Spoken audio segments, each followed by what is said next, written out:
All right, folks, welcome to Nino's Corner.tv. I got one of the favorites, one of the big dogs, Michael Jaco, man. Jaco, we haven't done a show in a while, man, and I don't know why. We both been just so busy. I mean, Yep. so much is happening.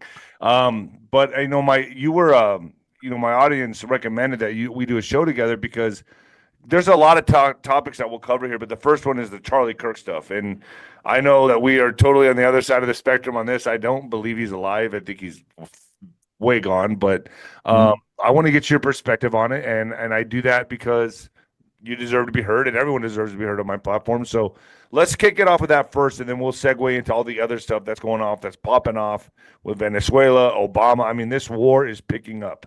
Thanks for joining me, Jaco.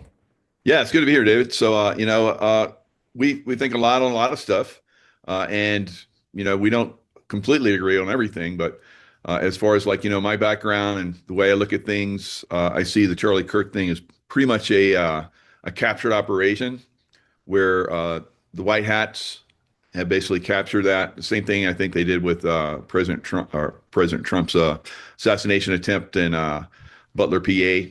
I think they basically knew that was coming, so they took control of it. I think they did the same thing with Charlie Kirk.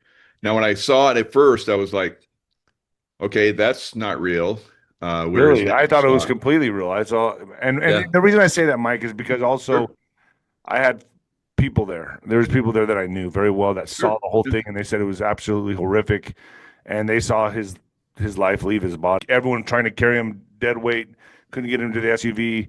And when I was talking to him on the phone, there were screams and everything. I mean, so I feel he's gone. But go ahead. But yeah, the mind wants to make things work. They want to fit things in. We saw that with 9/11. How many people still believe the narrative of 9/11? Over time, we start to see things that first we don't understand, and then we get more information, and then we're like, okay, this was a captured operation by the deep state. Now, I think this was like I'm saying, a white hat operation. So when I see that, from my experiences, shooting and I've done live tissue where I've kept animals alive that have been shot and stabbed and all kind of crazy stuff. So when I saw the shot, which from a 30-06 should have blown off the side of his head and his neck, should have been gone. He moved into the shot. Well, could it have maybe not been the 30-06? Could it have been something else that hit him? But see, this is where we go, where people want to make things fit. So they're like looking around. Well, that doesn't make sense. Yeah, it doesn't make sense because it's not real. To be fair, it does not make sense to me, and I will say that nothing makes sense. But my standpoint is the conspiracy that I'm in bed with is that it was a professional hit. It was not Tyler Robinson on the roof. Definitely not him. I don't know. I think the shot came from maybe to the right of it. I guess he was sitting to the right, a little bit behind him. That could have been an exit wound. Could it come from his vest? Could it come from someone in front of him? I don't know, but it wasn't Tyler Robinson. That guy was an Oswald of our era, is my opinion. Totally. So, and when I back out and I start to look at the bigger picture, so the a lot of dumb motherfuckers did. Well, before you hit them, but they get knocked out a lot quicker. Where do they go? Right? The body does strange things. I don't know. I mean, I've hit people and they've contorted different ways and fallen, and some guys fall on top of me. Some guys, I mean, the body, when it goes unconscious, it does strange things. You can't. I don't know how the body's gonna fall. When you crack somebody, they contort different ways. I had a guy fall straight and break his ankle. I mean, it's different with it's just the body's a weird thing. I'm not an expert on that, bro. I'm an expert at hitting people, but I don't know, Oh yeah. The body reacts to pain. Right. And, but I can't tell you how that would have been very painful. They do different things. He didn't go away from the pain. He stayed in that position and fell into the pain. So that's another so bigger picture, going out even bigger picture. I don't believe he was. I think he's part of a program because I've been part of programs. And I hope he is, dude. I believe he is. I would hope so too. That he's gone because I just don't know what his family would gain from this. I know that he was turning his back on the donors, Candace Right. Owens is uncovering a lot of stuff right now with Right. Israeli donors, and I think that's where my mind goes is to that little Absolutely. country in the Middle East. That's where I think it's I for some reason just feel it's Israel. I just feel like he was turning their back on the donors. He was starting to question them, and that's a big no-no. Right. Oh yeah, always. So, and that's probably part of the exposure of this bigger picture that I believe the white hats in the background are trying to expose. So when I look at the people that are around him, his detail, I see probably former Navy SEALs, and of course, I know how they think and how they work, and the way they moved very, very, very specifically, and the way that everything went down. I'm like, this was a planned operation, completely planned, completely coordinated. Everyone, the way they moved, it would have been something that I would have choreographed as well if I had been part of that team. So that's the way I look at it as well. So then you go into where they planned the event. That was beautiful. So I look at the bigger picture. It awakened a lot of people, and I think that's part of the plan. Uh, and regardless of whether you believe it's alive or not, it right after that there were around the world there were demonstrations. That's coordination, right? It doesn't happen that quick, that fast. So there was Turning point, like a coordination for a literal lot of turning these point. events It was afterwards. the So turning point for the planet, basically, for humanity. absolutely, and that's again a beautiful thing. So regardless of whether he was hit, whether it was not, whether it was staged, blah blah blah, we're seeing a movement in a very positive direction, and I think that's very good for humanity. It's good for the United States. The United States is heading this up. We've talked about this for a long time. We've exposed a lot of this stuff. We've exposed a lot of the stuff that's coming, uh, and it's going to get pretty hectic. So this exposure, and then we had was it Benny Johnson or something? Yeah, he So again, I think part of whether that's real or not either, we're going to start to see more of that. We're going to see a lot of more people exposed. Everyone, it's everybody's waking up. So I've moved on from Charlie Kirk. Oh, I've moved on too. People I don't believe what think they there's want to any. believe. It's okay. I We're all working together, I believe, on a more unified level than we have in any time. Yeah, no, I'm not. I'm not. I just feel like it's done. It's over. I mean, and I think what he did with his life was amazing. Uh, Absolutely. I think more happened with his death, to be quite honest with you, or whether you want to believe he's still alive or not in a witness protection program. That's up to my audience to believe. But Right.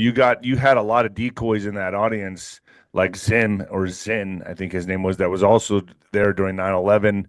That were taking the blame for it. So this was, to me, was very orchestrated and strategized. Now, whether it was a black cat operation running side by side that the white hat intercepted, I don't know. Very good. Very good. Yeah, That's what I believe. okay. So if that could be a possibility, I'm not saying that, but Absolutely. look where this is leading, though. Black Hats didn't realize it was captured operation, and so Okay, so they played it off, and they didn't realize, just like in Butler, PA. Now we look at 9/11. We saw that 9/11 that was a complete deep state Black Hat operation, completely all the way through, right? all the way through. And We had I'm not debating that. I'm not one. I'm just like my audience. I just try to ask the right questions. yeah, it's good, man. My expertise is I'm a pugilist specialist, Mike. Ah, Okay, that's where I come in. But this, I'm just trying beautiful. to ask the Yeah. questions. My audience wanted you to And we come got to on, do and that. We got to yeah, like have people constantly asking questions during this time frame. We have to be because AI is going crazy now. I have somebody contacted me the other day, and they were like, they're getting their bank account drained, and I'm yes, in AI mode, not me, but someone is using me in a video, and it's not me to convince her to oh like yeah, that's happened to me as well. So crazy. I've supposedly taken hundreds and thousands from people. That's Yeah. AI image of me talking. I don't know how they fall for this crap. I don't reach out to anybody. But let's talk about that because I just had John Pounders on my YouTube channel. So this stuff is picking up, and especially for Right. influencers like us, Mike. I mean, who's to say AI is not running that? Yeah, sure. But AI at this point, to the most part, is directed. So I think that people have directed AI type of stuff to go after us and steal from us, and that's part of getting somebody to drain their bank account as part of stealing from us, really. But there has to be a hacker behind it. There has to be a programmer to get the AI to do Sure. that stuff, right? Or is it Oh, thinking on absolutely. its Yeah. own and At it's this just point, targeting people? I mean, no one wants AI to run rampant, which unfortunately I think there's probably a little bit of that starting to happen. But for the most part, AI is pretty much controlled. And we have, the cell towers and that thing went poop, poop in the arm. A lot of people are being affected by the, cell towers. That's already been proven. So how far would this go? Would this go to the point where people are going to be activated, you know, by that stuff? AI coming in and actually building some kind of system within us, and I think that's What's your really thoughts? good. Well, that's part of the Black Hat program to take those people that are easily manipulated consciously and continue the programs. So So that's to me, getting a diploma and your PhD, the whole thing is about memorization, not comprehension, not critical thinking skills. It's not a not critical about, thinker. No, yeah, it's not, it's what to good think, point. not how to think, you know? Right. I will take a critical thinker off of someone that has 5 MBAs in a heartbeat. I have friends that are street smart, yet they're criminally street smart, but they're doing a lot better than for themselves than my friends that got diplomas and went to college. They're all struggling. Just the way Yeah, it is, just the way they're still life is. here even, Yeah. so a lot of those real smart people are not around anymore. You know, I so let's now that we kind of segued away from the Charlie Kirk thing, I respect your opinion. Like I said, I agree to disagree. Sure. You feel like it was a white hat op. Do you feel he's in witness protection, or where's Erica? They're just going to be separated for life now and never to No, I see. think I think there's doubles. We know there's AI and all that stuff like we just talked about. That can continue. I think there's probably a double playing her part. They're together, or maybe the whole time they're part of this white hat program, Q team or whatever. So like I said, I've been part of a lot of these programs when I was in the uh, SEAL Team 6, and so forth, even to when I was in CIA. So I used to dress up and look like a local in Afghanistan and walk around and contact people and pass information, get information. So these programs are out there. It's very easy. It's not it's so when I went to SEAL Team 6, all the other SEAL teams are on a they're tier 3. SEAL Team 1 is tier 1. I remember when I went to SEAL Team 6, I was like, oh, all the people that had disappeared, they were there. It's like, Wow. this protection program. It's like it's crazy. And then you're working, you're doing your own thing. The other SEAL teams don't know what you do. And we're like super, super high speed. So I think there's a lot of people that go over there and they disappear from this reality, our, reality that we're living in right now, but they're in a separate reality doing work. So, and they're doing a really good job right now, I believe, better than ever. So, what's your thoughts? And I know we're kind of all over the place with this one, folks. I'm sorry about that, but there's a lot to cover here. I haven't talked to Mike in a while. Um, what's your thoughts on SEAL Team 6? Because I don't believe they did. I mean, the helicopter crashes, then they dump his body in the ocean. I think Bin Laden was used as a scapegoat for 9/11. I was there when the op went down. I helped find Bin Laden. And That's crazy. Well, did and you find him, or do you think you found maybe some guy that yeah, looked yeah, some double. And He is tall, right? no 6'6". one came to me and said, yeah, that was a double. But from, just looking at stuff, because those are programs, just like I talk about, SEAL teams and SEAL Team 6, they're different programs. You're in your box, you do your thing. And Compartmentalized. sometimes you interact and sometimes you don't, have a clue what the other side's doing. So it's Uh, easy to manipulate. Totally, totally, totally. For everybody, because it's like I said, everything is compartmentalized. So if like I'm in my box with my crew and we're doing stuff, we don't let everybody else know because that could compromise us. So by doing that, though, uh, the people that manipulate can get in and do that kind of stuff too. And there's some of us that have looked at some of the stuff we've done. It's like, we got manipulated. That's effed up. So, but It's kind of like the moon landing. I'm sure everyone in Houston, yeah, during the landing was applauding and yeah, we did it. But They totally believe it was happening. They Yeah. believed it was happening. Yeah, it was Yeah. showing on the screen. They really believed that shit, but it wasn't So just happening. like Osama bin Laden, just like we're talking about with Charlie Kirk, same thing. There's actors and screens that are screenplays. Everybody's doing their acting part. See, Now I I can would tell you agree that with it you on this. was. I would I've talked to agree. the guys that actually did the mission, Okay, and but it I was would agree with you with Charlie Kirk. I would possibly be on the same side as you, but I knew people there, and yeah, yeah, they didn't want to come on my show. By the way, they were like told like, "Hey, not talking about this. right. Oh yeah. They're Well, scared." I mean, I have someone that I work with that her kids were at the Vegas shooting.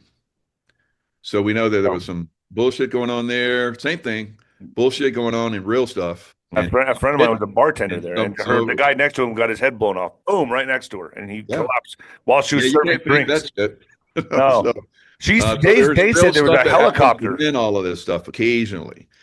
Sometimes they're completely controlled operations, and sometimes there's a little sliver that they let come in so that the black hats think, oh, we're doing it, kind of like, with President Trump. The next that happened on a Saturday. On Monday, we find out there was like they put millions of put options out for, the market to crash. And same thing happened with 9/11. So the black hats obviously thought that was really going down. Uh, and maybe, some people believe that, that his ear got nicked and, you can go on that track. Yeah, I don't I've know seen the that. video where there was a I, guy pushing the media into the scene, and he's like, "Take your," it looked like he was pushing them to take pictures. And yeah, see, over time, you start to see a bigger picture and start to go, oh, that doesn't fit. That something's wrong here. But there's always going to be that. And that's the way I was with Osama bin Laden when he was, I talked to those guys that were on the mission. They told me about all the stuff that happened.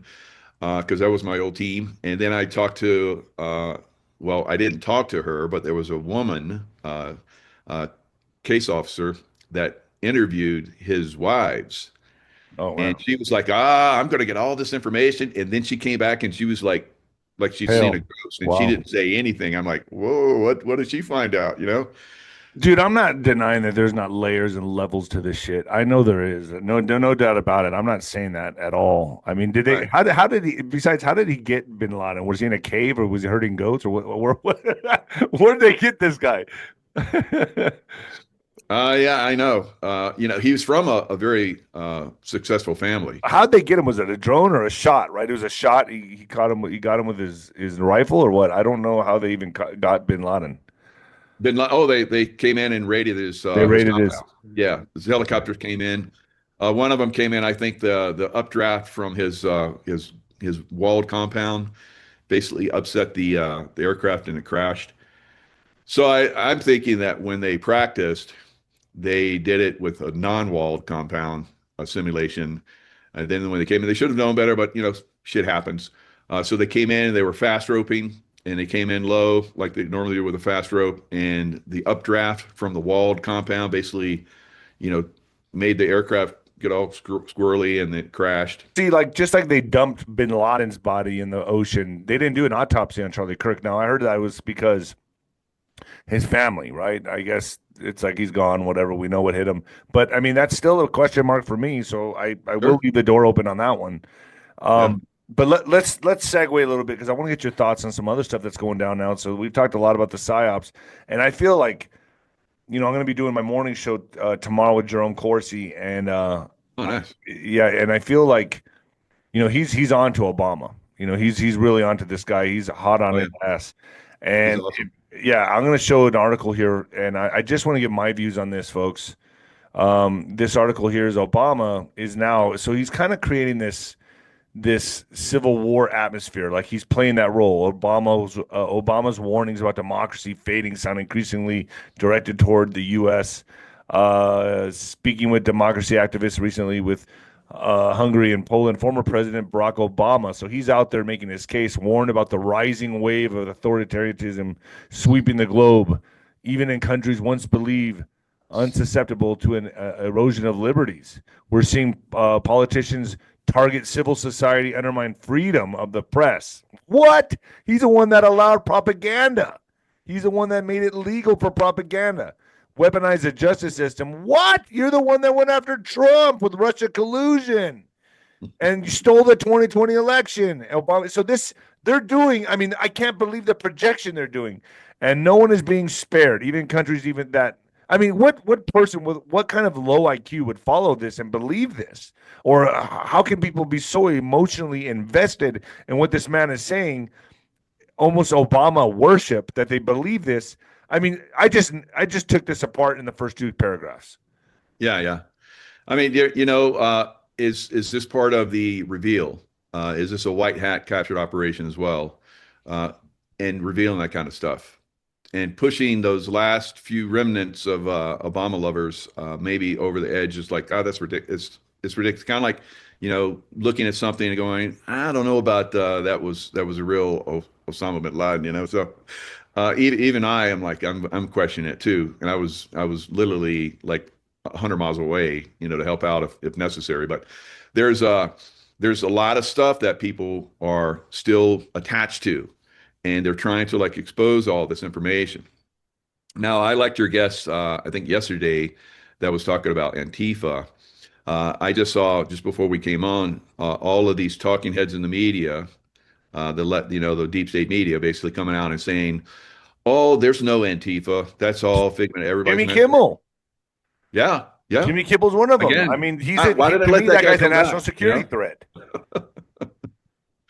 Okay, so when the leftist media is like saying, "Don't look here," then we need to look there, right? So, Right.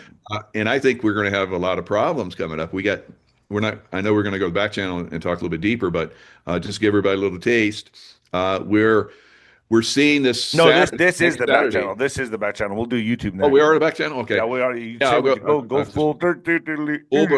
Full bore now. So good. So we see that right now they're next Saturday they're going to have no kings demonstrations, right? No Now, kings. Right. no kings demonstrations, and I think that's going to be like George Floyd riots. I saw George Floyd riots, and I said at the time, I was like, this is like beginnings. This is just the beginnings of what's going to come. It's going to get a lot worse because you and I think, and others have said, big cities are, especially Democrat big cities, are going to be the last bastions for these people. But we're going to see attacks in multiple cities, probably maybe hundreds of cities. Mike, they got to do this pretty quick because we're going into winter. So I would imagine that whatever kind of thing Good they're going to, you know what I mean? Whatever kind of play they're going to make, they got to make it fairly quick because it's going to get cold and they're not going to be out there. Yeah. They're going to be eating their They're not going to get McDonald's. everybody out. They ain't out This there. is their last ditch right now. This is it. So they better do it October, and all the stuff which is in the colder cities, Chicago, Portland, and those places get cold fast, and they're not going to be out there when the blizzard storms hit. No, of course not. So they got to do it now, I think. Yep.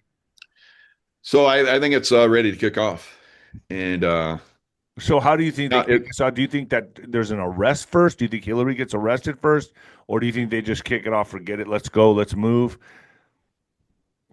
So I mean, the 18th, 6 days from now, I think it could be the start of it. I can't say for sure what's going to kick it off. There could be multiple things. They could have multiple plans. Like we'll try this, and if it looks like they're onto us, we'll just back over to this.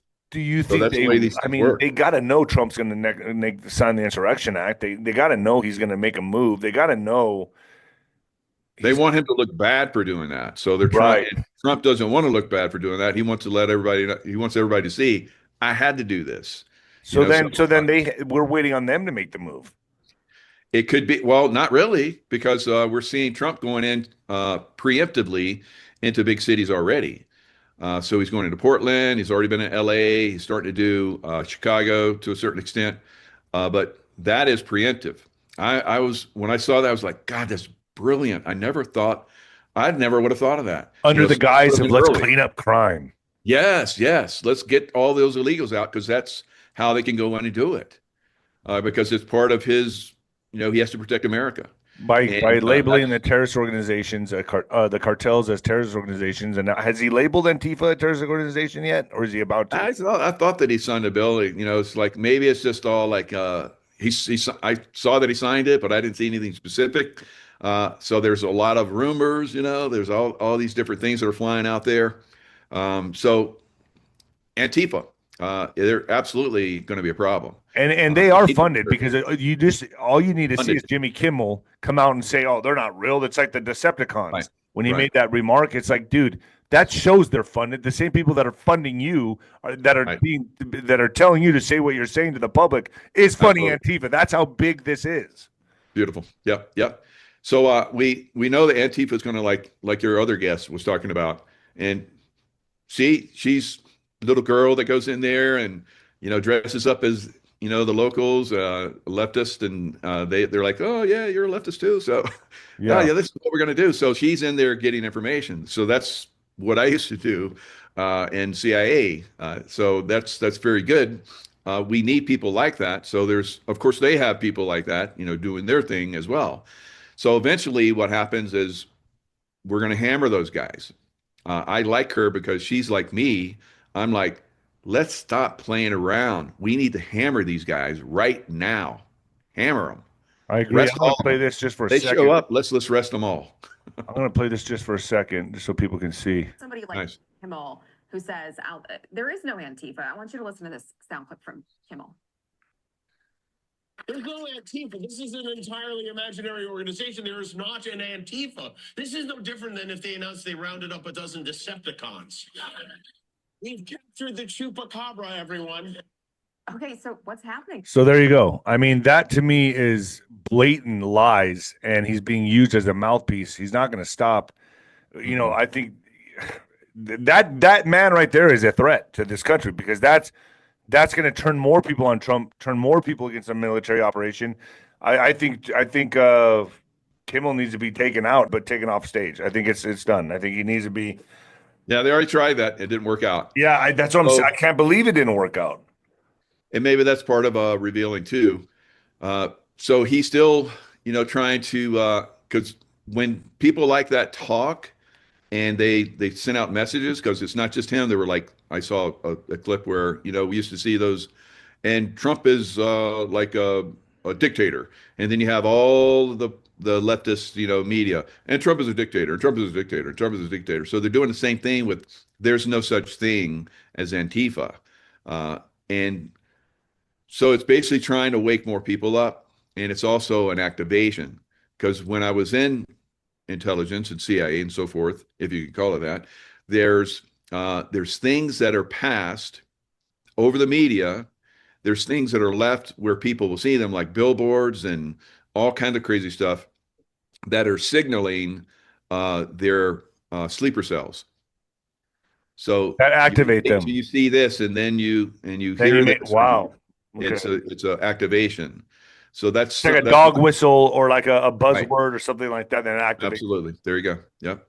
So So do you think these cells are going to be activated for? I feel like they're not gonna shoot their load prematurely. They're gonna move at the right time. They're gonna strike coordinatedly, yes. strategically for the right time. But when is that? I think probably. I would imagine this fall. I can't imagine this going further, maybe close to the midterms. I don't know. What's your thoughts on that? When do you think? But I gotta say, it's got to be before the end of 2026. I would imagine. Now, if just wargaming this is what I think. Yeah, it's trying to war game it.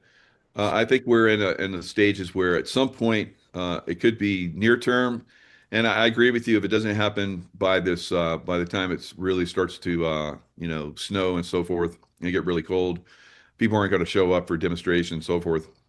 Now they could do the sleeper cell attacks during the winter.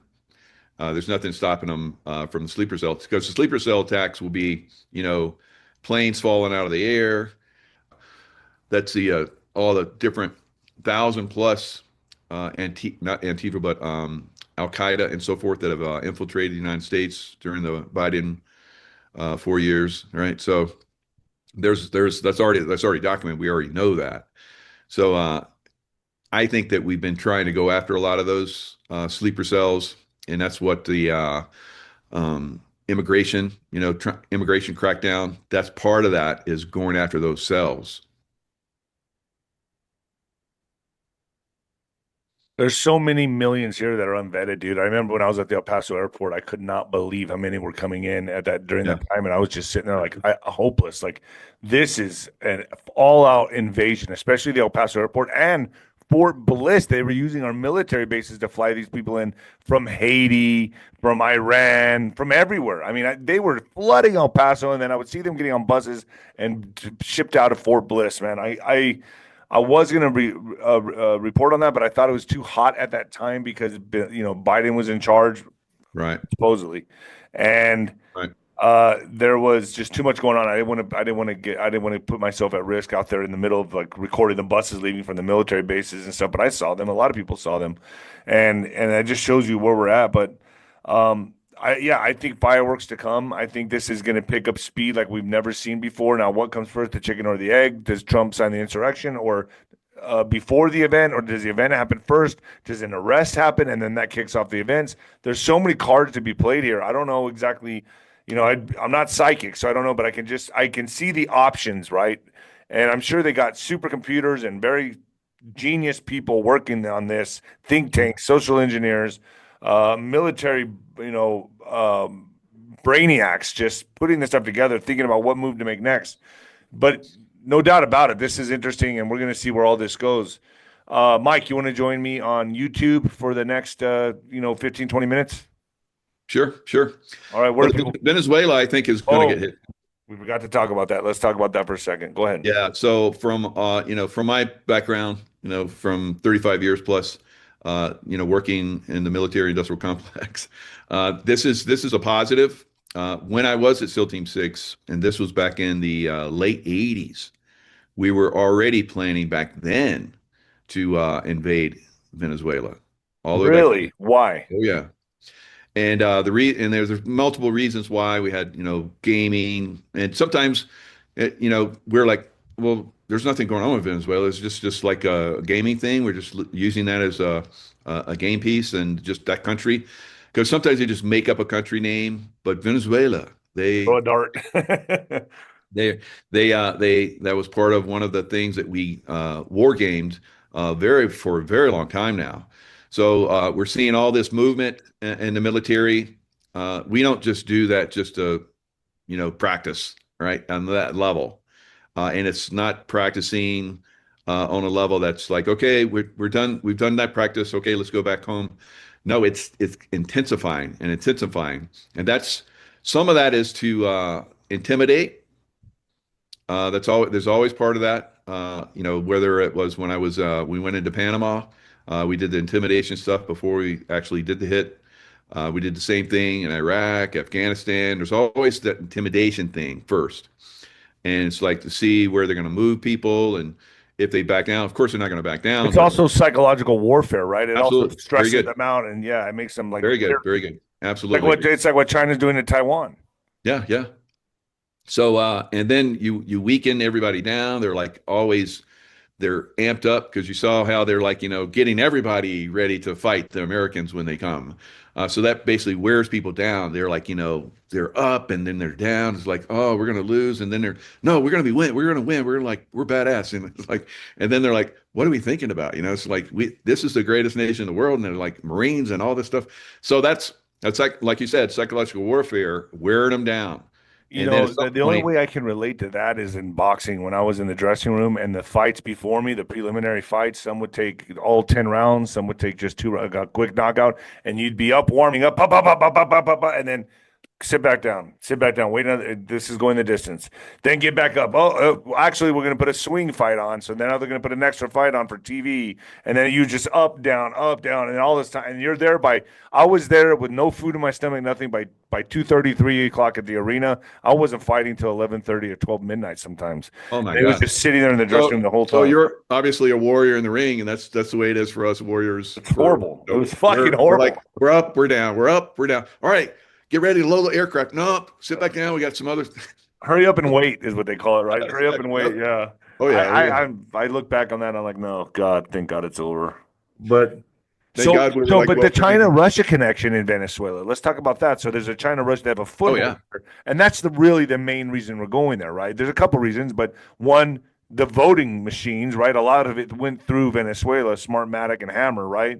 From my Right. understanding, from people that I've Yep. talked to. So there's that, and then there's the Russia-Chinese control factor there that they're putting up a foothold. That's our backyard, and then obviously the drugs and narcotics. Yes. And then the biggest elephant in the room that no one's looking at is the oil, right? So that was one of the reasons why we were going to go in, because they were kicking out the Americans, taking over the oil, which they eventually did. And it's just gone downhill from then. So look at the Venezuelan people. The Nobel Peace Prize went to the woman that was doing peaceful marches in Venezuela, and she dedicated it to President Trump. Why? Because she knows you can't win just by everybody lovey-dovey. We don't want war. You sometimes have to go in and kick some ass, and that's why she dedicated it to Trump, because he's moving in the direction. She's very happy about that. I'm sure there's a lot of Venezuelans that are happy about that. And American people are going to be happy about that. But eventually, what happens is it gets paid for many times over, not only for America, which is going to help them, but massively for the Venezuelan people. That country is a shithole. It should be one of the most prosperous, and was at one point, countries in the world, and will be again, but only if we come in and rescue them from their dictatorship. So how would you being part of the the Navy SEALs, how would you coordinate to get Maduro? I mean, this could be pretty. I mean, there's 10,000 troops going to Puerto Rico right now. This almost looks like a full-scale invasion they're getting ready to do, that we're getting ready to do. Battleships off the coast of Venezuela. But I would imagine this is going to be left to the special ops to really handle this. So how would they go in there and take out Maduro? Like, do you have any idea how they would do that? Do you want to reveal to my audience? Yeah, it would be the same way we did. I would think a drone Reagan. would go right up his ass and that would be it. But how would they do this? No, they want him. They physically Want him alive. just like we did Noriega. So we practiced for months and months, and we coordinated for months and months, just like what we're seeing right now. So there's definitely special ops teams that have been practicing to basically come in and get him. So he'll move very quickly, just like Noriega did. Hopefully those guys have learned from that. Do we have him mapped out? Do we know everywhere he's at right now? Have we pretty much tracked and traced him, or is there places that we just can't? You can, but there's always that that crazy thing that happened when we did the Panama invasion. We had helicopters that were following a convoy that was leaving, and they said, "We think we have Noriega," and there was some other shit that was going on. It was like, "We don't care. Get over here. We need help." And so they left, and then we were hunting Noriega from that point on. And he even admitted later that you were right over my head the first night. And so you never know. There's crazy things that happen in war, just like in regular life. But so it's also like Saddam Hussein. They found him in a hole, right? yeah, yep. And everybody thought, well, we have Saddam Hussein, it's all over. But no, there's, just like will probably happen in Venezuela, he has special ops teams that basically started doing their thing. They got activated, sleeper cells. So they started activating. They just turned Iraq into a real hellhole for a long time. So do you think that's what they'll do in Venezuela? They'll follow the same. Probably. Yeah. And do you think that? I mean, it's only a matter of time before we find Maduro, but we want him alive. Yeah, we want him. We want to show that. Because then all the leaders of the world go, oh shit, right, it's bad. Right. And so we want to show that, we're going to bring him to justice and show the world, just how evil it is, just like we did with Noriega. Okay. And just like we did with Saddam Hussein. So and then he can reveal reveal also all the Smartmatic Hammer voting discrepancies. If he does that, he will probably live. He'll be given that choice. Yes. Awesome. Mike, thank you so much. We're going to go to YouTube right now. All right, brother. I appreciate you, Jaco. Appreciate you. God bless. Yeah, Where do people find you? Where do people find you? MichaelKJaco.com. Also have a YouTube channel like you now, because everybody's coming back. Thank God you got it back. Michael Jaco, yeah. All right, folks. Hello, everyone. It's Michael Jaco with Unleashing Intuition Secrets. And Ronan, I agree with you. Silver, let's effing go. So it's taken off, isn't it? It's great. It's great being in silver. All righty. John Bolton, Oh, the naughty man, naughty man. John Bolton, 18 counts. President Trump going to create peace on earth? Is that what we're going to see? Because I think we're moving that direction. Cartel-run cities. And we're going to talk about that. And we're going to talk about how they get funded, how that funding is basically getting taken down, right? So Bolton, President Trump's former national security advisor turned adversary, has been indicted by a federal grand jury in Maryland of national defense information and 10 counts of retention of national defense information. Prosecutors wrote in the indictment that during the time he was national security advisor to Trump, Bolton shared more than 1,000 pages of information about his day-to-day activities with two unauthorized individuals. Both of these people were related to Bolton and didn't have the authority to access classified information. So, you know, a lot of us are judicial seekers, right? Judicial, we want some judicial justice, right? Judicial justice is coming, is finally arriving, isn't it? And a lot of these people are getting taken down now. Juan O'Savin posted about Tina Peters. Like all of us are very frustrated that she hasn't been released, but it is not just in the state of Denver. It's also the entire U.S. and globally that's being affected. Once she's released, and it will happen, she will be a spokesperson for illegal activities in the voting activity. So we'll see this basically spread around the world when she gets released. So she's going to be quite amazing when she gets released. So former, she had a SEAL son, that parachuting accident. So looking forward to seeing her get released and getting that information out. Now, yeah, there's lots of who's going to be next. All right, who's going to be next for indictments? They're going to come one after another now. All right, one after another. Looks like at least every week, maybe 2 a week, maybe more as things progress. So there's a lot of people need to be indicted. Trump says he's considering strikes on land to combat Venezuelan drug cartels. So that's going to be very interesting. So he talks about, striking to combat the flow of drugs from Venezuelan cartels into the United States. So after 5 maritime attacks now in recent weeks on suspected drug smuggling boats, I'm going to show you the most recent one. We're certainly looking at land now because we've got the sea very well under control, Trump told reporters October 15th, yesterday. Trump made his reports after the New York Times reported the Trump administration has secretly authorized the CIA to conduct covert action in Venezuela in an escalation of its campaign against Venezuelan President Nicolas Maduro's regime. So that does not surprise me. Now, I don't think there's military that's involved in this yet. Maybe, but I don't think so. They're probably supplying rebels, if you will, in Venezuela to basically fight back against the Venezuelan regime. So that's very, very likely happening now.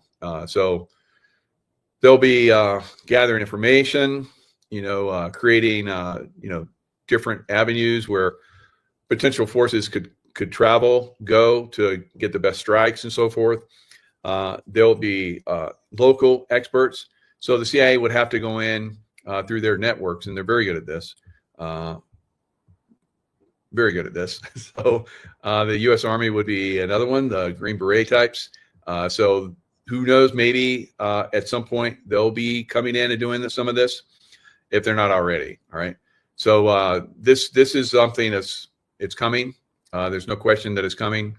Now, Venezuela, of course, cartel, they coordinate cartels all over, not just Venezuela, but all over the South America, Central America, and of course in the United States. So I'm going to show you guys that a lot of these cities that are, pushing the immigration protests and so forth are controlled for the most part by cartels, right? Just like Mexico is almost completely controlled by cartels.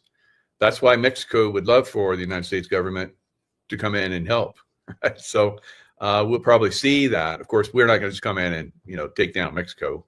We'll coordinate again with local groups and eventually start to take down cartels if that's not already happening in Mexico.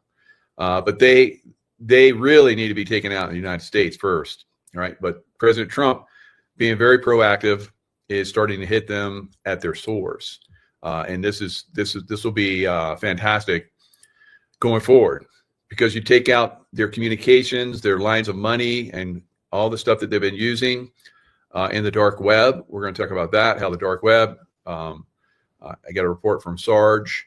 Right, so Sarge really on the cutting edge of a lot of this stuff. He talks about how the dark web. He's got, you know, former military guys are informing him about the dark web. The dark web is like, imagine the internet that we use. The dark web is 90% more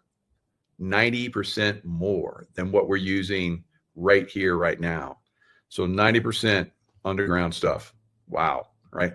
So that's how they're moving a lot of this information and money, you know, of course, through Bitcoin and some of these other altcoins they use to move money around and amazing levels, like $1 trillion worth of money being moved around, and that's being shut down and locked up and taken away from them. So the money sources that do all of this stuff, of course, President Trump pretty much completely shut down the border. I'm curious. I would be curious to see, you know, what they're doing for the underground, you know, rat lines that they have. We've already seen that they've been taking some of those down. We saw that several months ago, videos of that, but we haven't seen anything since. So I think that they're really involved in doing that, and we're probably going to see a lot of these underground tunnel systems, underground storage and so forth for drugs and children and all that kind of stuff, adrenochrome, whatever, is going to get exposed underneath these cities like Chicago. Massive.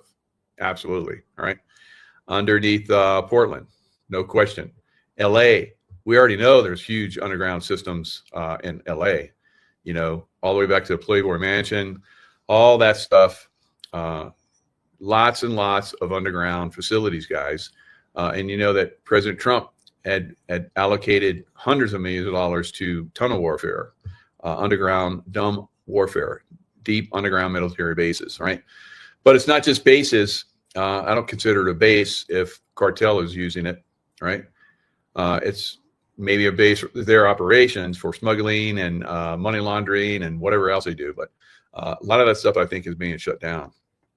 So it wasn't just the military bases for the dark military, but also for these cartels.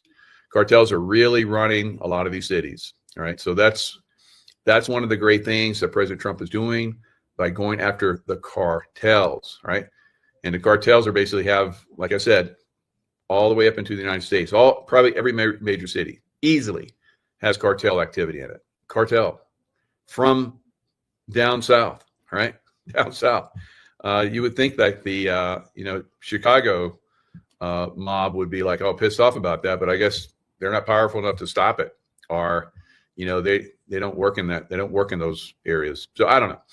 So very, very interesting. How this is shaping up. Now here's a little video.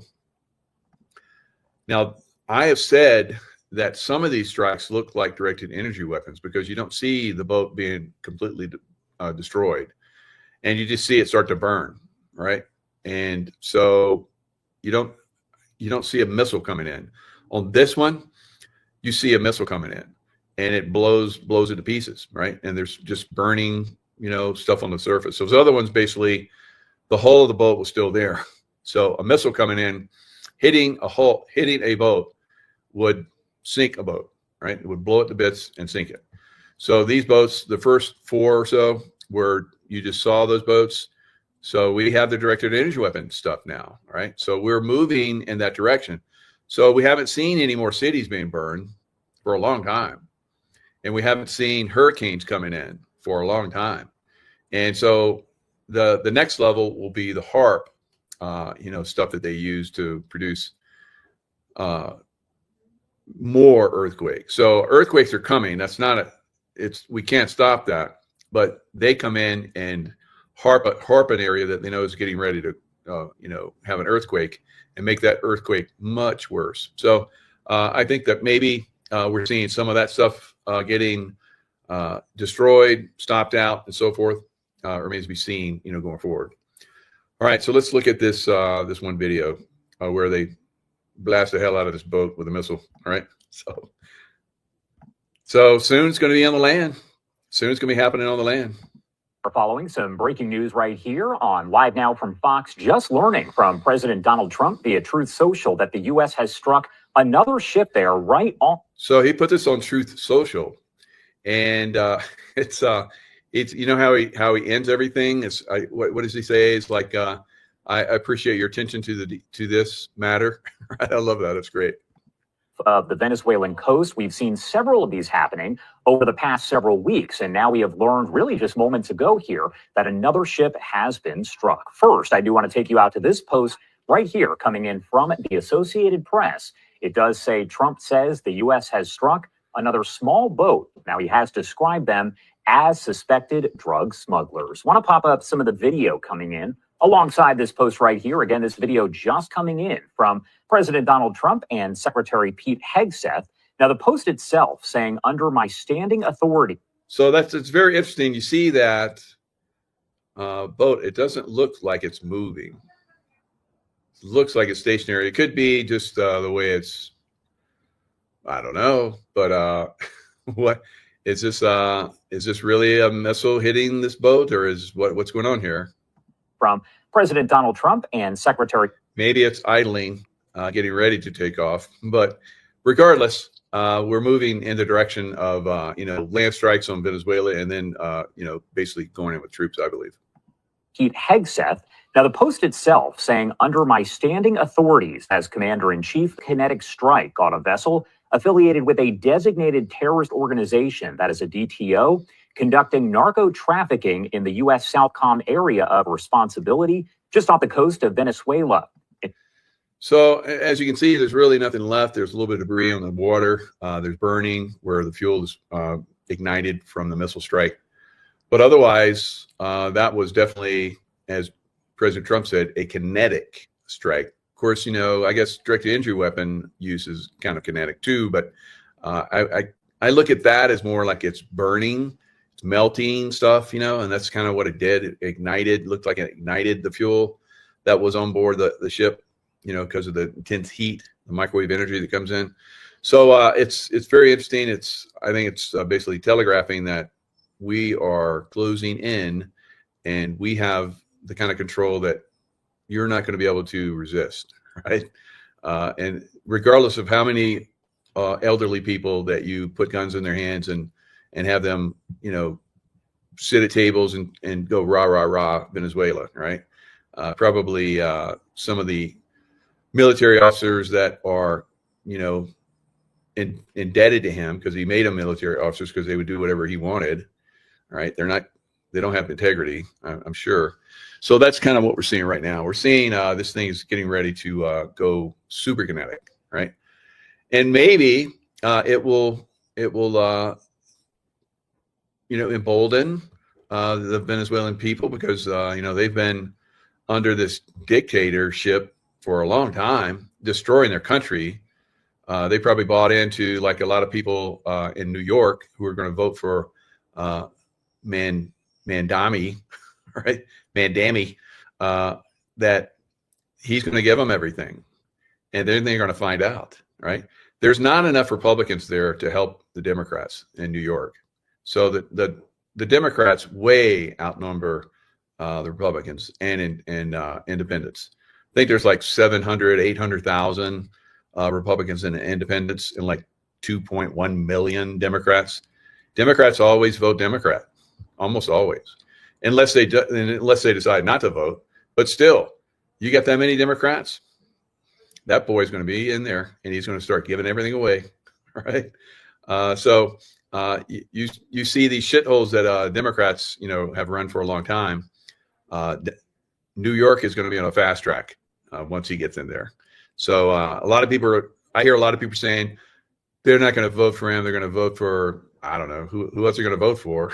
Like I haven't even seen anybody else that's worthy. So we'll see. We'll see what happens.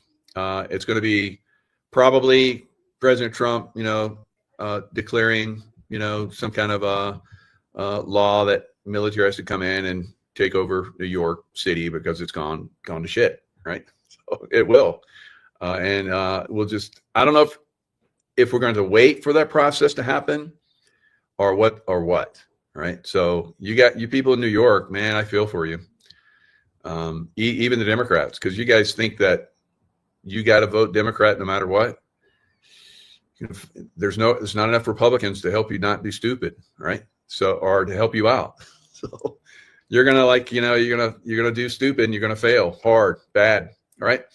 So Georgie girl, you're a New Yorker. What do you say?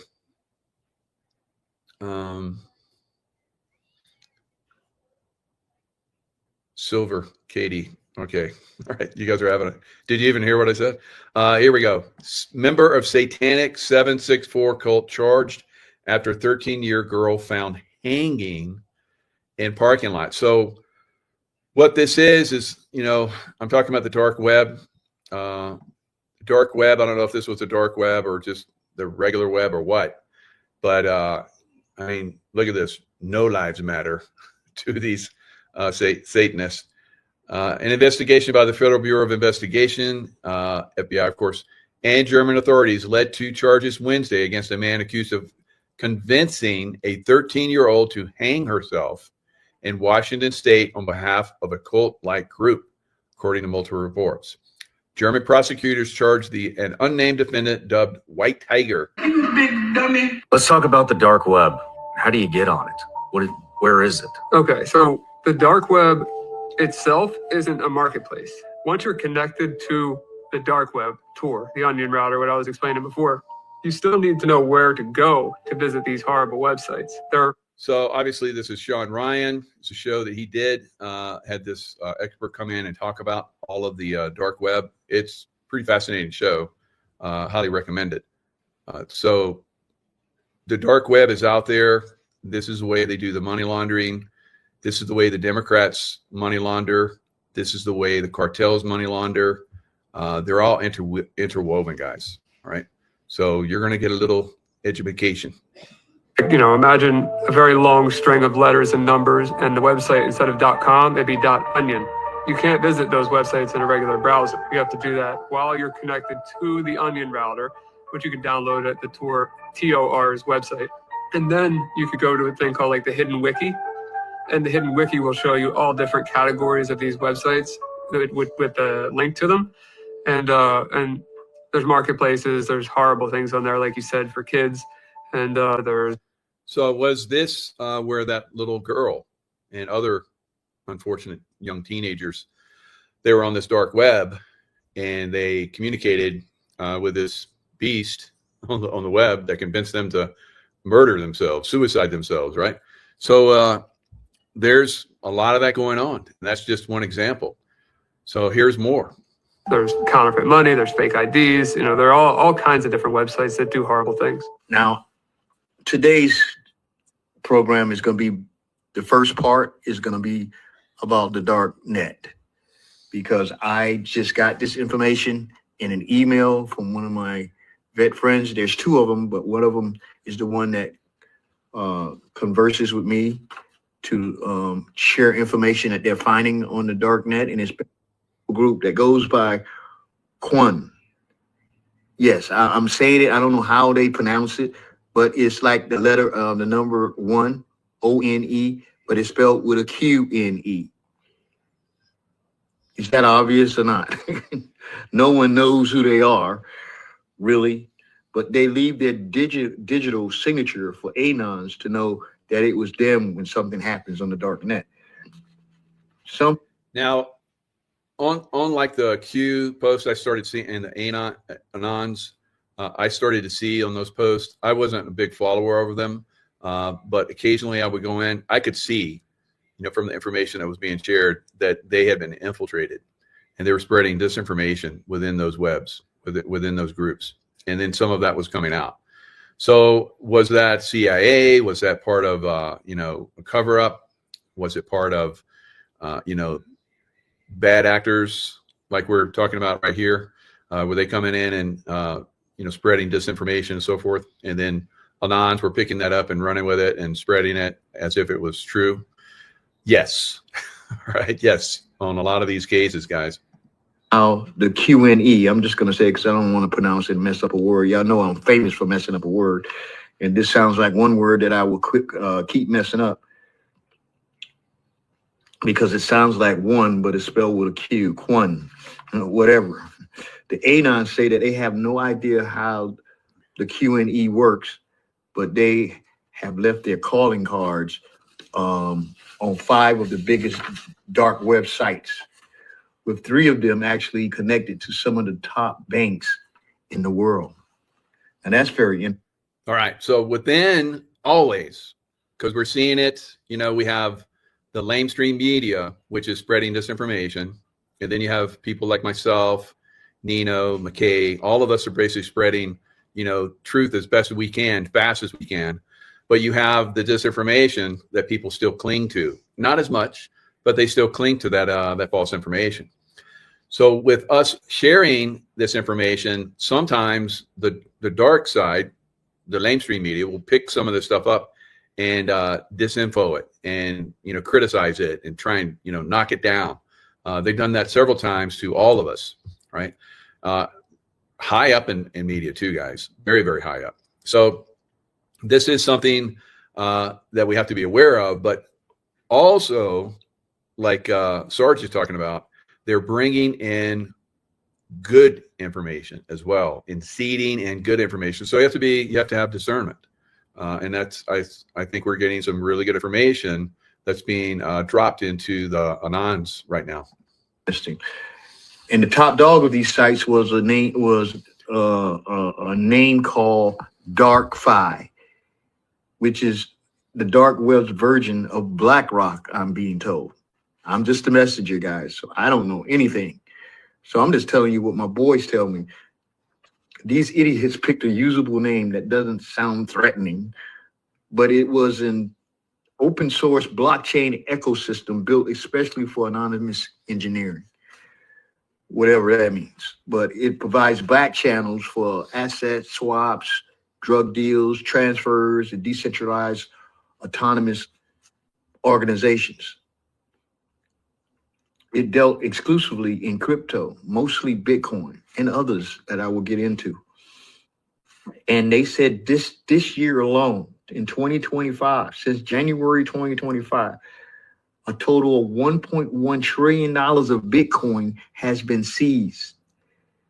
And that is amazing because at any given moment, the value of all Bitcoins hovers around $2 to $3 trillion, according to the market.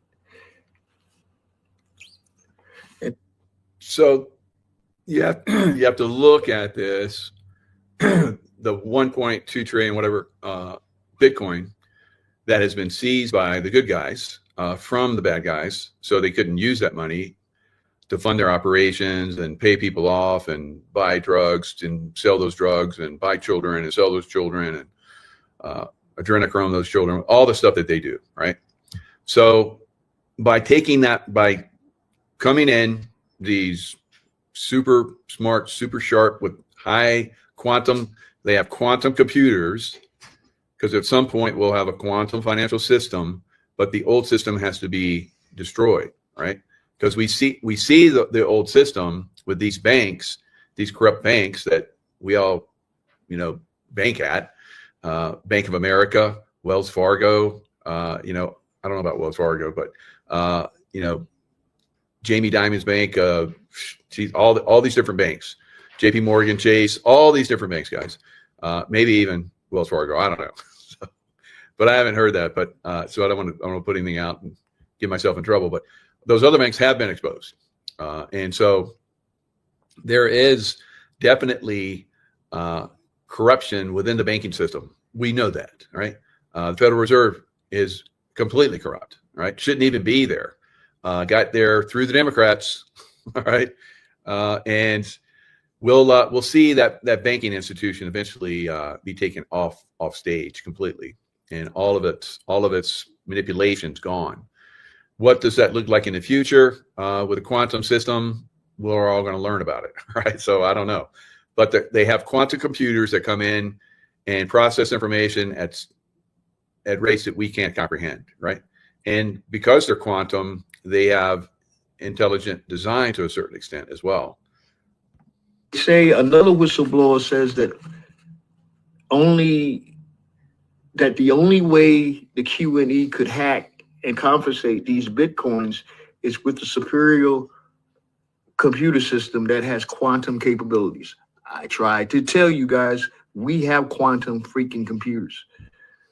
Blockchain is the highest form of secure crypto that we know of. So whoever Q&E is, they are very powerful. So I'm seeing a pattern. And from this point, I will give you my assessment. And I think this all points to the military alliance cleaning up the negative systems of the world. Boom. Good job, Sarge. So as you guys can see, it's about an hour long. Icon 2020. He sneaks some really good stuff out there. And I occasionally catch his stuff. I like to watch him all the time. I don't have time to do it all, but somebody sent that to me, and I was like, oh, Sarge has got something. Because when people send me something that Sarge has done, it means it's good, right? Good enough to share around. So really good information that comes from Sarge. And then we have to look at, like I said, the Earth is going through changes. The sun is definitely going into a period where it's helping to awaken our consciousness. But with that increased activity, the Earth changes, right? Poles shift around, climates move around, and like you saw on my deck, it was like there's still a little bit of snow back there, but it's going to warm up and melt it off. But we already got a little taste, and it's very unusual to get that much snow this early on here in Lake Tahoe. So we get snow. We get snow a little bit, but I think we're going to get a very, very, very lot of snow, right? And that's probably going to translate into a lot of other places. We're going to get a lot of snow as well. I've seen some states where the highway system completely just shuts down when you get a lot of snow. So it's not going to be pretty. And that's the major highway systems. I went through, I think it was going up to Tahoe, and I was trying to get up there, and like some of the highways down like snowstorm, and the highways were frozen, and there's like no plows out. Like, we'll get some plows out here, and this is a major friggin' highway. Let's go. Right. So yeah, and I looked up the I'm not going to name the name, but I looked up the governor, and it was a Republican. I was like, what the hell's wrong with you? You're not performing as a Republican would. So I know maybe he took over from some Democrats or something. And he didn't have it all lined up. But yeah, there's some states that just completely shut down, guys. Right? You're on your own. And I was like I was trying to do back roads and go around, and had to go back and go down into Colorado and go around and come back up. It was a friggin' nightmare. So we're going to see massive storms this year. Probably, I'm not going to say probably. I know we're going to break records on a massive level. Now, I said that you really need to get ready for this cold that's coming, the freeze, the frost, the snow. And they've done this climate change bullshit lie for years, trying to do this scam green energy deal, which is a complete scam, and but not like it is in the winter, right? Not like it is in the winter. Major catastrophes probably coming for some areas. In addition to these big earthquakes and these big solar flares, we have another big coronal hole soon to rotate into geo-affected position. And so the sequence of events is going to be this 1, 2, 3 punch from these solar storms hitting Earth And then we're immediately going to be hit by a coronal hole high-speed stream, which is going to increase the solar wind velocity, drop that solar wind density, and as a result of that, we're very likely to be back in a global earthquake watch because that low solar wind density seems to very much be connected to high magnitude earthquakes. These two earthquakes here today, the 6.5. All right, so Stefan Burns, keeping us informed about the sun, what's going on, and he makes really good predictions about earthquakes coming, and that's pretty much it. You get. I'd be crying, brother. I'd have a beanie, a fire, and 2 pairs of socks on. So we're going to see a lot of this solar activity coming in. It's basically, it's been prophesied. It's part of a cycle.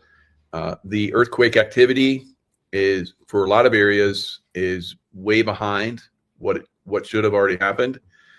So we're going to see probably some pretty significant earthquakes, like I've been predicting. Now, I thought that we would see it this summer because when I visualized some of these earthquakes happening in California and tsunamis, I saw it was hot. I don't know. So maybe it's next year. I don't know. So sometimes it's like that. But I hate to put stuff out, but I get from a lot of people. I get from other psychics. Keep doing what you're doing, Mike, because we see it too, right? So I'm out here in front, I get impelled to put this stuff out. If it doesn't happen, that's good. And some of you will claim, your prediction didn't come true. You're just a fake, whatever. I'm pretty much 95% pretty spot on, but no one gets that, right? So, and I know stuff that's coming sometimes, and I don't put it out because I don't want people to get all excited and they'll start to pull it, right? They'll pull it in. Now, I've talked about this enough, I think, at this point that a lot of you are informed enough to know that your consciousness can push or pull, right? Whatever you focus on. So if you don't want this to happen, then you say prayers, you meditate on it not happening, because that state of mind is very powerful. The meditative alpha brainwave, theta brainwave. We normally, like I'm talking to you right now, I'm pretty much in beta, relaying information. But I'm pretty creative too. I've learned how to actually, when I taught the hand-to-hand course where Navy SEALs started that, I taught guys how to go into state of consciousness, and I'm in it right now. I'm always in wide angle vision, right? I see a lot of stuff, and I see a lot of stuff that most people don't see, right? Because I've pushed my consciousness into those zones. So I do deep breathing, and I constantly activate my right side of my brain, my feminine side of the brain. I know a lot of you guys are like, feminine side of your brain? What the hell are you talking about? Yes, it's the masculine, which is the analytical side, the left side, and the feminine, which is the creative, intuitive side, is the right side of your brain. So there's lots to understand about that. And then the pineal gland, which is our antenna to the source, God source, which can relay information to us. And then the heart center, basically, which activates a certain frequency, which is even more than the brain, far more than the brain. It goes out further than the brain. So that 6 foot distance that they want us to keep, that's so that we wouldn't have that connection to each other, because our frequencies travel well outside of our bodies, but that 6 foot basically keeps us apart, right? So, but don't get too close, right? Right. You ever have those people that get like right up to your face? It's like, what? Get back. What are you doing? It's like, crazy. You're crazy. Get out of here. So, you have to be able to go into these zones of consciousness, and especially during the time frames that we're in right now, I think it's critical. So, I have courses. They're in my description box. So get yourself intuitivized, right? Or learn how to remote view or remote influence. There's great courses. All right. Now, in my Telegram, and I'm gonna share that with you guys so that you guys see my Telegram site, because there's other Telegram sites out there that I got like 18. I used to have like 27,000, and then it just keeps going down. And I pull up my name, and I have like 10 different sites. One site that says Mike Jaco has like well over 20,000. I'm like, God, stealing my stuff. All right. So Michael K. Jaco. And if you see the 1888 subscribers, that's a good number. Then you know it's me. All right. All right. Maybe a couple of you guys are going there, so maybe you'll kick it up a little bit. I don't know why. It's crazy. And other people have experienced this too with Telegram and, of course, other channels. So breaking, FBI Director Kash Patel has revealed that nearly 5% of Chicago's 2.5 million residents, or about 110,000 people, are active gang members. And wait till I pull up the information on that. I pulled it up for Chicago. Boy, there's a lot of gangs there. I pulled it up for LA. Way a lot of gangs there. And I pulled it up for Portland. Gangs, right? Gangs are running our cities, right? So U.S. Attorney just exposed that California Democrat officials oversaw massive homelessness fund fraud. Now, you guys know I've been putting this out for a little while. There have been money laundering the homeless to the billions and billions of dollars. You would think all of those homeless would have like a mansion.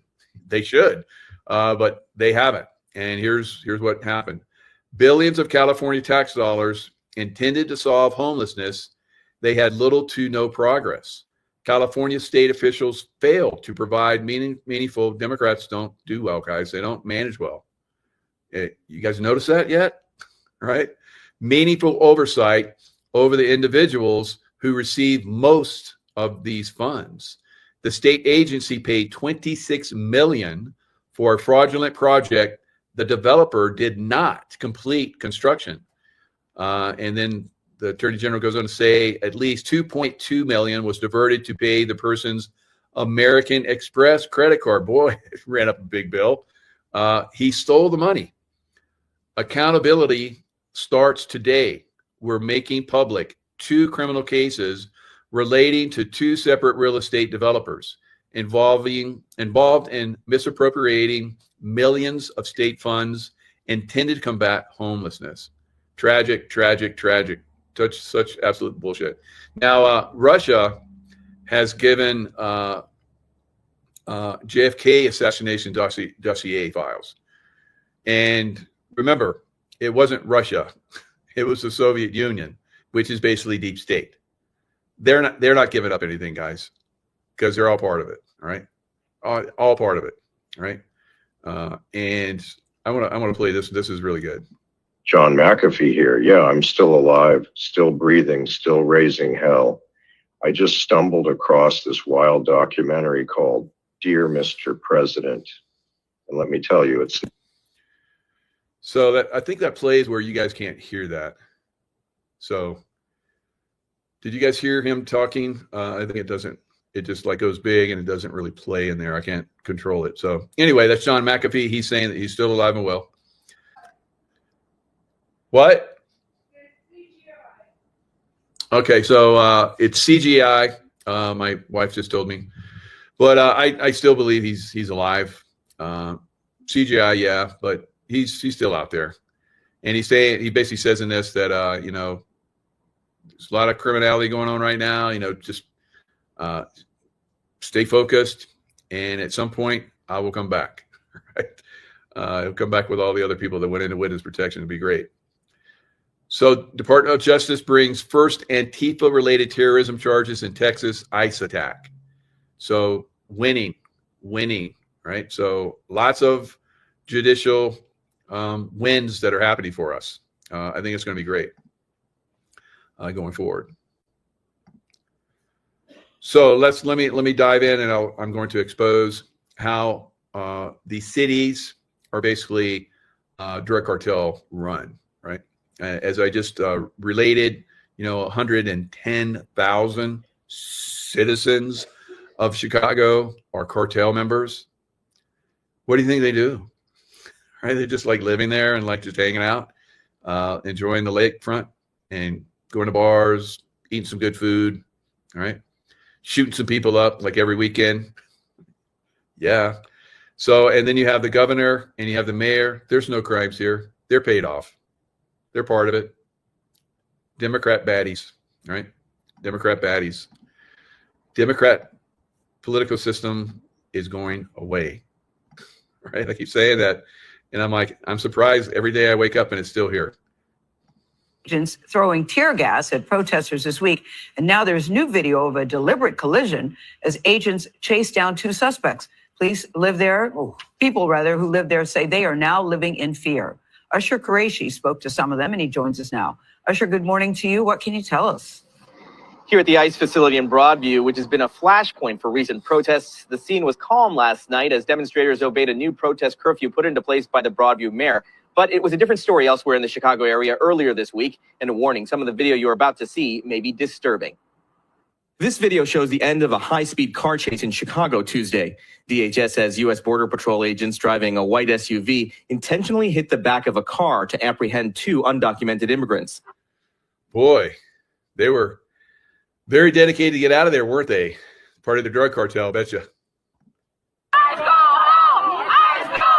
Police say a crowd formed, and as officers moved in to calm the scene, some people threw objects at federal agents.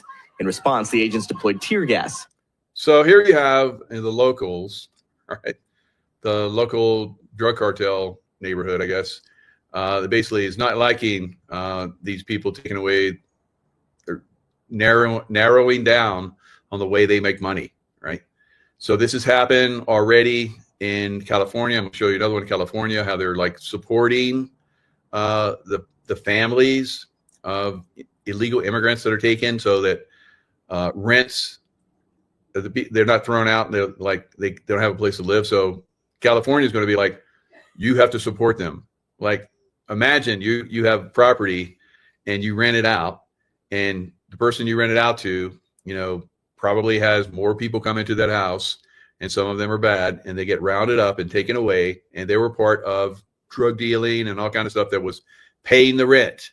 So now the rent doesn't get paid, and now California, another corrupt, as you just saw, state, is going to make the people that rent the property, just suck it up.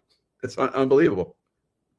Both protesters and officers, and made several arrests. Juanita Garnica says her 16-year-old son was detained. Nobody called me. Nobody did anything. In recent weeks, we've seen confrontations with immigration officers escalate across the Chicago area, sparking fear and outrage. Federal agents detained this young man outside a Walgreens and pulled this woman out of a car near a school. Okay, so we don't know the full story, but that little 16-year-old was probably trafficking drugs. And this woman outside the school was probably trafficking drugs to kids. So you're going to see these people come in and go, like that one woman's probably, okay, ready, cry. And then they start filming, right? DHS accused her of stalking an ICE vehicle. They don't have a warrant. And this video shows ICE agents slamming a man to the ground. He was carried away on a stretcher. What's the feeling in the community right now? So sad, scary. On Wednesday, this group canvassed homes and businesses, sharing information about people's rights during immigration enforcement. I've never seen immigration enforcement done in this particular manner with this level of aggression. Former acting ICE director John Sendwig, who served in the Obama administration. Oh, yeah. Okay. Yeah, we're not going to listen to you. Shut the F up. Right. So that's pretty much where we're at with Chicago, guys. Now, I'm going to share the screen so you guys can see. I just did an AI overview. I just put it in Chicago cartels. Ask this for probably any city, and AI is going to hook you up with information. I just did the ones that are having problems right now, the 3, right? So right here, major cartels, particularly those operating out of Mexico. And it could probably put in there Venezuela as well. But Venezuela basically controls the Mexican cartels as well. Have established a presence in Chicago by working with local street gangs to distribute drugs. Conflicts with local gangs, the arrival of cartels has led to direct conflict with existing Chicago street gangs, such as the Black P-Stones, Vice Lords, and Black Disciples, contributing to the city's violence. So that's how you're seeing all of these shootings because it's rival gangs fighting for territory. And then innocent people, get caught in the crossfire. Use of local gangs. Cartels do not typically operate at the street level themselves, but instead supply large quantities of drugs to local gangs for distribution. So here's some of these gangs. Gangster Disciples, considered one of the largest and most successful street gangs in U.S. history. The Gangster Disciples are deeply involved in drug distribution, crack cocaine, heroin, and marijuana.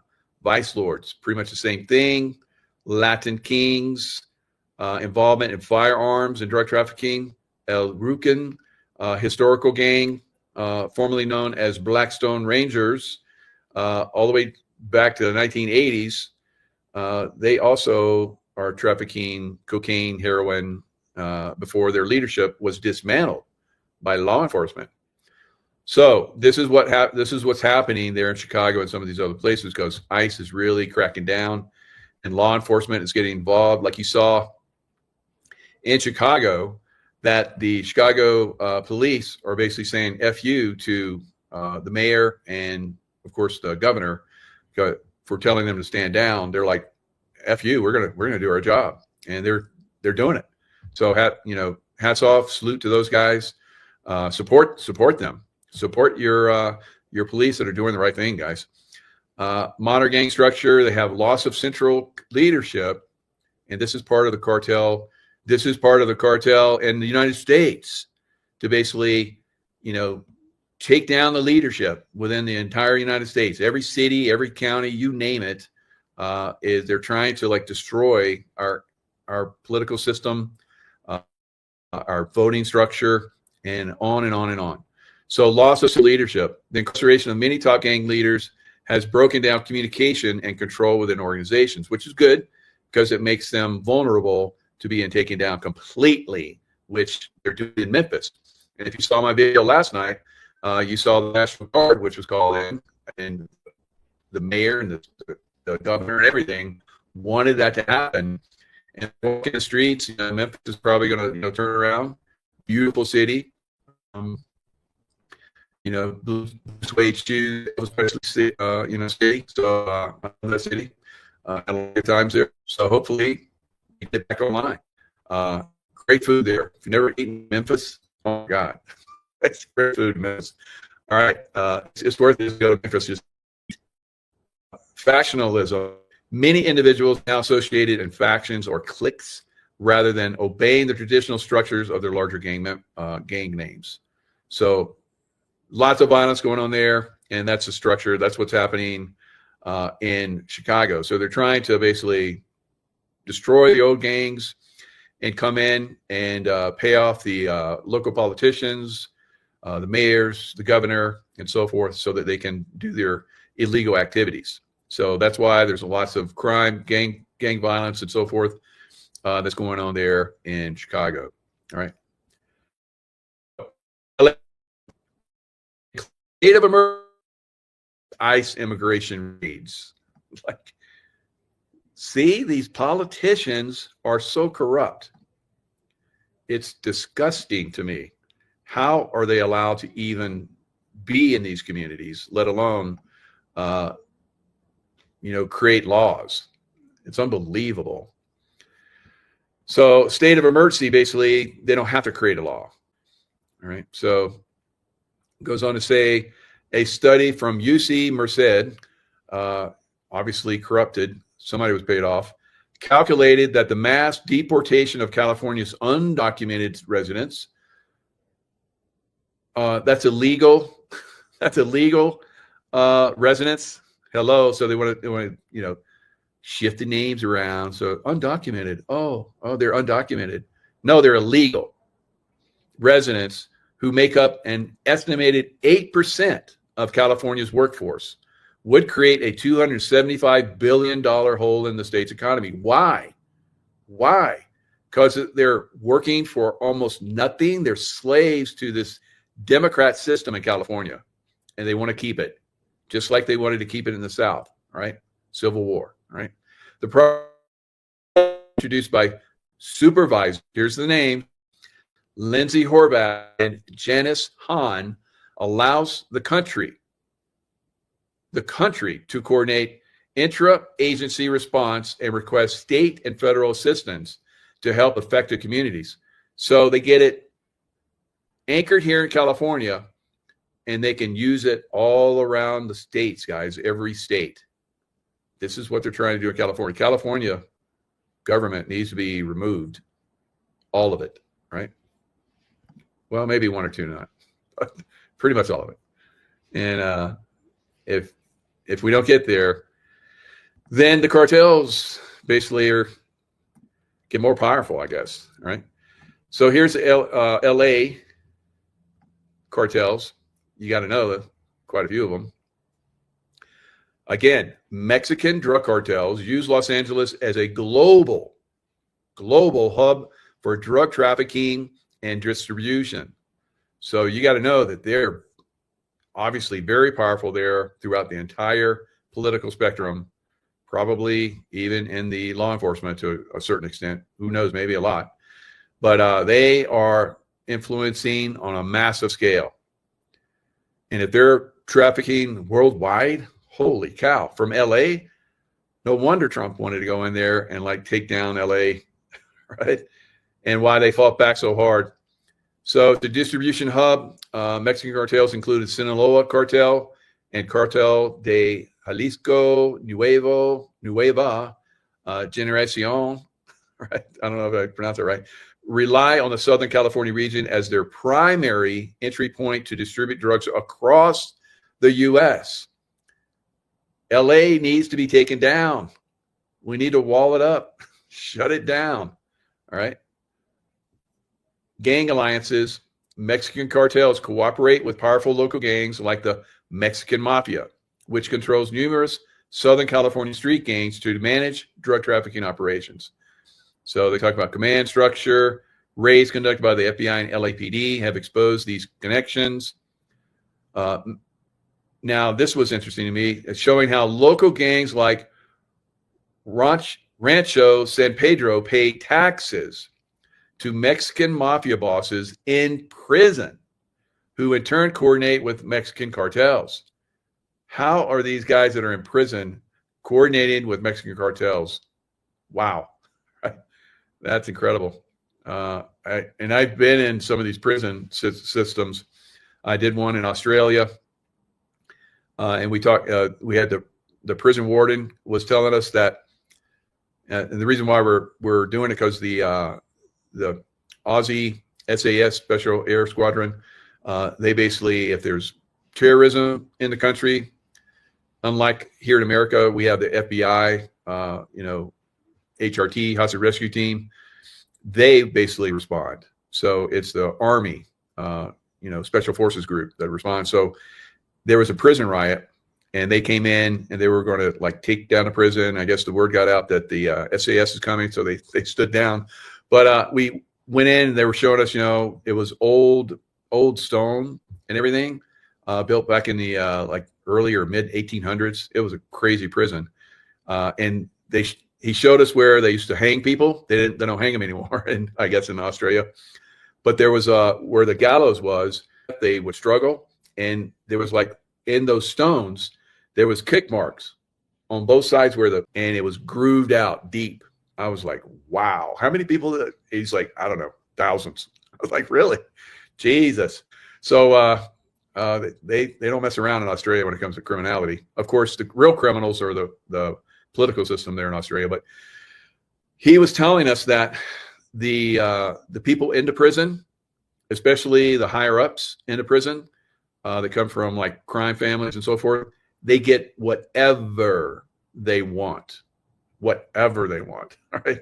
I was like, wow, interesting. So anyway, Sinaloa cartel, Cartel Jalisco, and Mexican Mafia, La M. Looks like an American prison gang that controls and coordinates the drug trafficking activities of numerous street gangs. What the heck? Right? They're controlling the street gangs from prison? Holy moly, what? I thought we'd send them to prison to like stop all that stuff, but they're still doing it. So that it sounds like the prison system needs to be reformed in California too. Jesus. Or maybe it needs to be reformed all over America. I don't know. That's insane to me. Wow. All right. So moving on to Portland, America's most beautiful city at one point in time, right? Not so much now. Long gone. All right. Long gone. Now, there is, because I talk about this, the people need to like really start to push back. Otherwise, this is going to continue because there's not enough law enforcement. We, the people, have to get involved. And maybe that's what the storm is. We, the people, we're the storm. That's a possibility to me. All right. So look at this. This is Dr. Steve Turley. He does good work.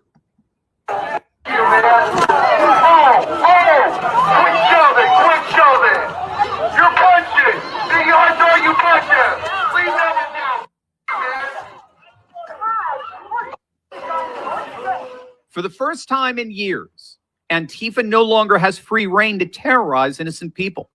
They're being arrested, they're being pushed back, and most importantly, they're being exposed for the cowardly terrorists they really are.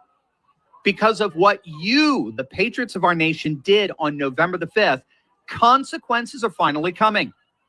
And it's not just for these useful idiots on the streets of Portland. No, President Trump has made it clear he's going after the financiers of this insanity and shutting them down completely. Reports are that the FBI, the IRS, even the Treasury Department are actively investigating the likes of George Soros and other billionaire activists for financial ties to what are now officially domestic terrorists. And it already has a number of Antifa-linked activists on the run, literally fleeing the United States for Europe. Now, of course, the legacy media, they're going to do everything they can to hide all of this from you. And that's because the legacy media masquerades as objective journalism when in point of fact, they're just agenda-driven activism wrapped up in the appearance of news.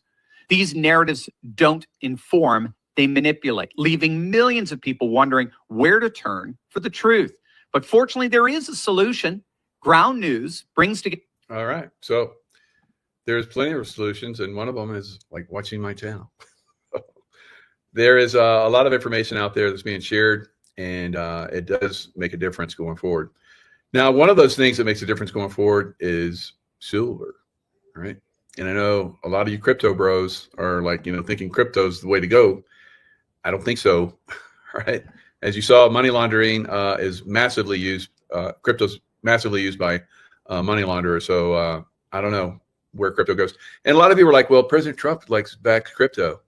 Well, President Trump does a lot of stuff like that to expose stuff too. I don't know. We'll see. All right.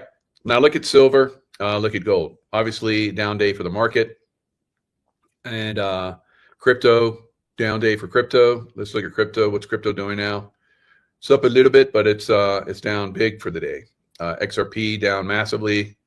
It was at 245, I think, earlier today, and now it's at 230. So it's not showing it's kind of recovering a little bit. So they give it a little. But look at gold, $142.70 today. It's up. Wow, right? But you always look at the percentages because that's really what you want. You want the percentage increase. And like I said, we're going to start to see dollar days in silver, and we're going to start to see, we've already seen one that's become common. Now, as you see here, there's $2, that's a $2 day. $3 days are coming, then 4, then 5, all the way up to 10 and more, guys. Just like we're seeing right here with gold going up $142. I don't know if we're going to see silver go up that much a day, but percentage-wise, as you guys can see, it is up more than gold, and that's pretty typical. All right, so we're going to continue to see, I think, and it might recover a little bit next week and into the following week because that's when the Fed is going to cut rates again for a quarter point. So we are in an AI bubble, just like we were in a dot-com bubble back in 2000, 1999 into 2000. We could see it just go just crazy up, right? So I think we're going to get a little bit of a pullback, and then it's going to go crazy again. I could be mistaken. This could be a rug pull for the financial system. I don't know, but you want to have your money in silver, right? And you crypto bros, you better be careful out there, right? You guys who put your money in banks, better be careful out there. So it might not be this week, might not be next week, might not be months from now, but it's going to happen. These banks will fail and fail massively, right? So, you know, all the different things are coming in. We're seeing that the banks were laundering to, you know, Jeffrey Epstein and all that stuff. That's just one. And then we have bank failures, I think, are going to start because of the silver skyrocketing. They had massive short positions, and they're going to be taking on the chin, massive. So I say buy silver like it's going out of, and it is. It's going to get real scarce. All right, it's going to get real scarce, and it's going to keep going up a lot. All right, so let's look at the Bitcoin. The Bitcoin chart is not looking so good. All right. Now I said if it broke, let's see. I said if it broke, like, what was that? If it broke 110 or 109, it's going to go a lot lower. So right now, I think it's at 109. It was down 108 earlier. I think it's probably going to go down to probably about 98 before this. So if you're a Halloween trick-or-treater, here you go. You're gonna get a lot of slaughtering going on, because that's what they do in Halloween. The witches and the warlocks, and they made it a game so that we all celebrate it, and we don't realize that it's very, very evil, right? So, and then there's people that are like, well, it's evil, but we're doing it. We're gonna take it on, and we're gonna make it good, right? No, they're basically taking something that's evil and making it good. Really? All right. So yeah, many of us haven't celebrated Halloween in a long time. We just you know, shut the doors and turn off the lights, right? When I haven't even seen kids in years trick-or-treating. It's just crazy. I think a lot of people are onto this. So, you know, hopefully more of you guys are. But as you see here, yeah, it looks like Bitcoin, as you guys can see here, got slaughtered. It was at its all-time high. I said it would probably hit a high of 125. It did. 125 and some change, and then it started coming down, and then it collapsed. And now it looked like it was coming back, and then now it's collapsing again. But you crypto bros, you know what you're doing, so good luck. Right? So now look at a really good chart here. That silver, like we saw, is up very nicely. Gold is up very nicely. Crazy highs. Dow Jones, not looking so good. S&P, not looking so good. NASDAQ, not looking so good. So will there be a pullback tomorrow? Remains to be seen. I think there's a possibility that there will be. If there's not, there's not, whatever. But you see this low back here where it like, you know, gap lower. It's probably going to come back and test that. So that's 552 for the triple Qs. Yeah, that's way down there. So maybe not that far. So I think it's probably going to be this one, 559. That's what I was looking at. Yeah. So 559, that's about 40. So we'll probably see about 400 or so decrease in the NASDAQ, I think, over the next, probably tomorrow, maybe the next day, over the next day or whatever. And then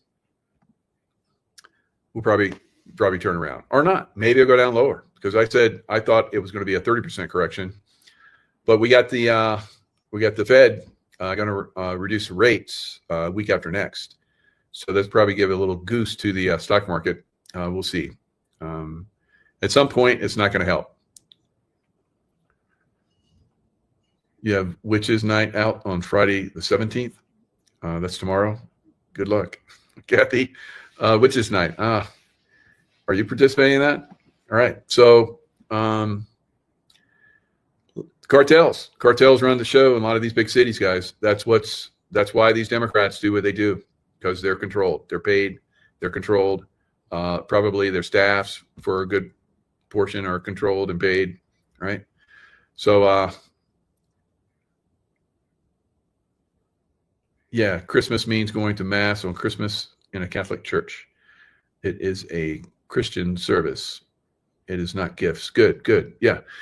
So we can celebrate Christ year round. We don't need like one special day, right? And there's evidence that he wasn't born on that day. All right, that was somebody else's day, so they just put it in there. That's the Romans, right? They wanted to get as many people involved as possible, so they put a lot of those things like what's the other one? And Santa Claus. That's a bad story about Santa Claus too. Wow. So lots of craziness that's being exposed. A lot of people don't really celebrate those anymore, and that's going to really hurt a lot of businesses. So, but you'll just take that money and apply it somewhere else, right? And shop somewhere else in different times, and give gifts for some other occasion, for birthdays, instead of that materialistic Luciferian twist to Jesus, man of light and love, right? And peace. So stay in the love vibration, stay peaceful, unless you can't, right? You got to protect yourself or your loved ones. All right. So, but we're going to see some craziness. You're like, it's going to get crazier. Yeah, it is. Way. All right. Lots of love. Stay in the love vibration. And I'll see you guys next time.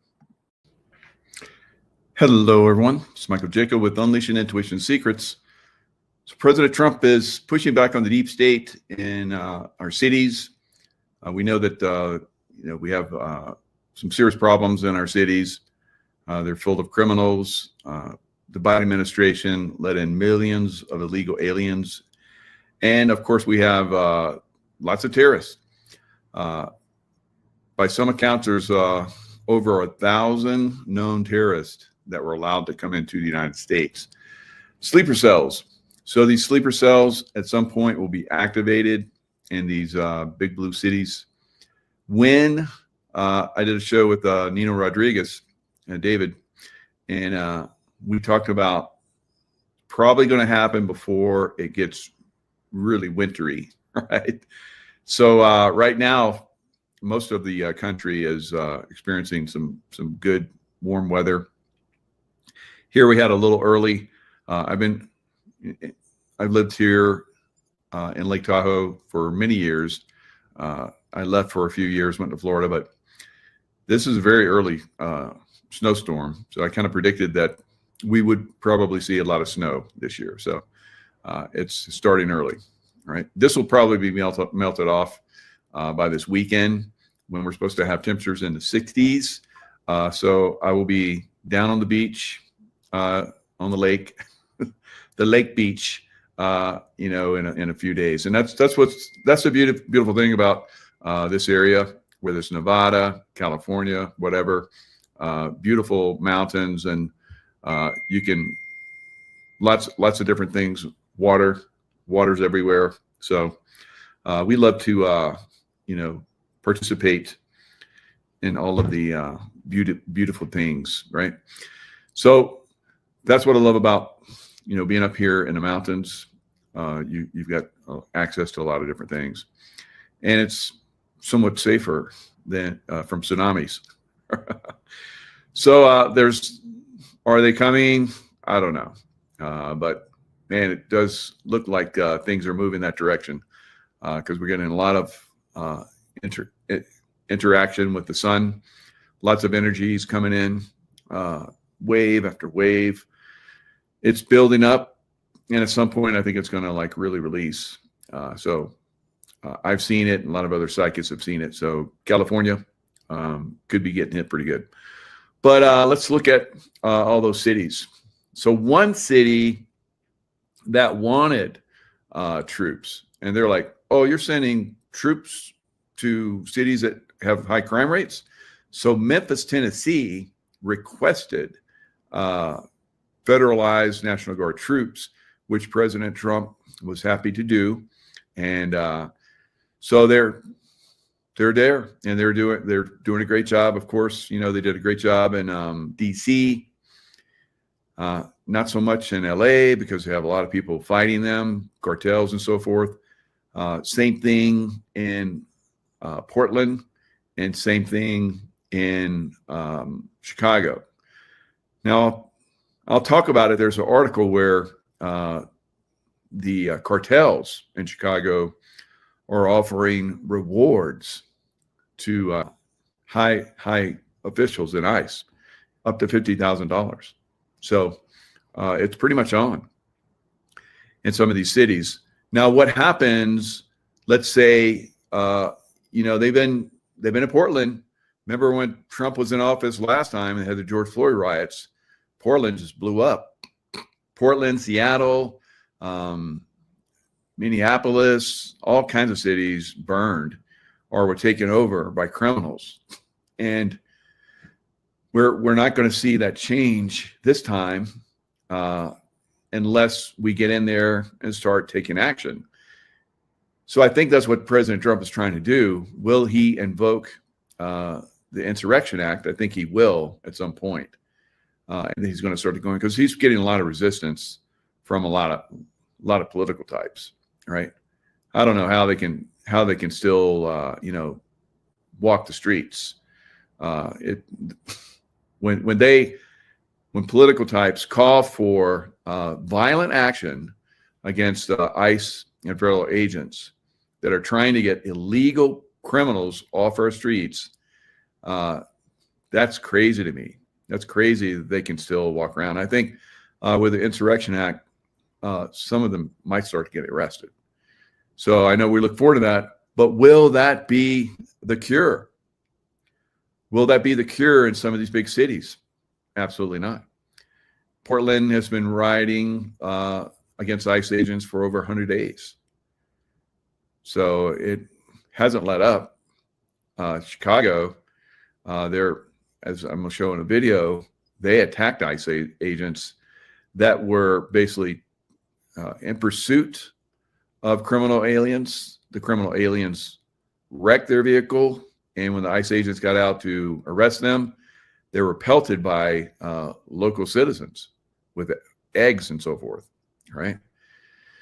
So when you got the local, citizenry that's not, that doesn't want it to happen, and it needs to happen, you're going to have conflict. So that's what's going to happen in a lot of cities going forward. New York probably is going to be really, really tough. That's a big city, and you have anti-Trump derangement syndrome massively in New York.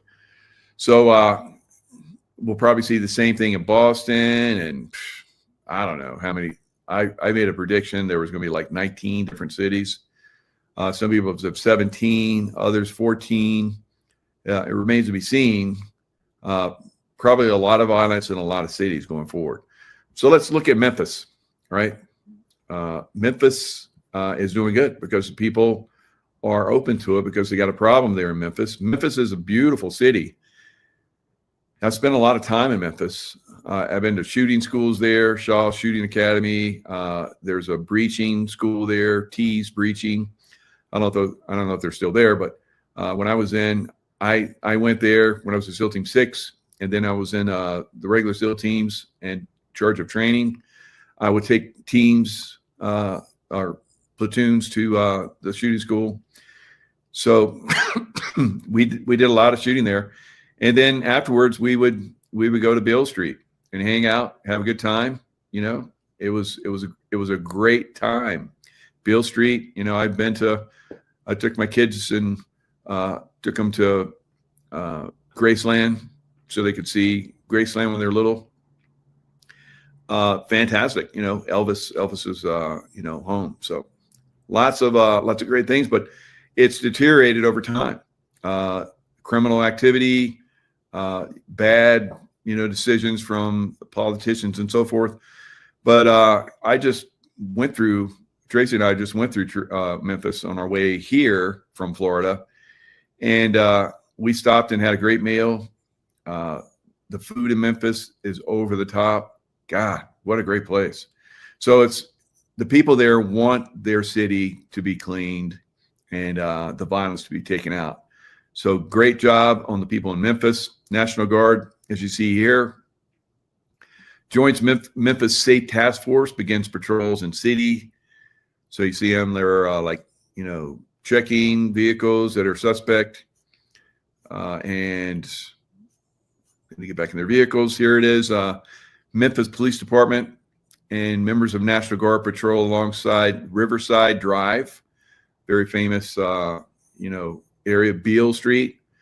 Great place to hang out, eat food, party, listen to great music, blues music. So you see here, getting the fist pump. Yep, glad you're here. So good job. Good job for the National Guard. And, Beale Street, B.B. King Boulevard.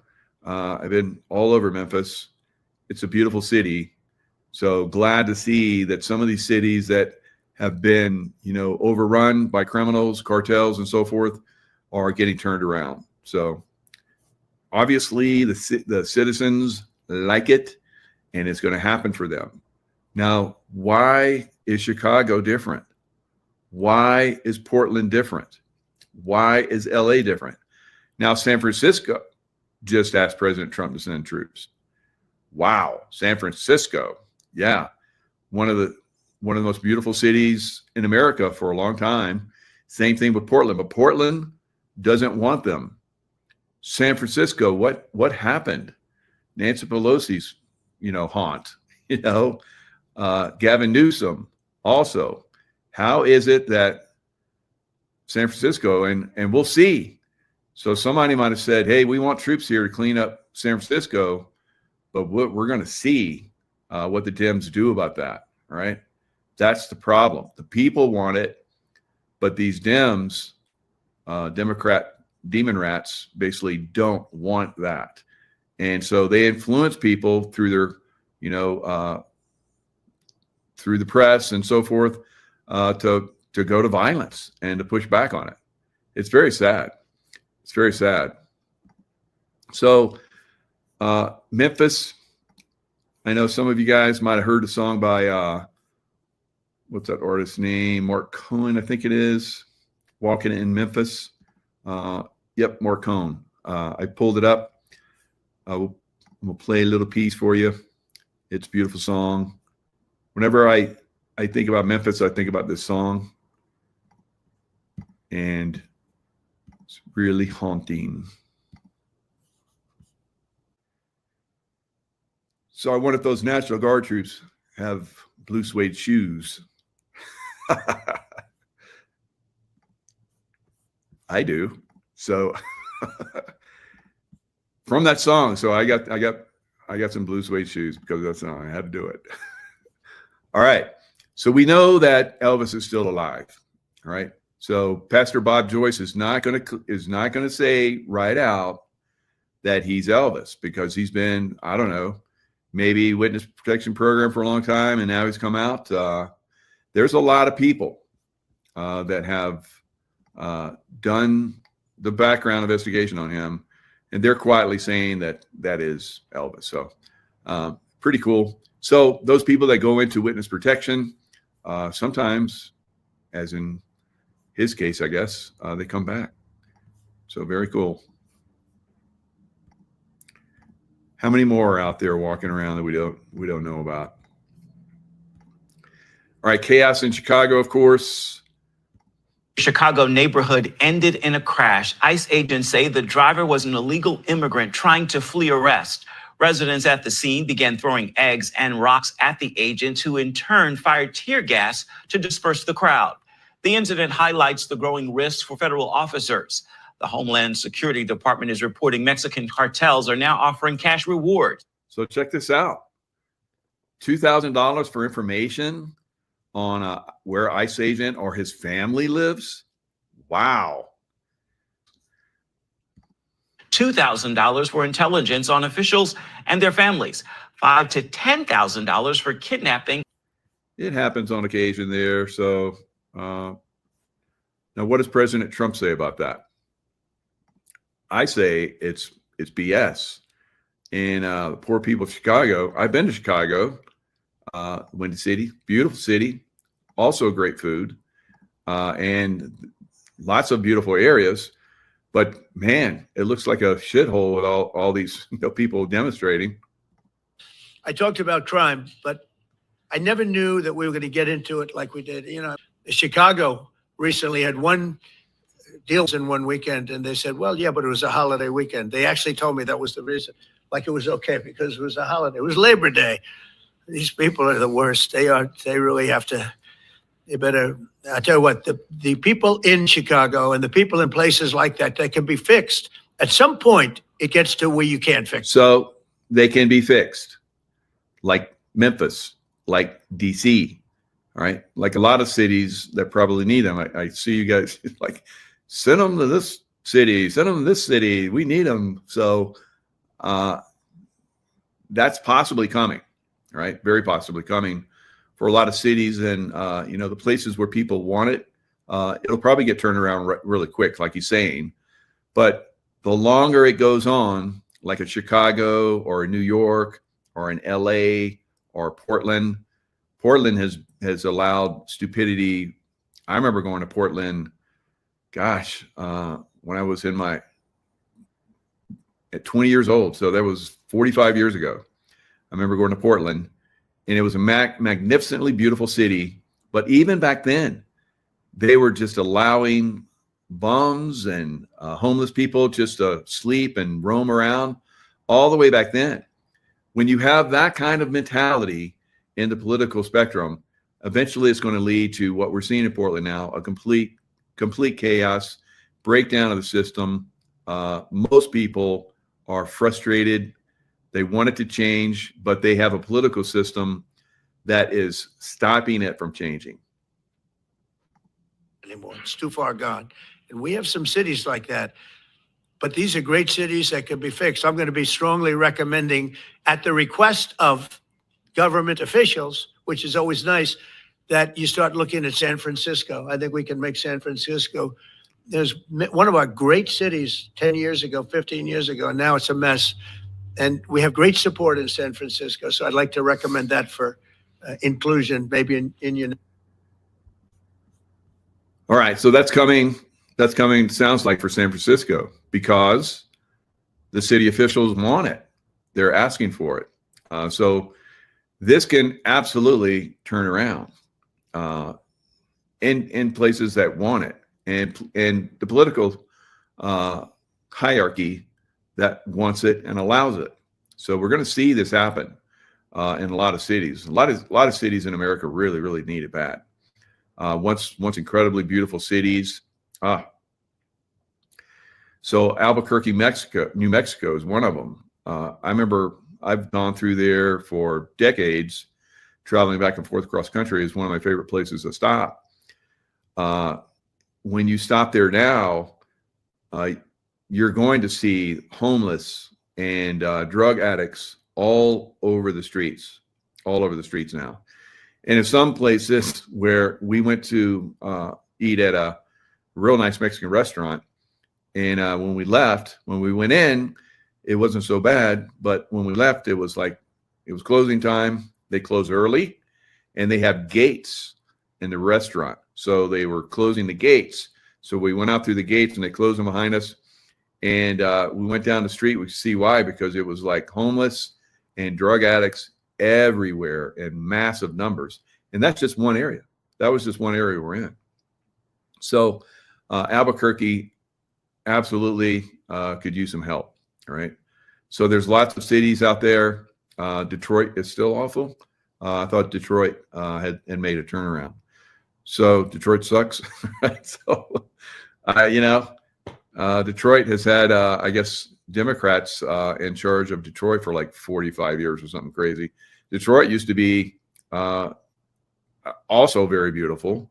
And I think at one time, the second wealthiest city in America. Of course, they had auto plants there and everything, steel plants, all kind of crazy stuff.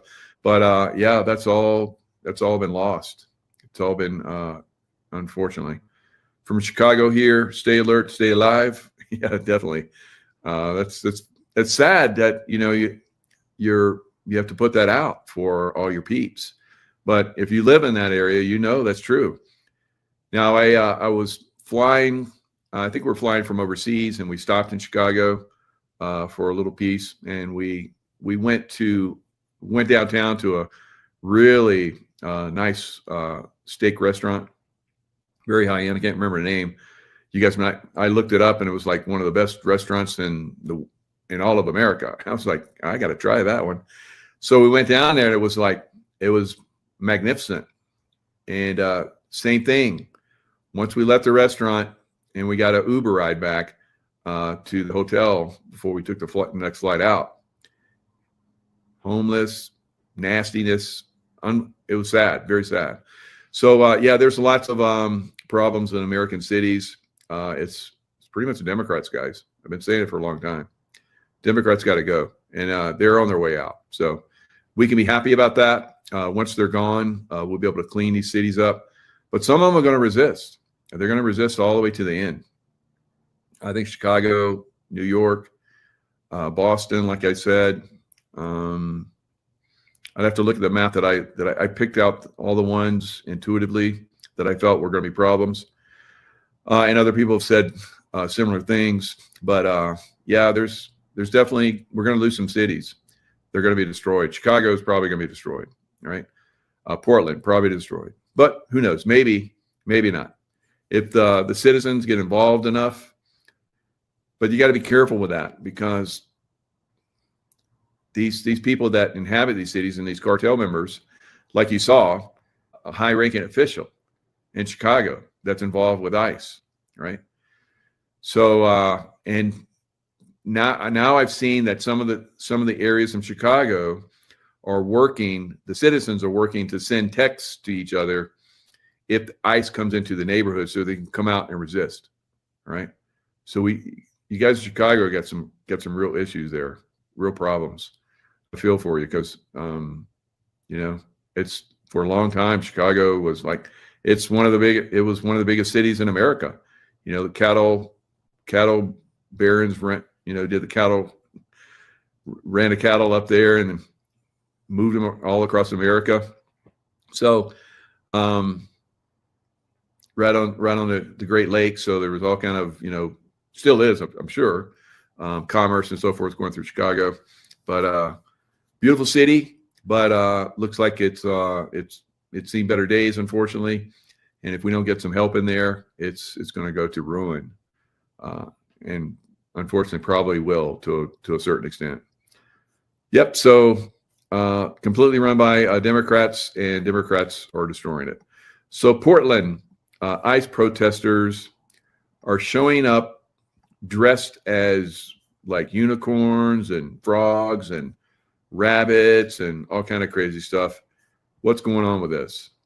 What is this nonsense? Why Portland ICE protesters are showing up dressed as giant inflatable animals? So from what I could see, they weren't really giving a good reason, because there is no good reason, of course.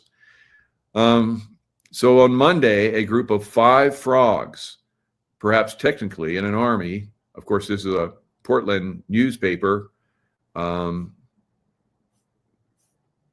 Oregon Live, Portland, right? So it's like the press supports this bullshit. The government supports this bullshit. The people are disgusted with it. But still, this small percentage of people are able to run ramshot over everybody else. So zebras, frogs, unicorns, chickens, and clowns. So the frog contingent has grown steadily since protester Seth Todd was pepper sprayed by officers while wearing an inflatable frog suit. So a live streamer who asked not to be identified due to concerns about harassment, right? It's okay to harass those of us that are like me, and boy, do I get harassed. But for these guys, please don't harass me. I'm only going to put my first name out there. So Portland Freedom Frog, what the ICE protests needed, he thought, wasn't just more frogs, but a fully inflatable menagerie of squirrels, sharks, raccoons, and more. When you have people and inflatables bouncing around, it's going to be very difficult to say this was a war zone. This was a riot. Right? You're pretty clever there, Jordy. It de-escalates with ice. No, it doesn't. Those guys can't really come up and hammer ice like some of these people are. So you have like this inflatable frog, and you got this, cretin that is an absolute, mind deranged idiot that comes in and spits and beats on, ICE officers, and he gets hauled away. Probably going to spend 8 years of the rest of his portion of his life in prison. And you got a frog there, and that makes it okay, Jordy? What the hell? See, this is the problem in a lot of these places. These people are distorted in their consciousness tremendously. And they're out there creating this facade that they're helping illegal immigrants, because anyone that comes to America should be allowed to be here and get taxed.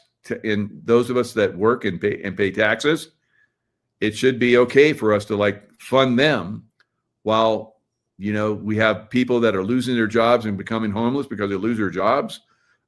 Military veterans that, have PTSD that end up on the streets, all kind of crazy stuff, guys. But yet we're supposed to support illegal aliens, and they get better treatment, better, money and free healthcare and so forth. Our seniors don't get that, right? This is insane. So this bullshit, has to end.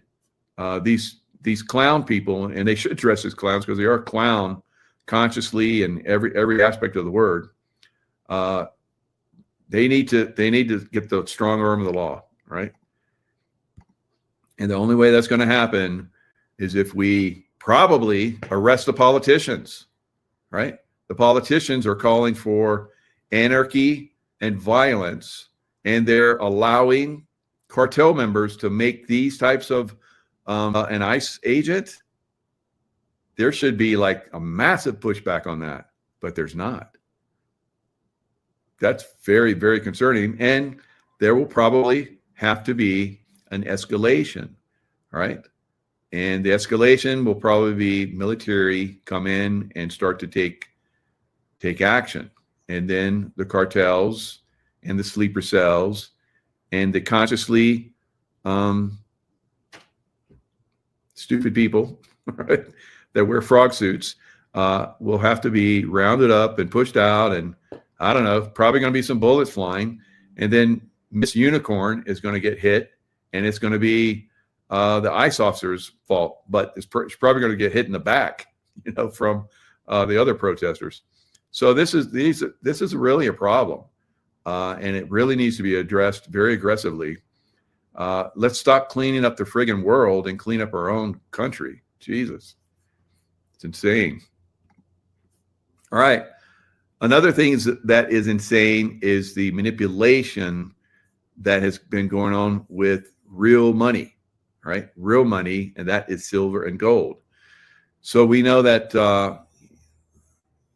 back in the day, we had Nixon in 1972, took us off the gold standard, and that really started to, turn things around. So the manipulation had been going on for, decades and decades up to that point. And then once we went off the gold standard, it really went to another level. So silver and gold, silver more than any time in history, guys, because it's basically a very valuable metal because it's used in the computer chips that run your phone, your computer.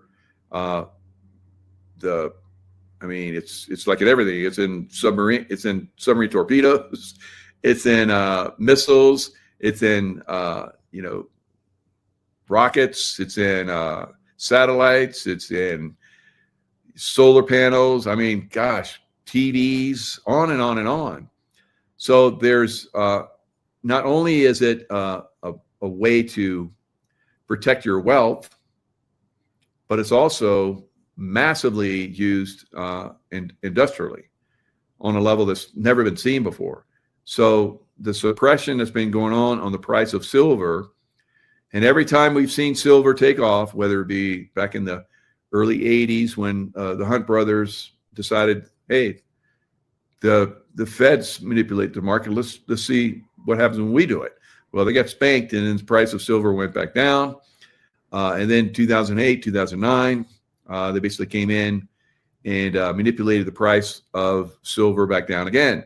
This time, their manipulation is not working. So you'll see silver, they'll come in heavy with paper silver, right? Sound familiar? Fiat.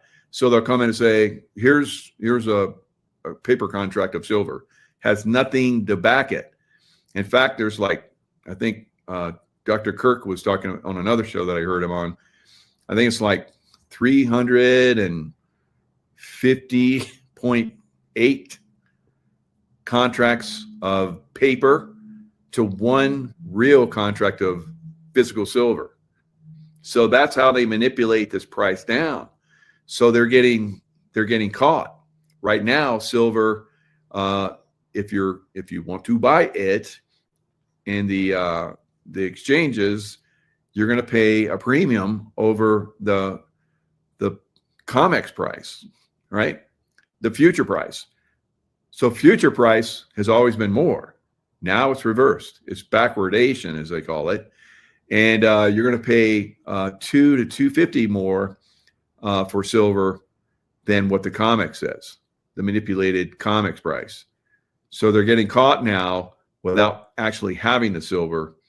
So it's becoming scarce, right?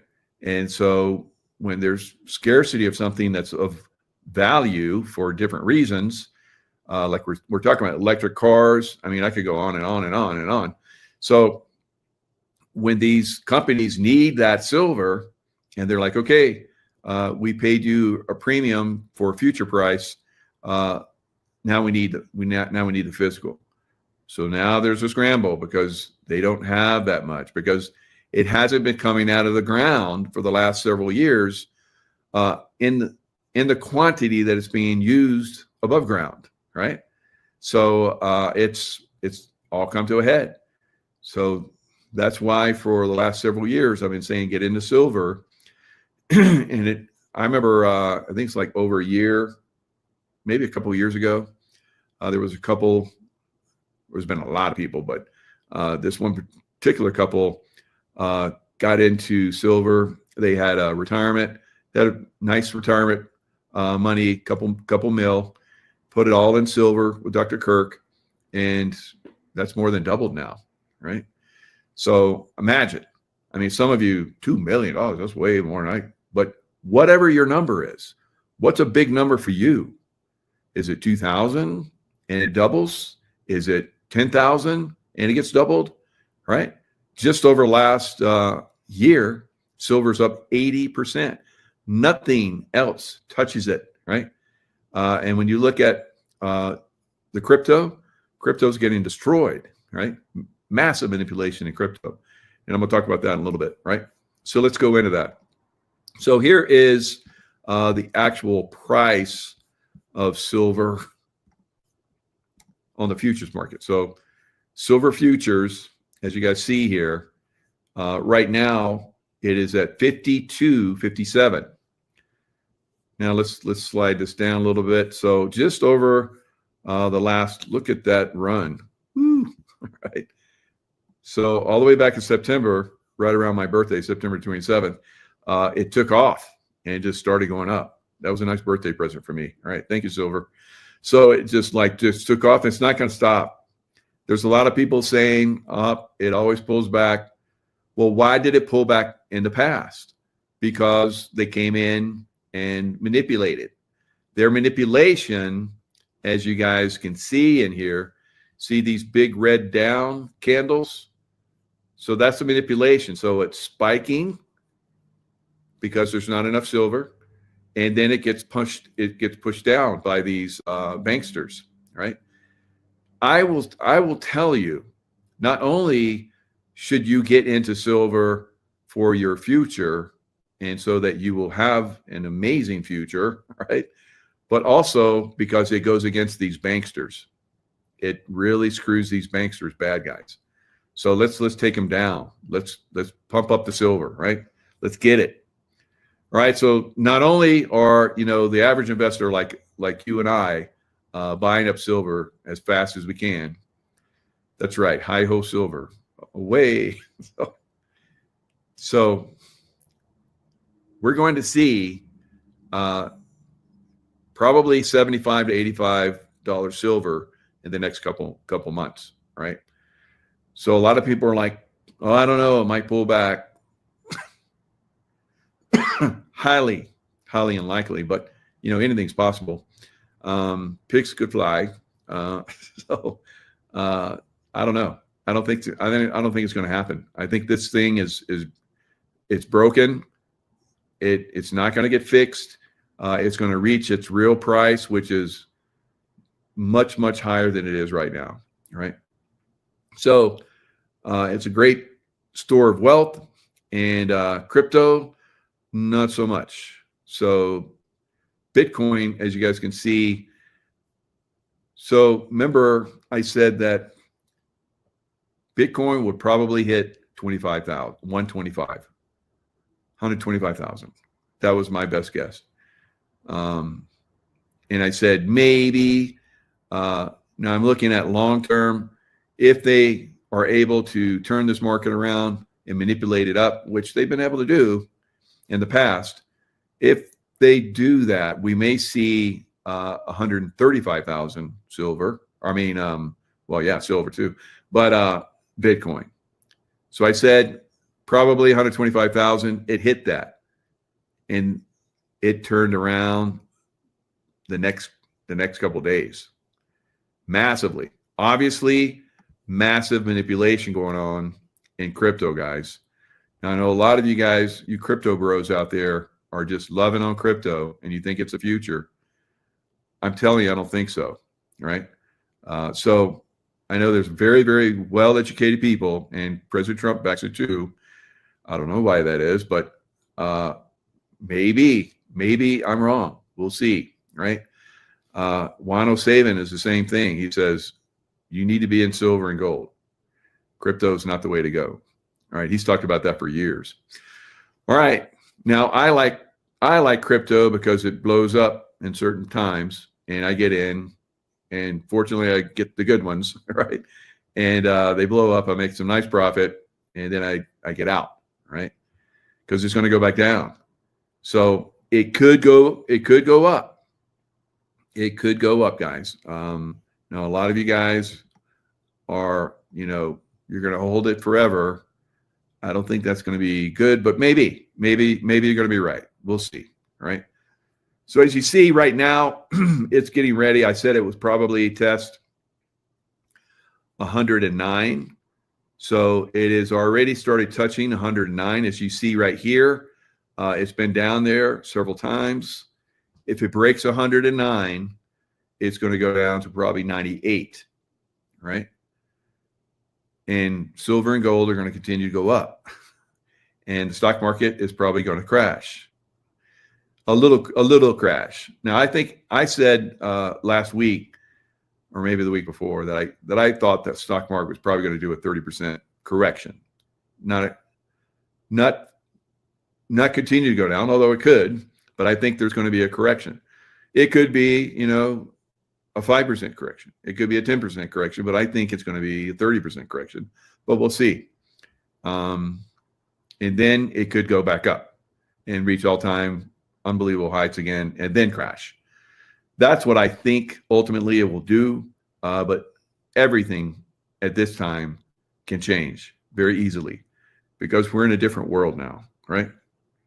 So a lot of you guys in XRP, look at that long candlestick on XRP, went all the way down to 140. I remember watching that, and I was like, it's going to go to zero. Oh my God. And so I made a lot of money on XRP. I told you guys I had the dream, and I said the dream was like, put everything in XRP. So I put everything in XRP, went to the moon, and then I got out. Crypto is not long-term, guys. It's just manipulated. Now you look at that long candle, that's absolutely manipulation. All right.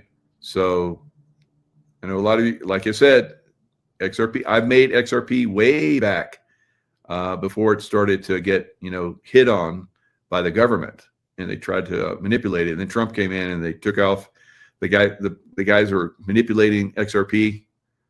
They went away, and XRP went to the moon. Right. So anyway, that's up to you guys to determine, what you're going to do with your investments. I will tell you that your best investment by far is going to be silver. And I've been saying that for a long time. Now, we saw the silver price was like, I think 51, almost 52. Right now, if you look at KEPM, that's Kirk Elliott Precious Metals. All right, that's my dude. So we've been talking for 3 years, educating you guys, getting you ready for this big move in silver, and here it is. So on the spot price is 53.26. Now you can go to APMEX and Ampex or whatever. There's a lot of different places out there that sell silver. You're not going to get silver at this price, guys. Now, if you buy with Dr. Kirk Elliott, you get that an 8% fee in the front. But most places, when you go into a depository, they do like 4% in the front and then 4% when you exit. He does 8% in the front. So for me, having all of my silver more than doubled, almost going on tripling now, I'm very happy that I won't be paying on the other side out, because that's a massive profit. So imagine that. So you get in with a couple million and it turns into 6 million.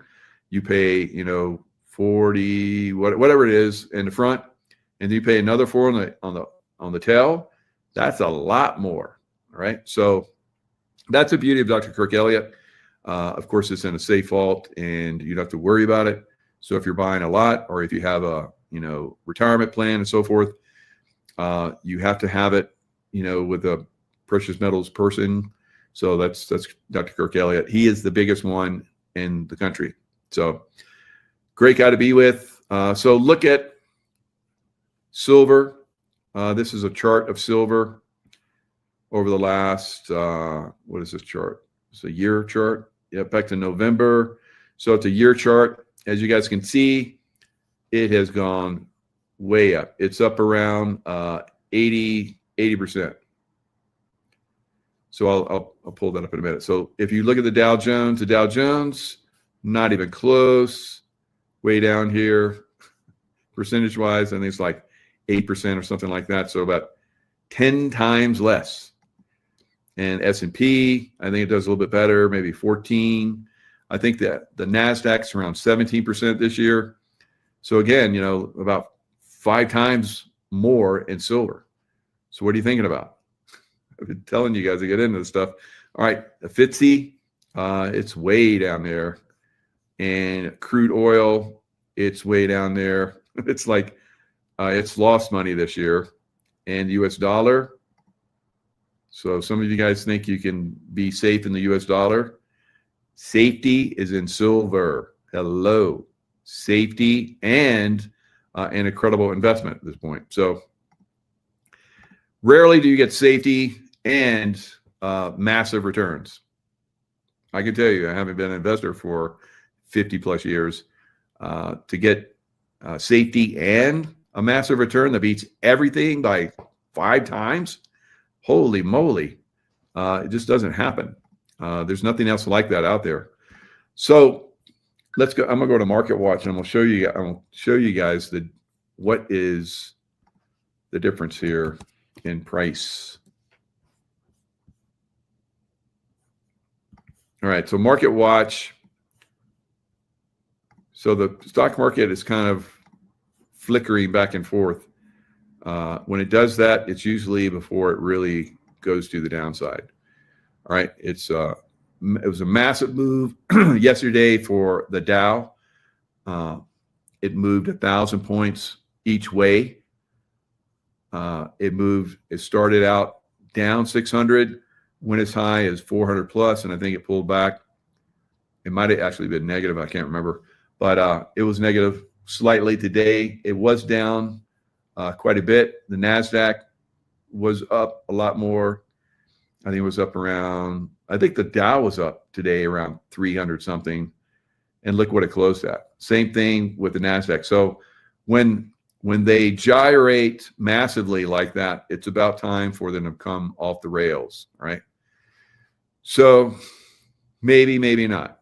So I can't, tell you guys how to invest, but you need to start thinking about where you're going to have your money. Otherwise, you're going to lose it all. So I've had a lot of people that panicking that have, contacted me online. It's like, go to KEPM, guys. All right. Kirk Elliott Precious Metals, KEPM, and a free consultation. So NASDAQ. First, let's look at the Dow. And you look year to date, 8%, like I showed you in the chart, and KEPM metals. And then we look at the S&P. S&P is doing a little bit better, just under 14% for year to date. And then the NASDAQ is the big performer of the three, 17.4%. And now let's look at silver. High-hole silver. All right, 78. All right, I looked at it earlier. It was like 79, so it's pulled back slightly. But if you watch it for a little bit, it'll probably go back over 80. Right? So that's where we're at right now. The silver continuous contract is 52.35, the futures contract. And like you saw, the spot price now is like $1 more. So it's starting to catch up. It's starting to equalize. So it was like $2.50 on Monday. The spot price was $2.50 more than the futures price. So now it's starting to catch up. So it doesn't look to me as if it's going to pull back, guys. Right?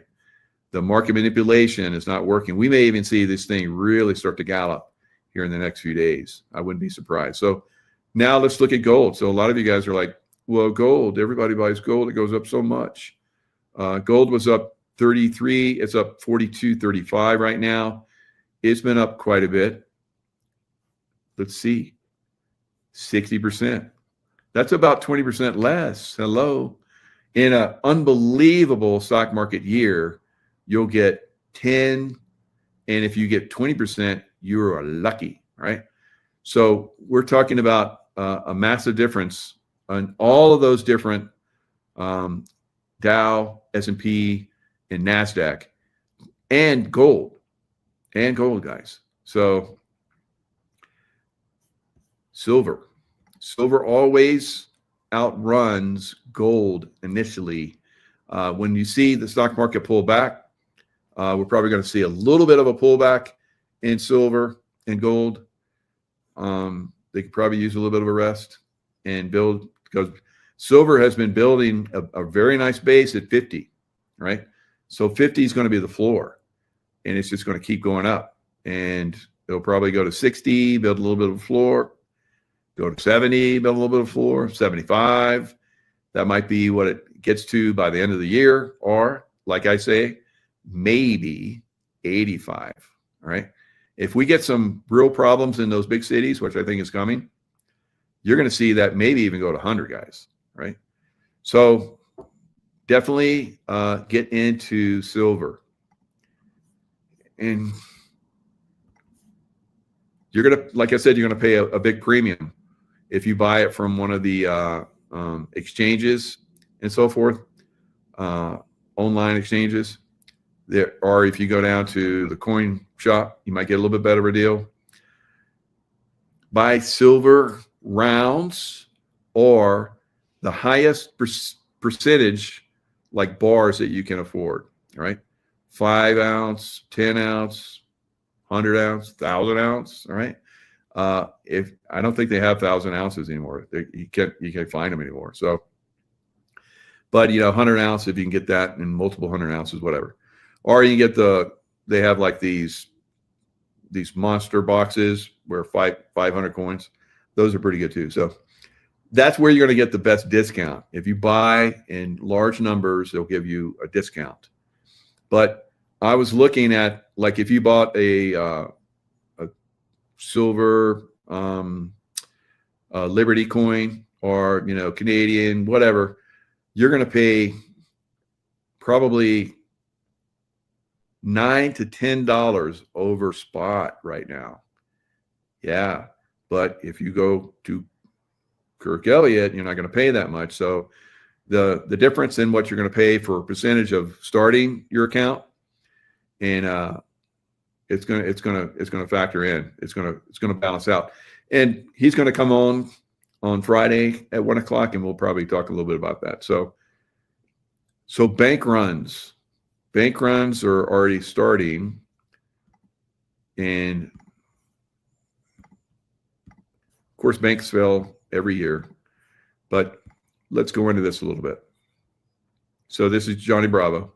Bank run on Binance could continue. Investors appear to be in a hurry to remove assets from exchanges. It is ugly. China would unleash chaos on the global system. This is clearly something that they were planning all along. Markets lower on fears of an escalating trade war. This is China versus the world.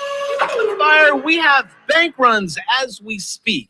And it's not just your normal everyday bank runs. One, it's digital. Two, it's currently it's over $21 billion in withdrawals. So congratulations for you guys for figuring out that this is a Ponzi scheme. But actually, if you have not figured it out yet, your money ain't in these banks. You guys figured that out and you're like, I'm going digital. I'm getting it out of these banks onto my own wallet, and then I'm going to put it on an exchange, which that wasn't a good idea. And there is currently now lawsuits. And a jury trial demanded against Tether.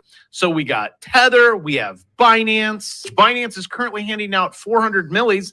If you guys want it, maybe it will appease you. It shows fault, and then they made some deletes. Coin. All right. So, this has happened. Runs on these stable coins. They're anything but, guys.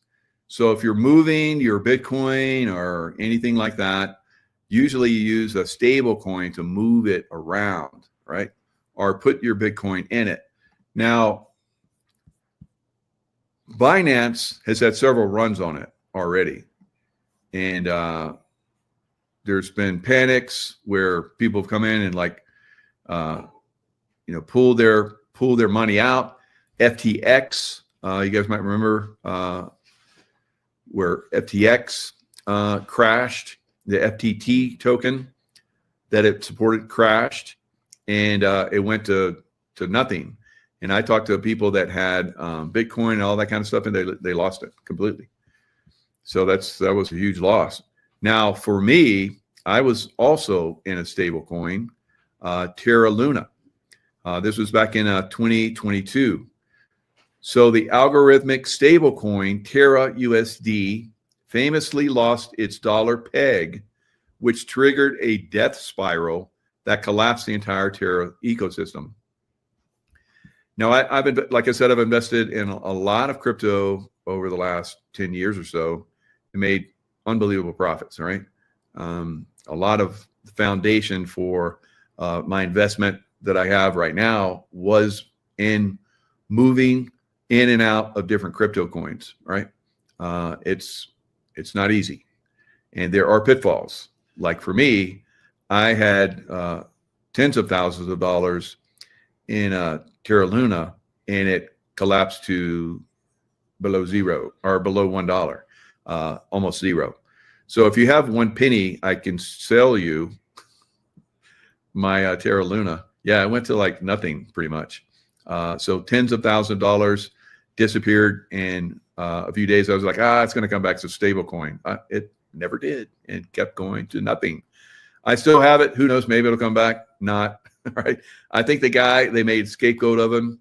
The guy that was in charge of and started Terra Luna. I think they came after him. I don't know if he ended up in prison or what, but they made a scapegoat of him, but it wasn't his fault. They came in and hacked him. All right. And that's what they do. You saw that hack job that happened on our XRP that I showed you guys. They came in and hacked that sumbitch, right? Took that thing down. And they did the same thing to Bitcoin. Bitcoin was up there around 125,000 and then went all the way down to like, I don't know, 105 or something. And some big way, somebody with a lot of money that knew that thing was going to crash came in right then and bought millions, hundreds of millions and hundreds of millions, right? Manipulation, hello, right? So some big whale came into Terra Luna and hammered it. And then once they knocked it loose from the dollar peg, it started to crash. And that was it. It was gone, right? So go ahead, invest in Bitcoin, all right? Go ahead, all right? I've been trying to tell you guys for a long time. I still have people, I bought all the pullback. I'm like, okay, should be in silver, right? Okay. Now XRP is like 245. So 240 for XRP is kind of like that zone. So if it goes below 240, it's not good. But if it goes above 240, that's good. So maybe it'll pick back up, but we'll see. We'll see, right? But eventually, it's going to go way down. Right? When the stock, what happens to crypto when the stock market goes down? Goes down, right? So it's speculative. It's all speculative, and I'm a speculator on things that I can see that are pretty much a sure win, right? Except for Terra Luna. I did fail on that one. But on all the other ones, not all of them, but most of them I've done really well. There's been others that they were on exchanges. I tried to get it and move it, and it disappeared. I was like, whoa, that's not cool. So some of those went. So Dogecoin, before it made it to the exchanges, it was on these little rinky-dink exchanges. That's the only way you could get it. So I got a lot of it. And then it went to it did go to $1, I think, or right at $1, then pulled back. I didn't get out of it until later, unfortunately. But at one point, boom, I was a crypto millionaire just in Dogecoin because I bought it on one of those little exchanges. Because I saw Elon Musk was all into Dogecoin. I was like, if Elon Musk, he's a smart guy. If he's into Dogecoin, I'm getting it. And I just pumped what I could into it, and it went to the moon, right? So some of you can do that. And some of them, like Ethereum, you have to play them. So I played Ethereum, made a lot of money on Ethereum. I played XRP, made a lot. So all these, you can move and groove on them. But if you stay in them, you're probably going to get spanked, right? Now, if you have there was one time I said, I think 8 years ago, maybe longer.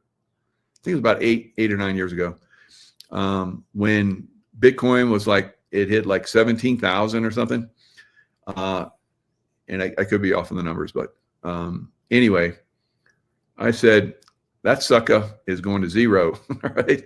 And it nearly did. It went down pretty low, but I watched it. I was like, it's not a zero yet. And so it started bouncing. And I was never into crypto. People would ask me, I said, no.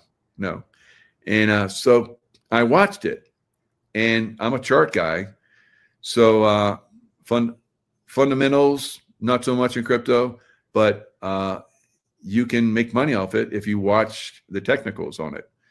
So I watched the patterns of it, and I was like, that sucker's not going to go to zero. It's actually going to go back up. So I got in and made some money on it and took that money and put it in other stuff. So then I started seeing the patterns of it. I don't think it holds value. Because when you see all these other crypto coins that can go to zero, if they come in and hammer it, there's obviously people that have, the dollar gets manipulated, yeah, right, but not on a massive scale, right? Not on a massive scale. And if you come in and get the dollar, you can sit on the dollar like some people have. When I warned them, you need to be in silver. And so they sat on dollars. And like you saw, dollars have gone down. And silver in that meantime has gone to the moon, right? And so if you look at the difference in the turnaround, some of these people, because they didn't listen and put their $1 million in silver, they just put $250,000 in silver. And that could be relative wherever you're at. I mean, I know some billionaires watch me. So billionaires are going big on silver, guys, big. I mean, lots of money. They smart. I don't know if they watch me, but they did the research.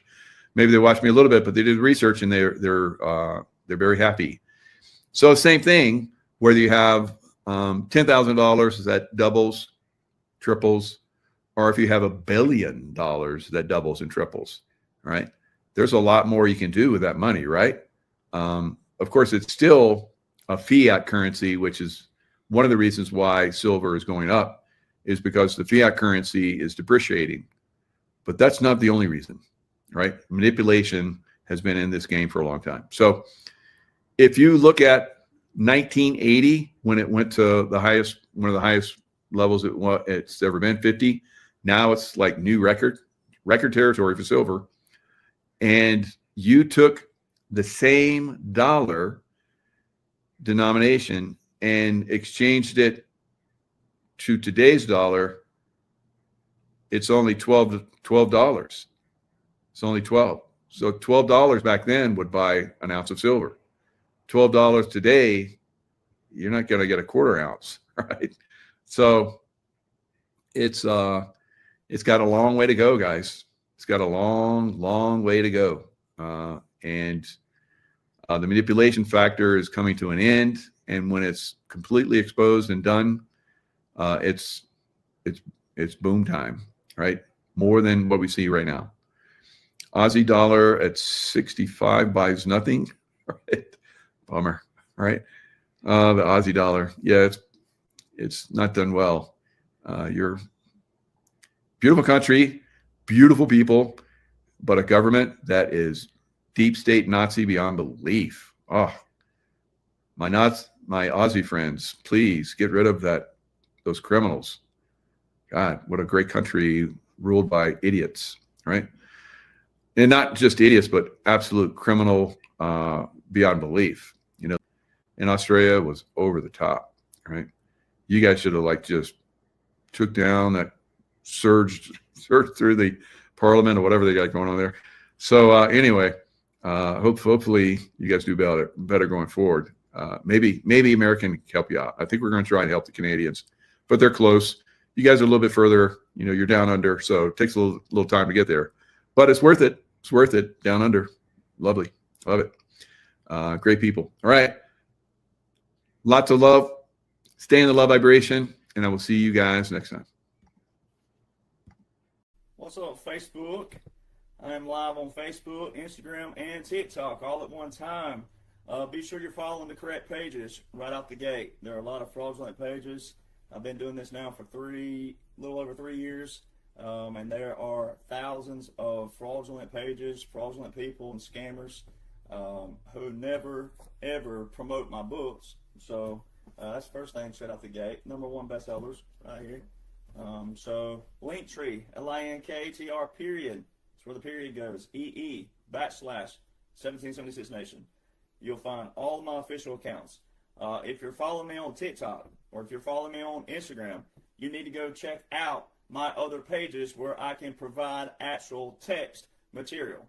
All right, Instagram and TikTok is not where you need to be to find your quote-unquote news, all right, or information, because unfortunately videos just don't do it justice. All right, you can only talk so long. and then you lose people's attention. Attention spans in America are why the United States looks the way it does.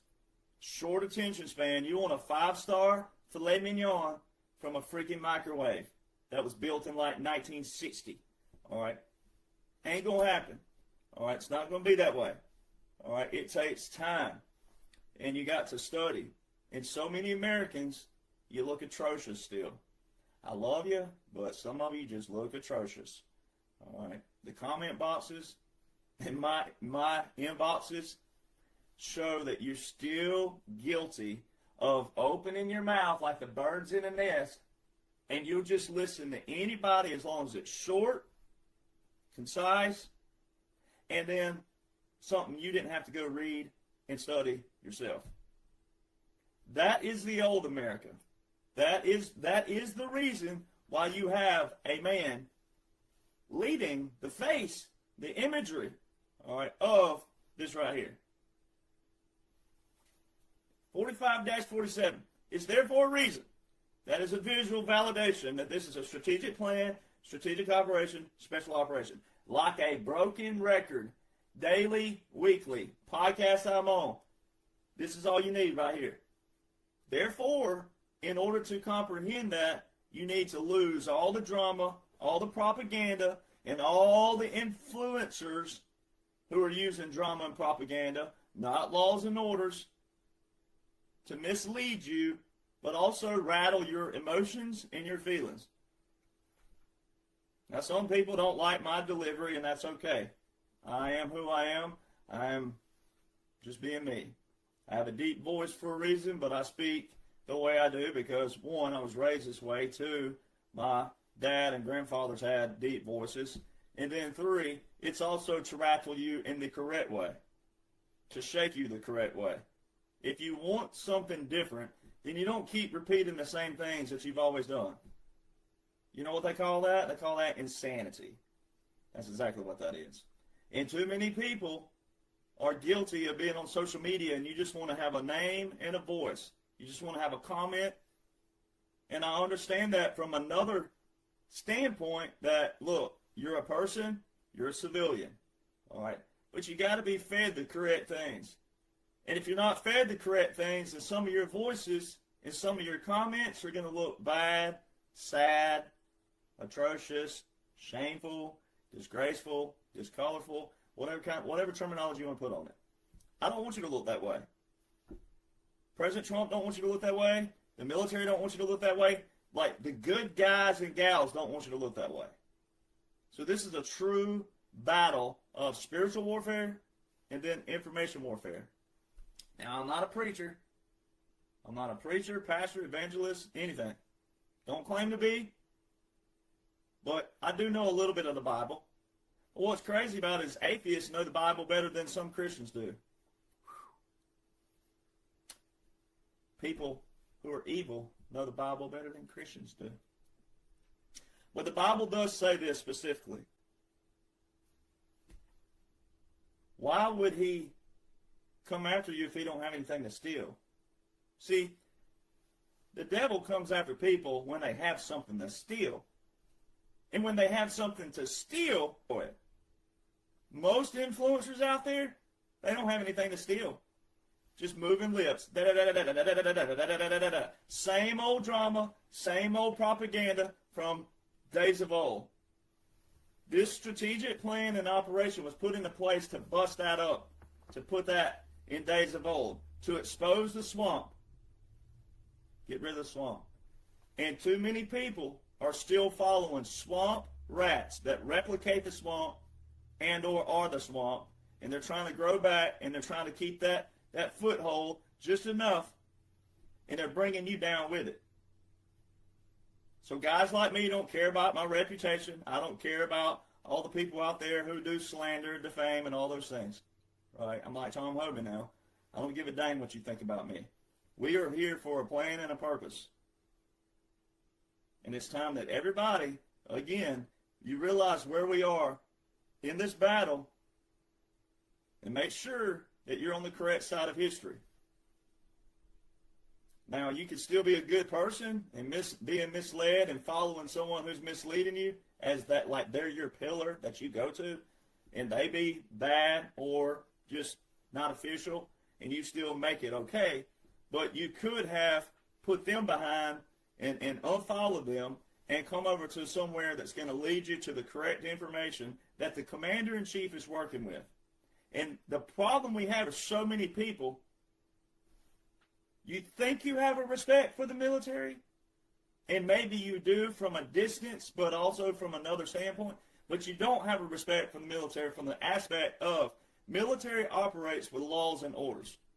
Our own laws and orders, separate from federal and separate from state. We have our own laws, orders, regulations, strategies, tactics. And also in our special operations of the United States Army Special Operations, it tells you specifically in unconventional warfare, when you know the good guys are in control, but some of you you don't know the good guys are in control because you don't know anything good. All you know is drama and propaganda. But when the good guys are in control, and gals, are in control of this nation, using the correct laws and orders for the restoration, but also the maintaining and sustaining of our origin, history, foundation, it specifically says in our Special Operations Command, unconventional warfare, that during a revolution, that whether the United States government supports the policies, that the military can act. That's why so many people, you look shaken, you get shook over the smallest, tiniest little things. And even things like way back when FJB became a slogan, or Let's Go Brandon, even that showed you still didn't know what was going on because you didn't even have to chant that, because this man is the face, image, brand, likeness, everything, the face of a military operation. You didn't even have to chant any of that stuff. Chanting that still showed you were captured and controlled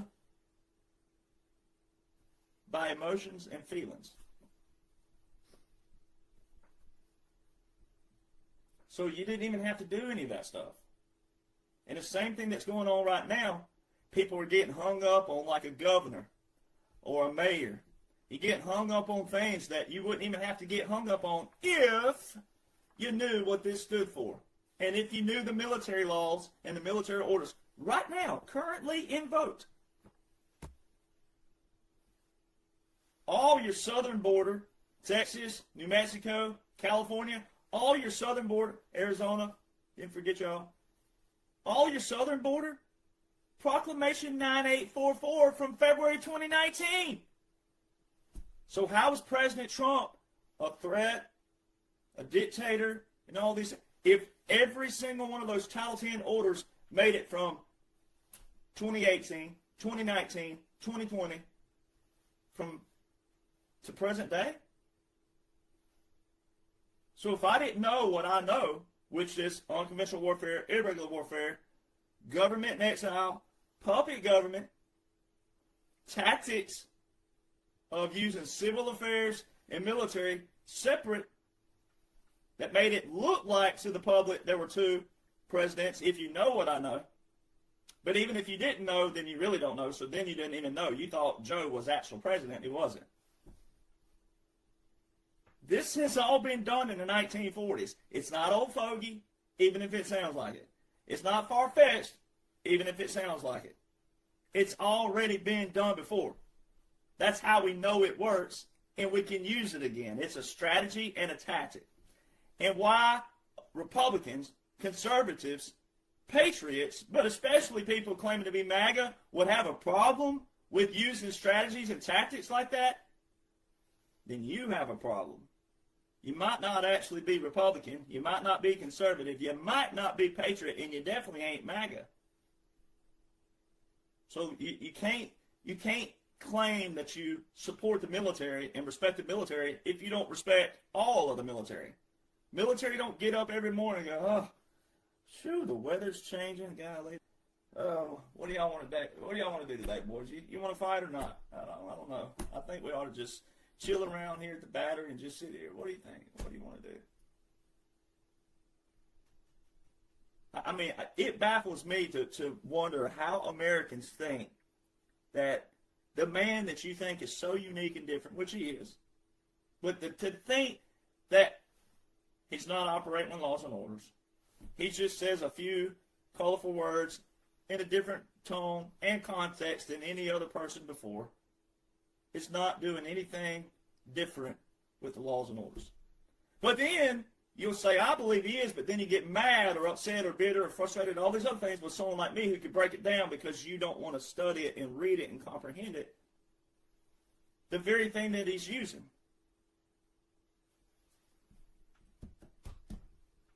So like all these things that's taking place, it's all pre-planned. It's choreographed. It's already pre-planned. That is what a strategic plan is. That is what strategic operations are. And there's daily visuals, daily, that prove this. So what typically happens is Americans will go, well, my cousin was a colonel and he ain't never heard of any of this. Well, your cousin may be a dirtbag. Sorry, not sorry. Your auntie, your uncle, your daddy, your grandpa, whoever, if they don't know the current laws and orders invoked and what they mean, it don't matter if they were a general. They could be influenced. They could be compromised. They could be bought by one of those entities over here that we know other generals, rare, colonels, rare, but we know they have in the past. We have examples of that in the past. Good versus evil. We're not in a Republican versus Democrat. Those titles have to be used sometimes to show who is and who ain't. But overall, this is a good versus evil. This is a spiritual warfare and an information warfare.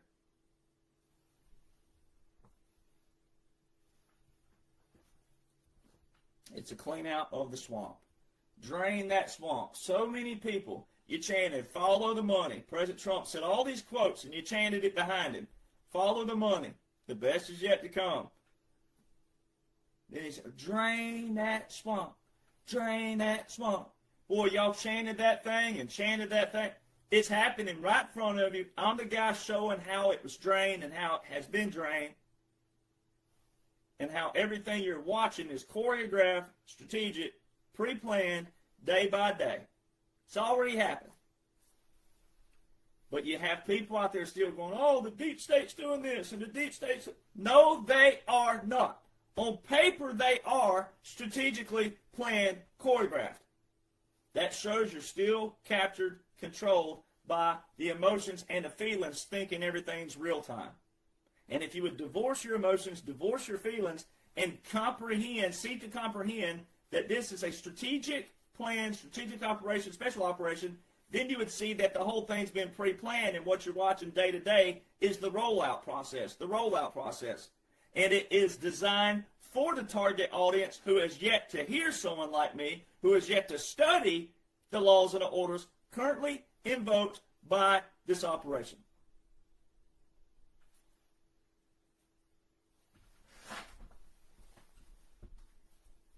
That's simple. Only people make it complicated. And I can't uncomplicate it for you. I can teach it to you without complications, but I can't make you listen. I can't make you learn. I can't make you comprehend anything. And that's why people look atrocious right now. But it's still going to get done for you. It's still going to be cleaned out, still going to be a brand new slate, just as the Declaration of Independence prescribes and describes. Two different things the Declaration does. It's a prescription for future use. It's also a description of how to use. See, Americans also have forgotten terminology. You've gotten real slang. I love slang. I'm a slang dude, especially in country music. I slang stuff up. It rhymes better. But when it comes to laws and orders, the devil wouldn't want it if there wasn't anything to steal, right? He has to have something he wants to steal. If there's nothing to steal, then it's Nothing that's of what? Detriment. So it's the same thing. Terminology matters. And so many Americans, one, don't even know the laws and orders. I always said this, and I got away from it, and I'm going to get back to it. If you walked up on the street to the average American and said, name the 3 branches of government, 68 to 75%, there's different polls out there, but it doesn't matter. 68 alone, if you went with a lower number, 68% of Americans, if you walked up to them on the street and said, name the 3 branches of government, cannot simply name the 3 branches of government. They cannot say the words, the terms, legislative, executive, judicial. Oh, but boy, do they have an opinion on the president. Oh, boy, do they have an opinion on what's going on, but cannot name the 3 branches. So if you can't name them, you definitely cannot tell me who writes and passes the laws. You can't tell me who enforces the laws, and you cannot tell me who interprets the laws. So if you can't even do the simplicities, then guess what you also cannot do? Know how a law reads, know how it's enforced, know when it's constitutional, know when it's against the law. But see, the thing is these people out there chanting unconstitutional, unconstitutional. They can't even name anything from the Constitution. That's what's bad about it.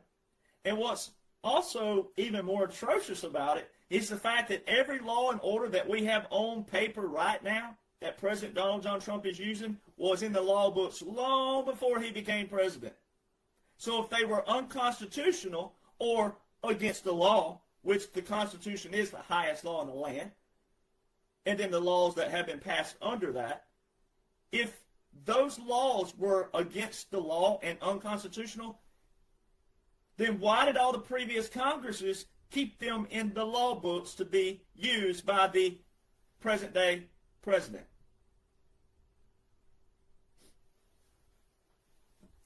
So see, anyone who's yelling, chanting against the law, unconstitutional, they should be mad at the previous Congresses. Not the current president for using it. But it's not against the law. Nothing that President Donald John Trump, wartime President Donald John Trump is using is against the law.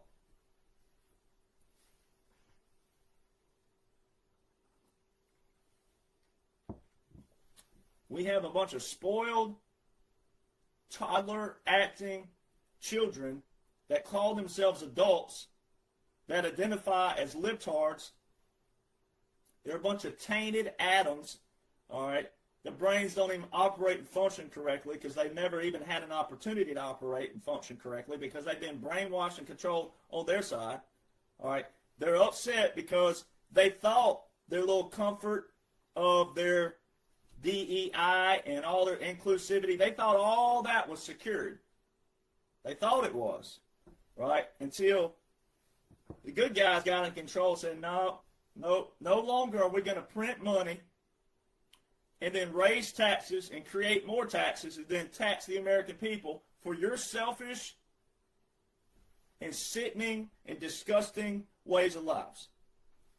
If you want to chop your ham candle off, then you can go find you a doctor in a barn in the back of the woods somewhere and chop your ham candle off. But guess who ain't paying for it?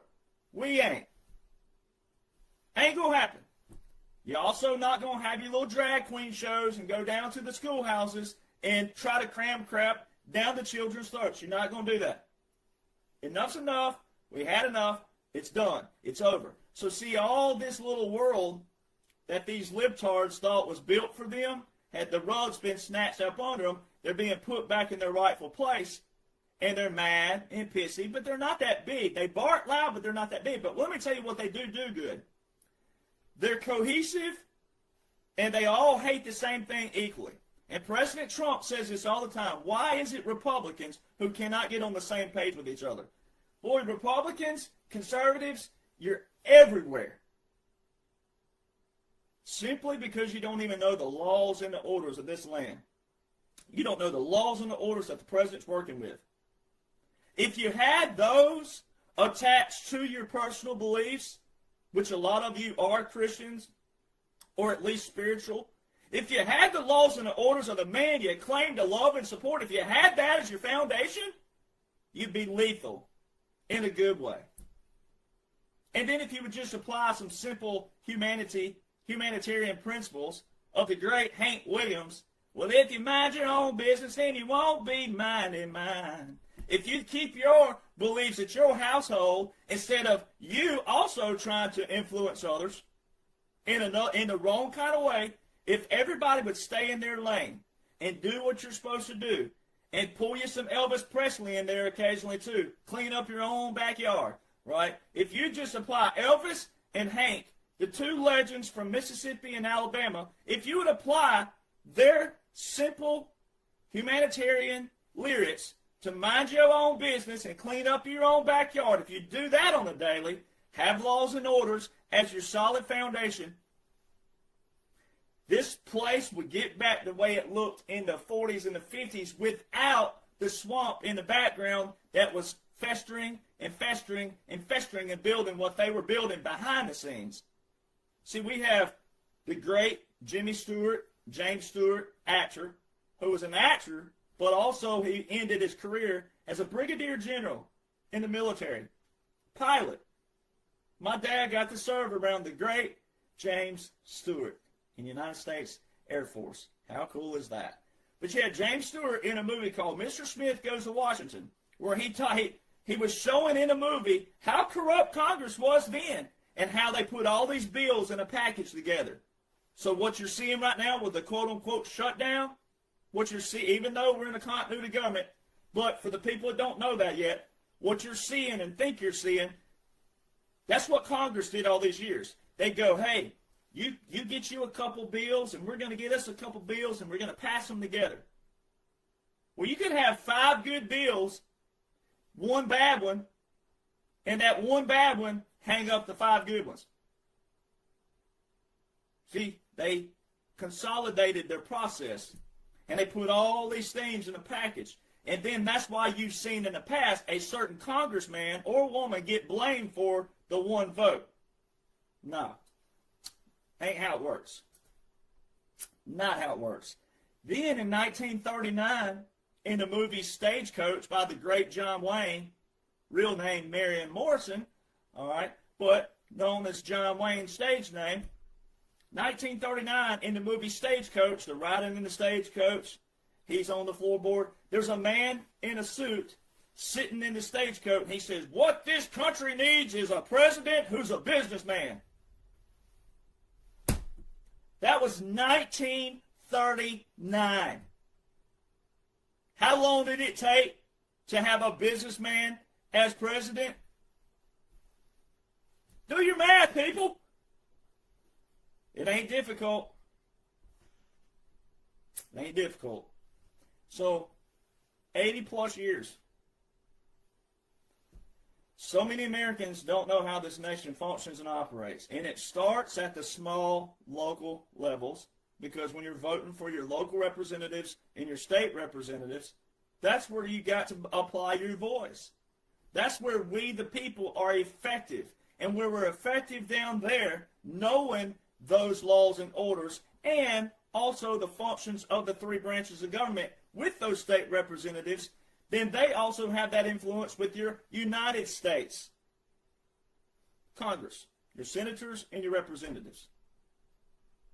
So many people just don't know the functions of government and how it gets to the federal level.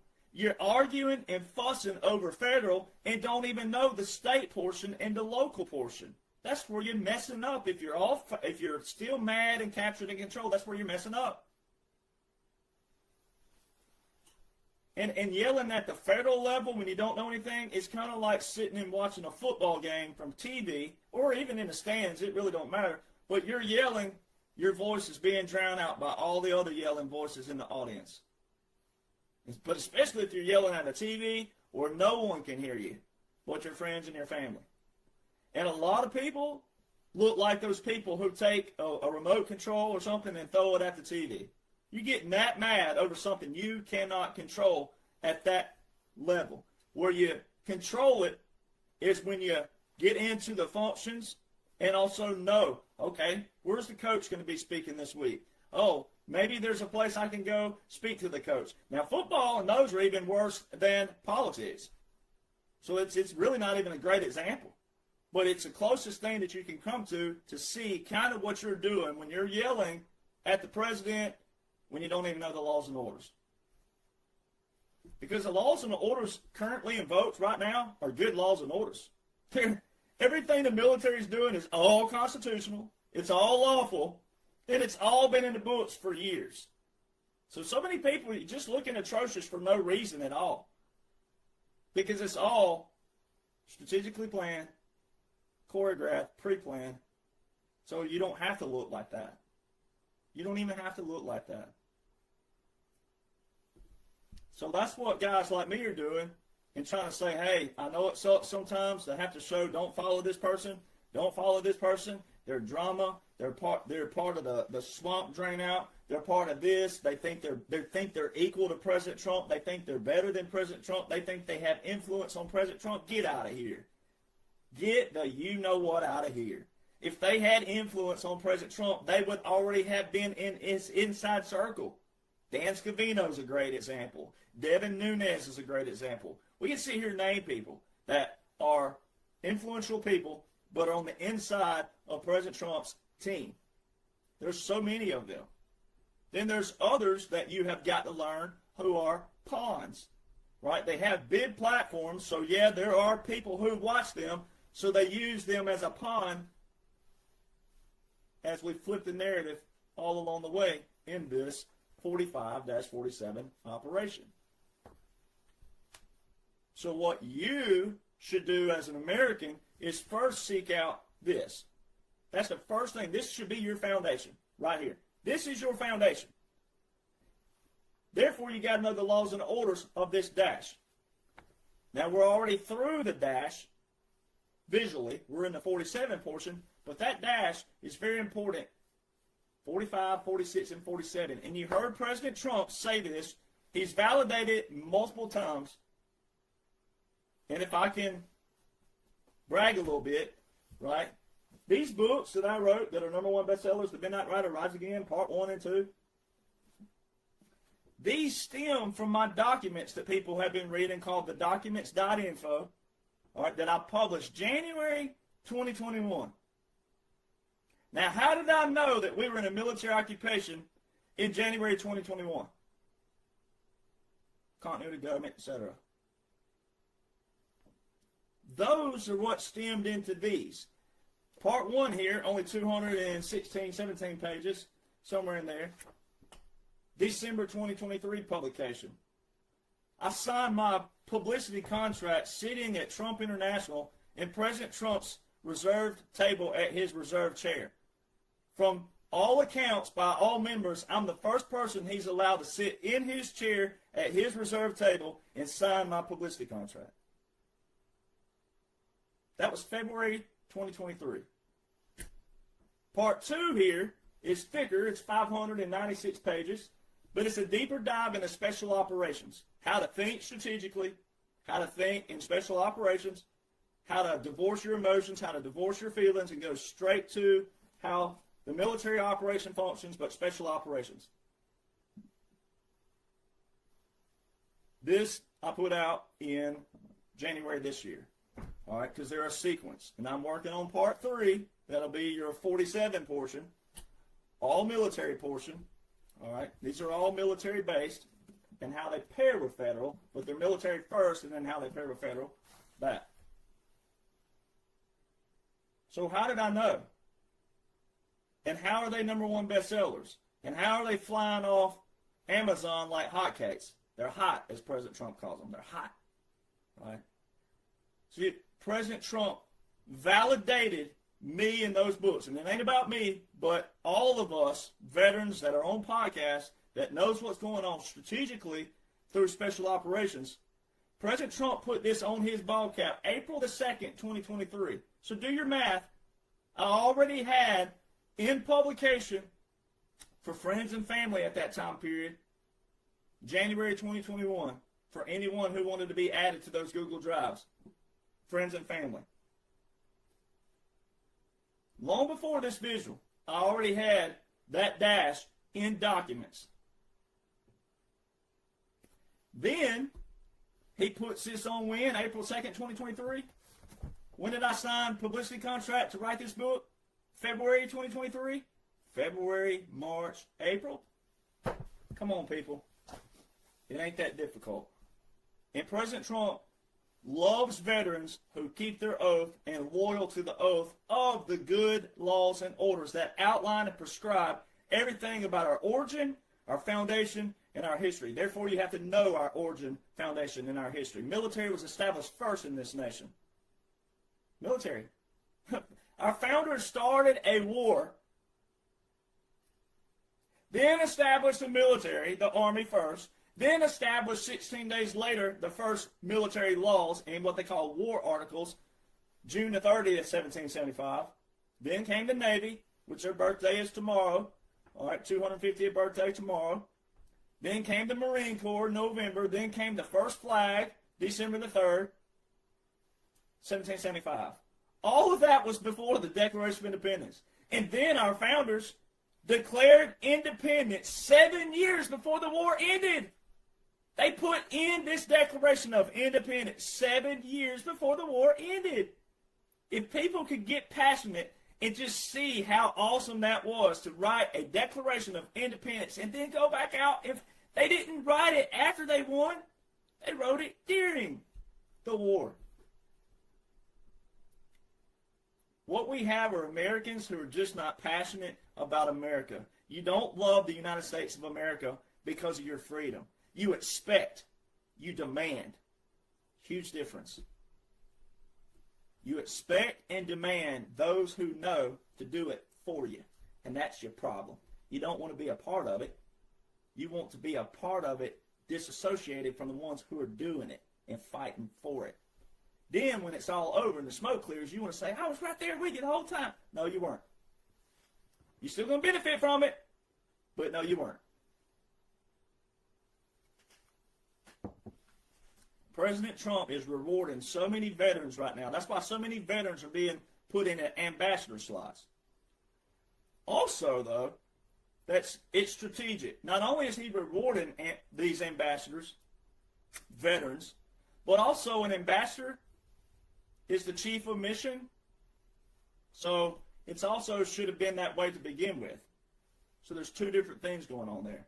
So you got to know those things. All right, so things like the Insurrection Act. Let's get into that really quick. I'm just going to do a few more things, and then I have another podcast I have to hop on today. So if you want to watch me there, you can do that. Follow the link that I'll post shortly, and you can go watch me on there, and I'll be asked specific questions. But like the Insurrection Act. All right, first off, the Insurrection Act was 1807. This is why people have called for reforms to it, but the ones who have called for reforms to it, they want to limit the president who is actually going to enforce it the correct way versus have a president who they're controlling and they're using it the wrong way, which is what the swamp did. The swamp used laws and orders the wrong way and tried to limit the president. So that's why you got to know the laws and orders. You got to listen. All right, so 1807, you got to know where we were in 1807. Founders, my lineage traces back to the Revolutionary War. So family members who fought. All right, so our founders fought, declared independence, July 4, 1776, 7 years before the war ended. All right, the war ended 1783. 4 years later, we have the Constitution. All right, so do your math here. I'm like, it's not that long. Not that long at all. So from 1789, which is when the enactment actually happened of the Constitution and our first president, and that started everything. All right, so 1807 was 5 years before the British revolted in the War of 1812. They call it the War of 1812 or the Battle of 1812. And we whooped the British's butts again. That's why I love the quote from Major George Armistead of the Battle of Baltimore, which is where the actual Star-Spangled Banner came from. All right, our national anthem came from the Battle of Baltimore, where the major of the fort said he wanted a flag ordered so big that the British had no problem seeing it when they were coming, and they were going to take what they were going to take. That's right. So see, that's why Americans, you just don't have passion. You don't have that kind of passion for America, the United States of America. The Insurrection Act was 5 years before that revolt. So you got to look at the origin of things. Then through the years, we've had other things pass outside the Insurrection Act. We have the Posse Comitatus. All right, we have that. But then where the old saying, the rubber meets the road, you need to go look in publications of the military. That's why I use the Joint Publications 3-57, which is Civil-Military Operations, page 46. It says generally you don't want active duty or any kind of Title 10 troops in direct military involvement with civilians, law enforcement. No, you don't generally, unless what? Unless the Constitution or Congress deems so. Congress did that. December the 20th, 2019, Congress put in Section 1550 in Title 50, Chapter 33, which is the War Powers Act.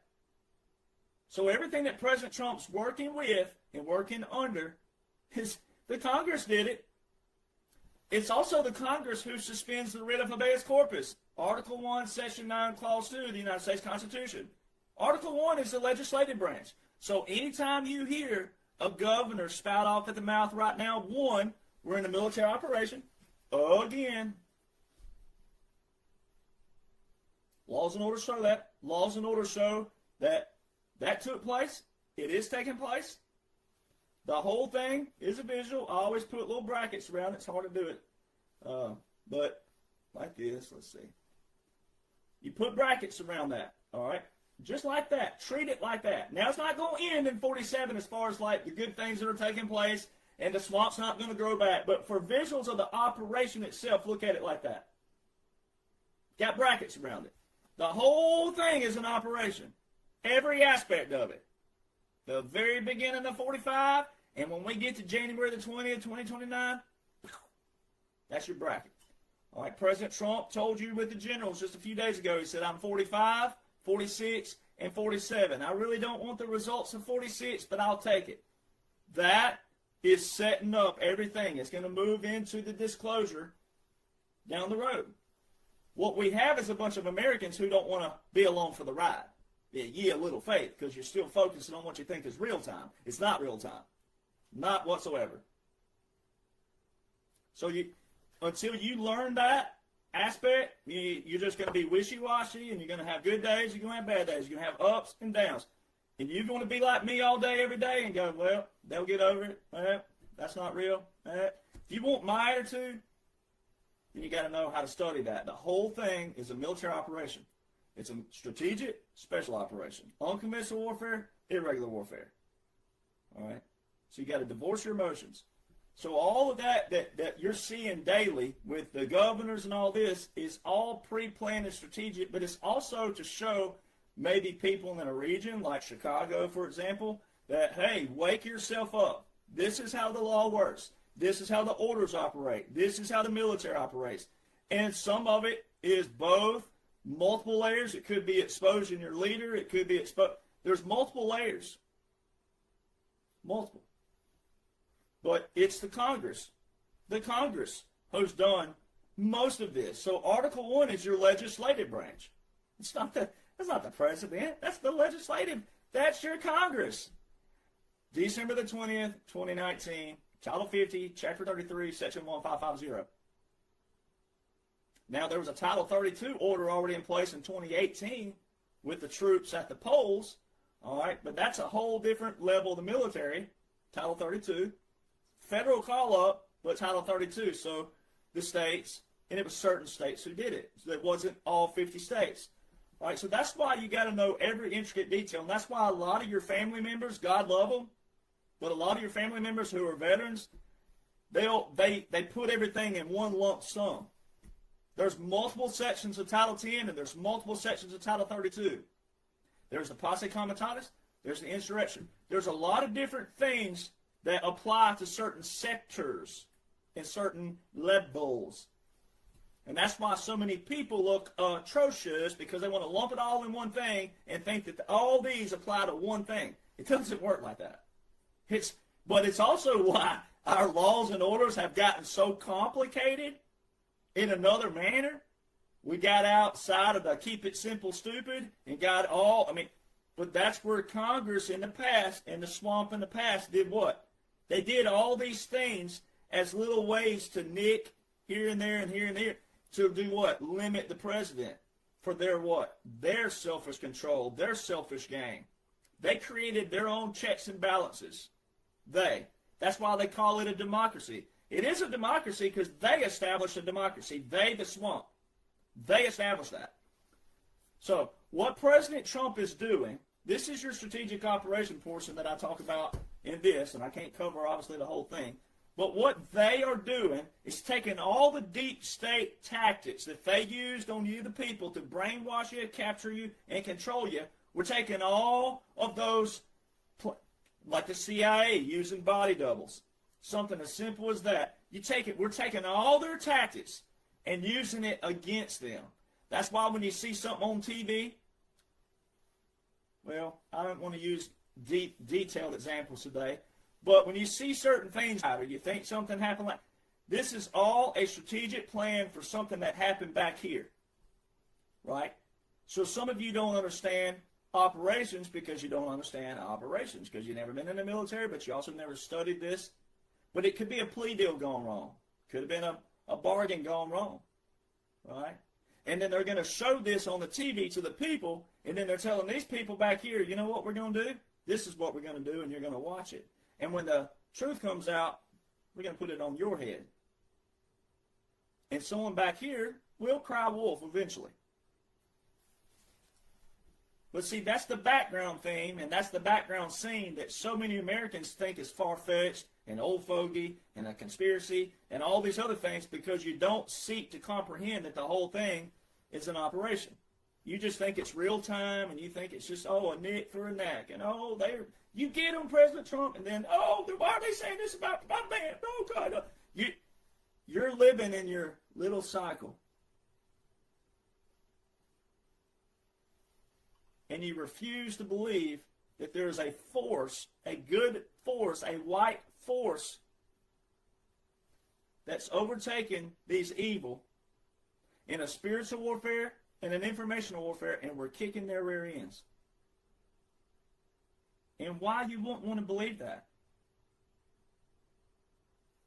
Why do you want to curl up in a little ball in a corner of your house and why do you want to do that? That's what you're doing. Virtually, that's what you're doing. You're giving up. You're just so and then people are like, only President Trump can talk like that, Darrell Johnson. You can't talk like that. That's why you're captured and controlled. Now, President Donald John Trump is good, and he's a good guy, and this whole thing's an operation. But that very thought process, that you'll go listen to someone over here because they got a blue check and they've had it for 10 years, or they're bigger and they got more followers, that's why you're captured and controlled. Because most of these people they don't have your heart and interest. They don't.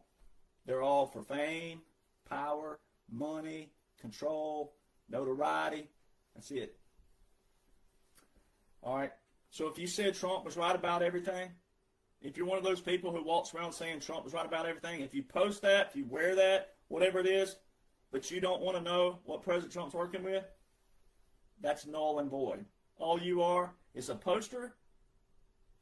You're all poster, no brains. All right. So there's that. Now let's get with J6. I'm going to cover two more topics that I've been seeing in my inbox. J6. J6 is another thing. You see President Trump right now on True Social, which a lot of you are not a part of because you didn't even listen to the president when he established his own platform. You didn't even listen to him, and his numbers show that. His numbers, his followers show that you didn't listen to him. He got way more followers still on X, old school Twitter, than he does on True Social. So again, you didn't even listen to your own commander and join True Social. So there's your first problem. He posts a lot more on there than anywhere. All right. But J6, President Trump right now has been posting a few things like, if that's true about the 274 FBI agents, see, when you read that and you don't know the laws and the orders, it sounds like President Trump's just now being informed of this.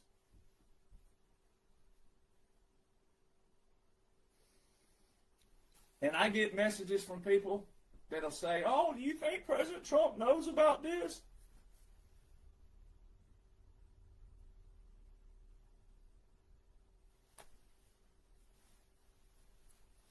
Whatever you Catholics do, all of it.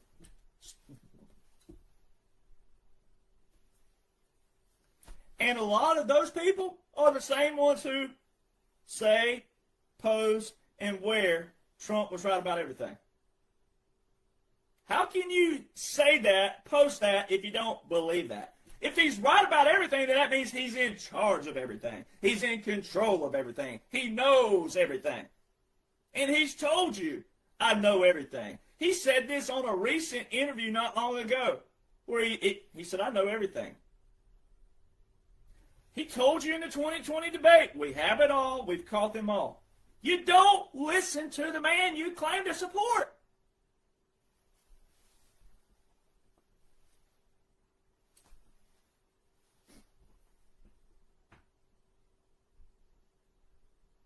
January the 6th was all part of capturing the deep state.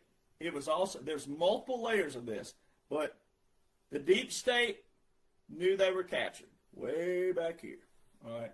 When President Trump, when he was walking, when he rolled down that working escalator, when he rolled down that escalator and he announced his candidacy, they already knew it was over. You can also know it was over in 2015. You could know it was over in 2014 when President Trump posted the quote, God, have mercy on my enemies because I won't. You could have already known.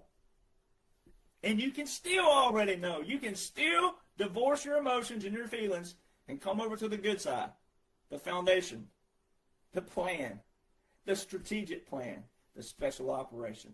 Divorce your emotions and feelings and leave all these influencers behind who are nothing but swamp rats, replicate swamp rats, in it for themselves. They're not in it for the team. They're not in it for humanity. They're not in it for the community. They're not in it for that. Before they get exposed. They're going to get exposed. They're getting exposed daily. One got exposed today, and it's only going to lead to more. J6. President Trump signed Executive Order 13848 and declared a national emergency September the 12th, 2018. Inside that executive order, it specifically reads one little sentence in there that is very, very, very key. It says, although no foreign power has altered the outcome or vote tabulation in any United States election. It didn't say in one, it didn't say in two, it didn't say in three, it didn't say in a few, it didn't say in many. It said in any. A-N-Y. Although no foreign power has altered the outcome or vote tabulation. Well, this ties in two different things. This also ties in that we have been invaded from within. President Trump says we have been invaded from within. Our gravest threats are not abroad, they're within. So when you hear the old fat boy from Chicago talking about that President Trump can't invoke the Insurrection Act because there's not a rebellion going on, yes, there has been. It has been within the deep state, the swamp. Yes, it has. And the laws and orders way back here,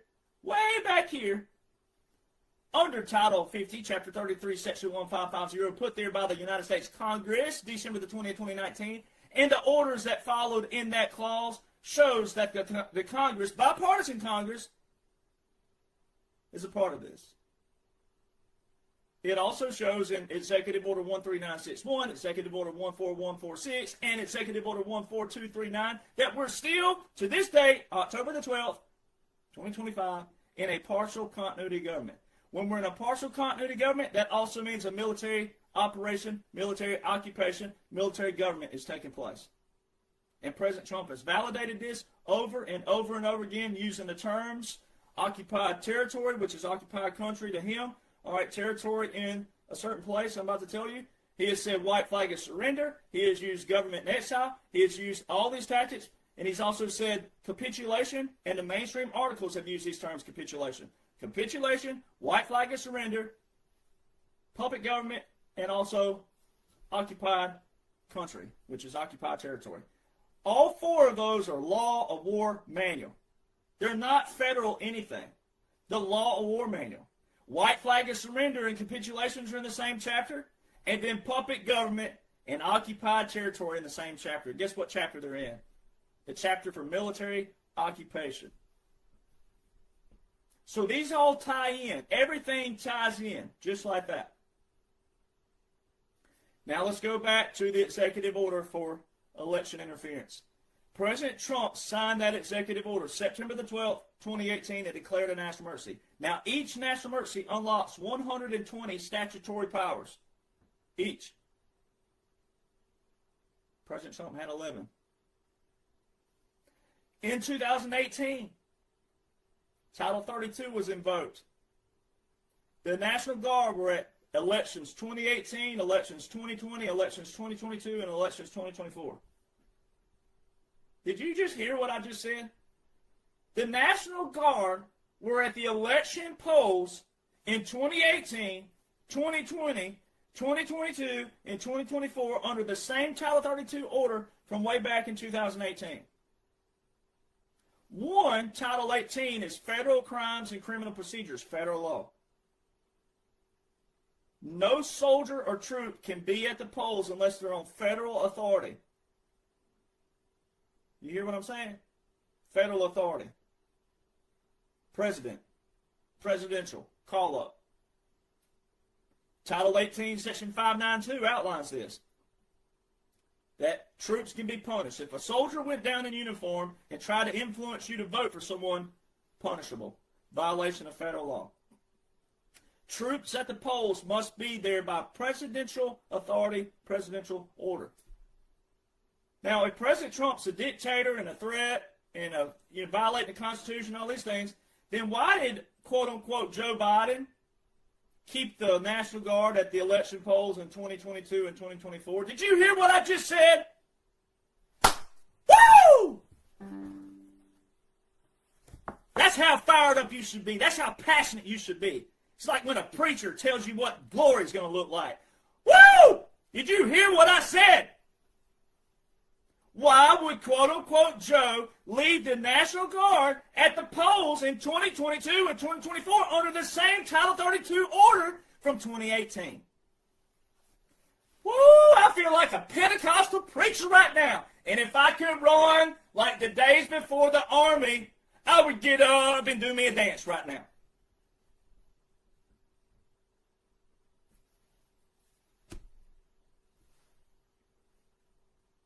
What? What? If everything that President Trump has done is unconstitutional, then they should have abolished all. They should have terminated those. Oh, no, they didn't do that. None. No Title 10 order or Title 32 by President Donald John Trump that all the military is working under present day that was put into place way back in the first term of the 3 terms were not abolished, not terminated. Executive Order 13848 with the national emergency specifically says in it, although no foreign power has altered the outcome, or there's that little conjunction, men, males, guys, dudes, ham candles, whatever you want to identify yourself as, all right,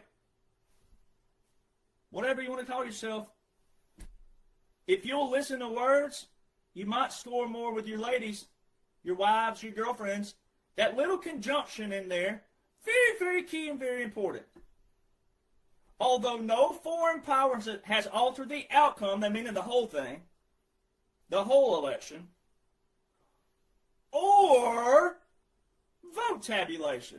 So keep in mind the National Guard were federalized for election polls, and they've been at the polls on .gov and .mil sites. They can show you at the polls 2018, 2020, 2022, 2024.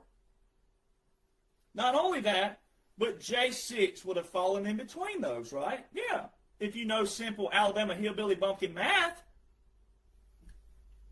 Pretty simple math there. Pretty sure 2021 was in the middle of those.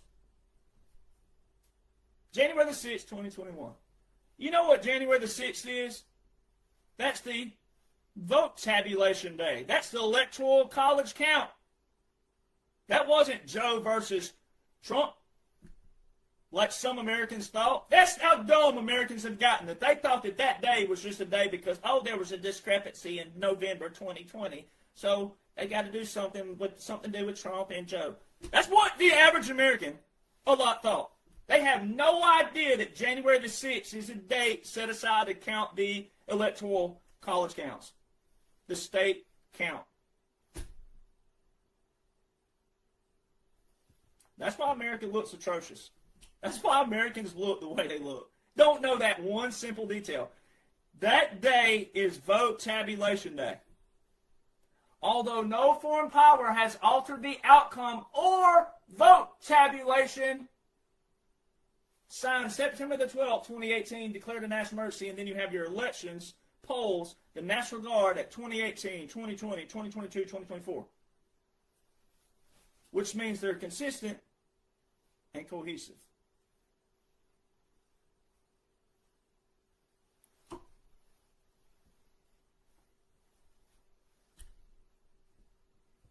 That's called the Trump Dougie. He ought to call it the Trump Dougie. He can teach you how to Dougie.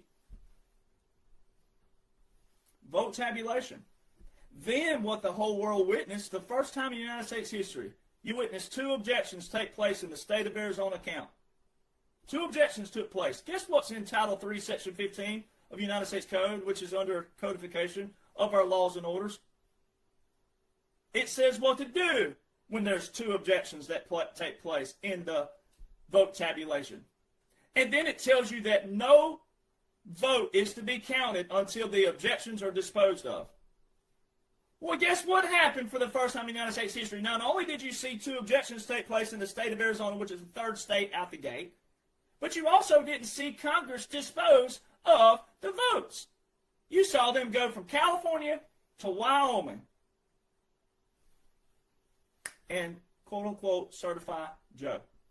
That was a violation of Title 18 federal law, Sections 2381, 2384, 2385. Go look them up. It was also a violation of Title 3, Section 15, and a violation of Title, 52 U.S. Code 20511. Just go look them up. All you got to do is go to Google and type in 52 USC, not University of Southern Cal, right, but USC.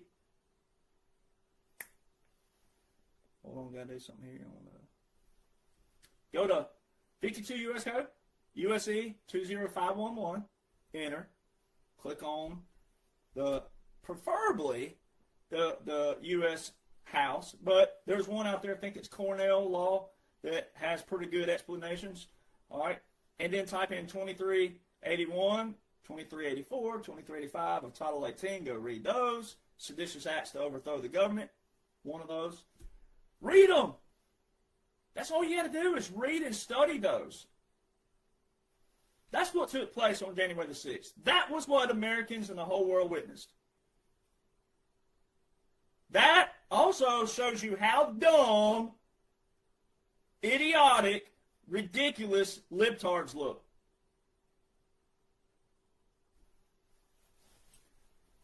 Epstein.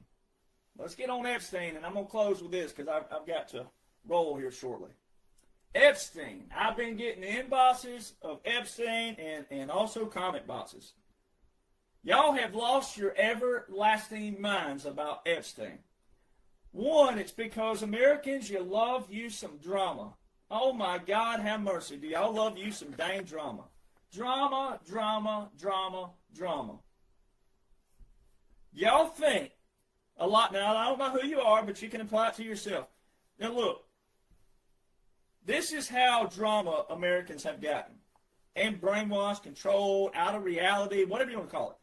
Okay, if a male, if a ham candle, all right, were to have 25 women in his household at one time, without a camera around the house, all right, camera crews, and a little logo that says ABC or CBS or NBC or whoever, TNT, USA, whatever you're watching out there, if it ain't got no logo with a camera and camera crews and some biography that says, oh, this guy here is a gentleman, he was raised this, and this, and da, da, da, da, da, and he is in the search for his wife, and blah, blah, blah, blah, blah. If a man had 25 women at his household without cameras, without a fancy bio and some logo on them cameras, guess what y'all females call him? A whore. Y'all call him a male hoe. That's what you call him. But oh, get us some cameras around, lights on, put a little dab of little stuff on him to make him look a little dapper, fix him up just right, make sure his hat's on just right, and oh, there's that logo. Woo! There's that turkey, that beautiful turkey logo right there, the colored feathers. Official right there. Cameras on. Here's your 24 roses for 25 girls. You got to get rid of one girl weekly, but you get to make out with all of them, though, especially when the camera's not on, right? You get to go over there in the jacuzzi and stank up that jacuzzi a little bit, right? You know, don't worry, we'll clean the water out for the next girl. Don't worry. Oh, he's a gentleman! That is where Americans have gotten. That is bigotry and hypocrisy. That you make a dude a gentleman simply because there's cameras there, an official logo, and it's on reality TV. That is America. And then all of a sudden, this dude, right, because, oh, President Trump was in a photo with him 30-something years ago, right, 20-something, almost 30 years ago, because Americans do what? You do what? Drama, propaganda, and hindsight's 20/20. Well, a lot of Americans' hindsights are 5/5. Oh boy, just keen, boy. Oh, you're in a photo. You cherry pick. You're a cherry picking. I'm gonna refrain from some words today. You're cherry picking, boy. But if we went back in your past and we found something on you, oh no, you're not popular, you're not famous, you're not known. But if we went back on you and we went back on your past and cherry picked something on you and then let me put it on my pages and go, well, here you go, million. What do you think about these people? Ooh, woo! Hell hath no fury with it. Oh no.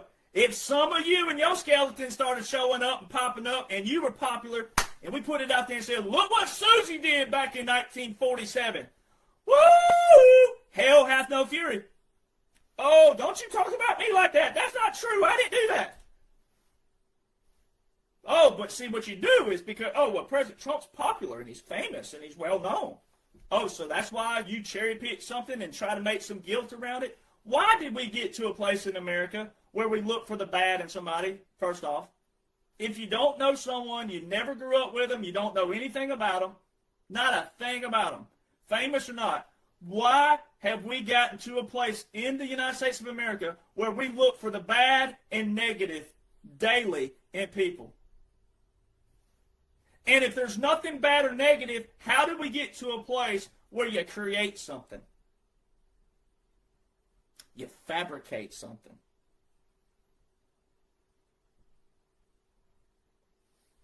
That's not the America I want to live in. Now, we have examples in history. Yep, we have examples where people absolutely did it. They were caught, they were prosecuted, and rightfully punished. There are those incidences and cases, and we have to have that.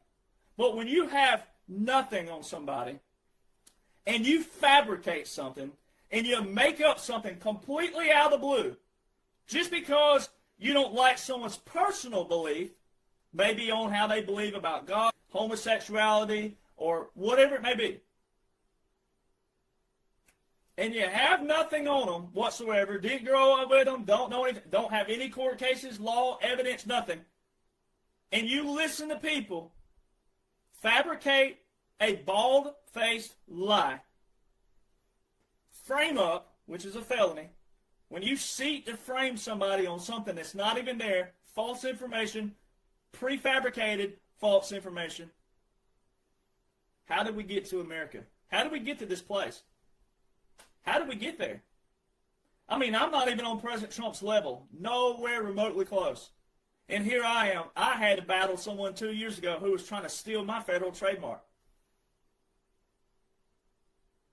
and called it a lawful action. There's nothing lawful about it. That's a Class C felony.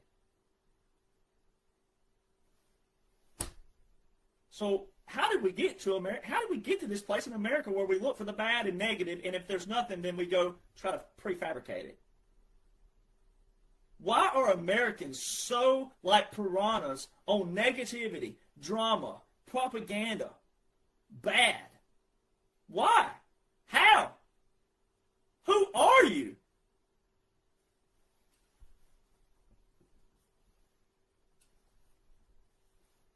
Now, there's 2 or 3 big things that can absolutely bust the whole Epstein thing. One, President Trump was a popular figure in the 1990s. Everybody wanted a photo with him, all right? But it's kind of like Instagram.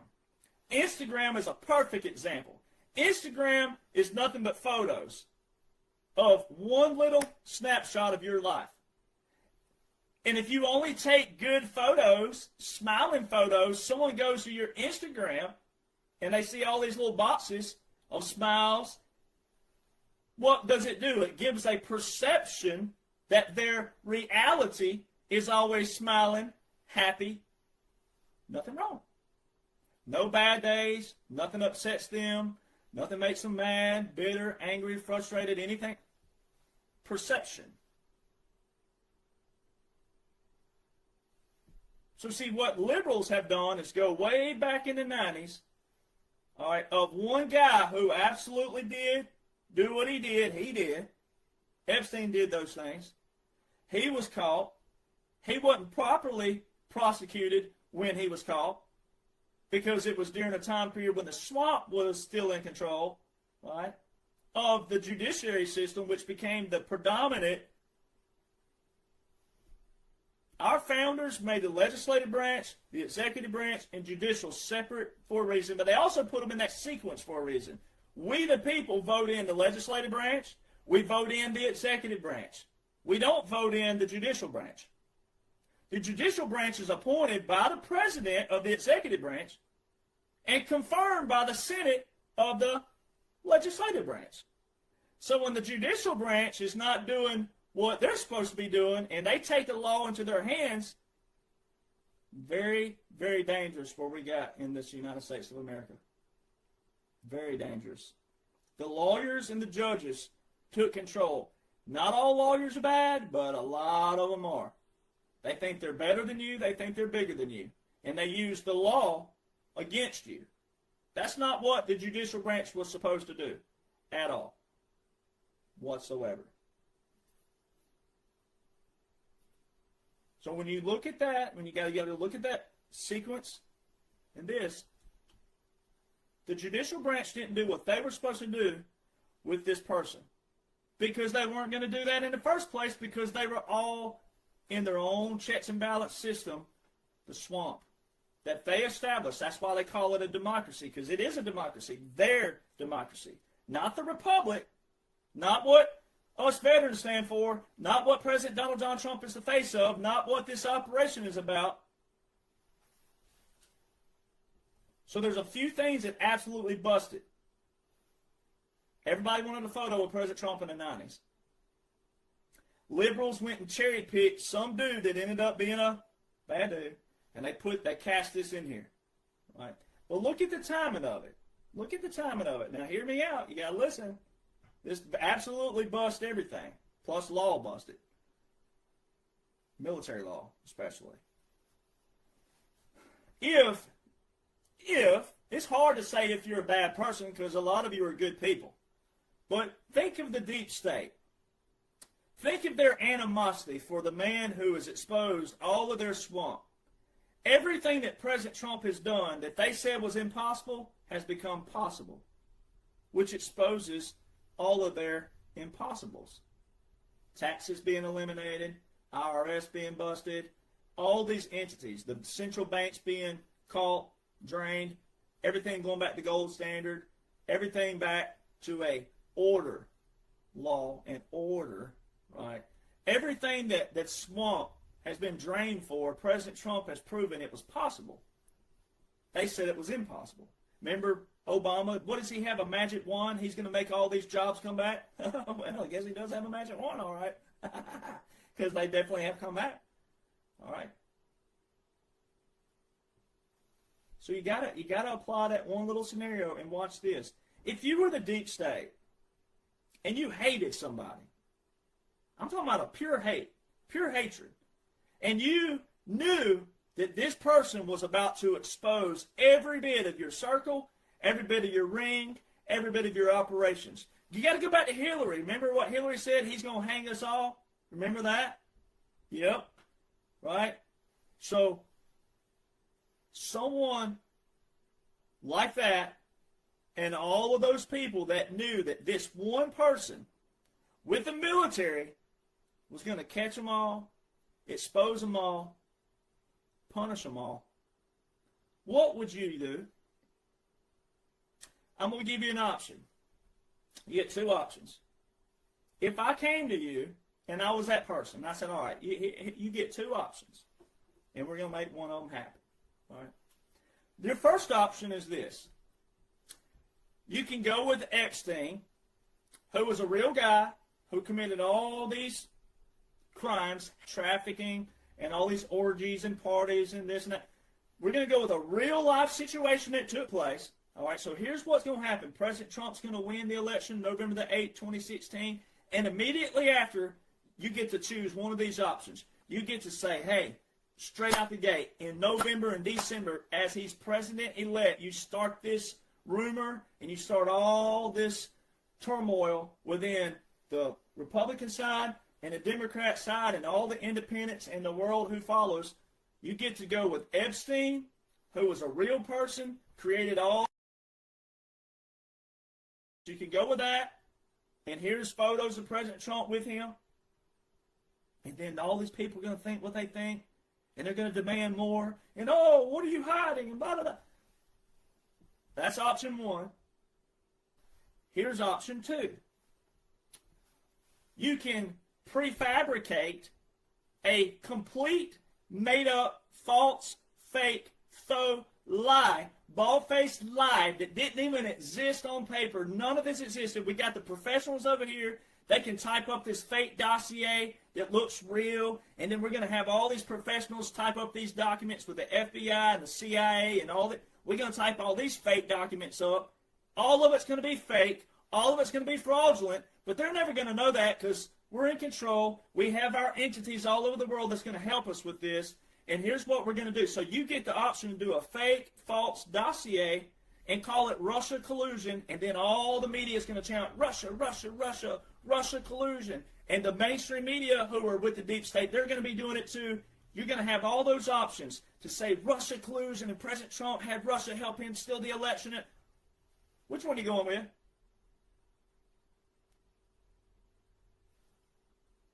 If you, whoever you are out there on any of my platforms, if you utter the word Epstein again after this, and you can't apply that simple two-option scenario, that the deep state, the swamp that's being drained in a strategic special operation, if you can't apply that simple logic, this ain't for you, boo-boo.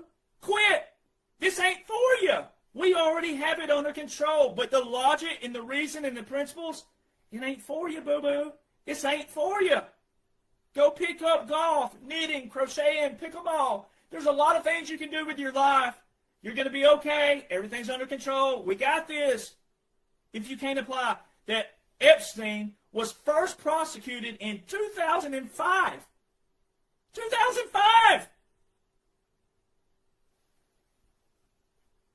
If the deep state had some dirt on President Trump, they had plenty opportunity when they saw him roll down the escalator then to start something with real fire, not fake fire.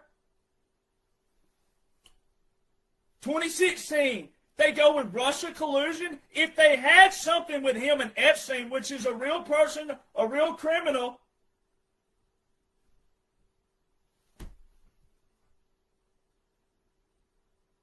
July 2025, just not long ago, President Trump ordered that the grand jury investigation be unsealed for you to consume. Who blocked him? An Obama-appointed judge.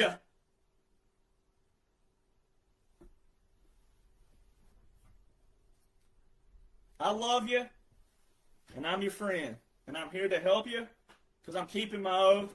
I was put here, I accepted it, and I love it. And I love doing this daily, weekly, monthly, helping you.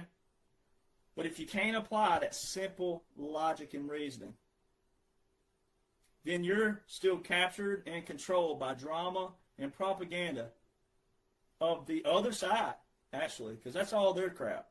That's nothing to do with President Donald John Trump. It's nothing to do with the military, the generals, the admirals, the good guys, all of us good guys, and all the good gals in control. Nothing to do with that. So if you're a Republican, conservative, patriot, MAGA, all the above, and you're demanding and you're just like a little freaking goldfish waiting on a pebble for something with Epstein, no, you're not. You're not one of those. Sorry. You're just not. You can be, but you can't be saying Trump was right about everything and then turn around and say something like that. You can't say follow the money and then turn around and say something like that. You can't say we have it all, we caught them all, and turn around and say something like that. Those are oxymorons. That's bigotry and hypocrisy. And it also shows you don't even know the laws and orders invoked, which are military laws, mainly, military strategies, military tactics, with executive orders and national emergencies. They're all lawful, they're all constitutional. And if they weren't, then what were they doing in the law book still? But they are. And it's because the liberals, the libtards, all right, the libtards of the world, you're letting them have more of a voice than they actually have. There are not that many of them. But you let them have more of a foothold and a voice when you spew this bullcrap. Because if you truly hated your enemy, or what you call an enemy, which we're not enemies, President Trump is for the Republic, stands on the Republic, not controlled by anybody. The whole thing is a strategic operation that's taking down all the leaders in the world who are corrupt, but it's making them take themselves out. A lot of the strategic plan is making them expose themselves, trapping them to where they only have a few options left, and then they got to go with each option as it funnels down. If you know what a funnel looks like, that's what we've done. We've funneled these people. But sometimes it's better to let people take themselves out than it is for you to do it.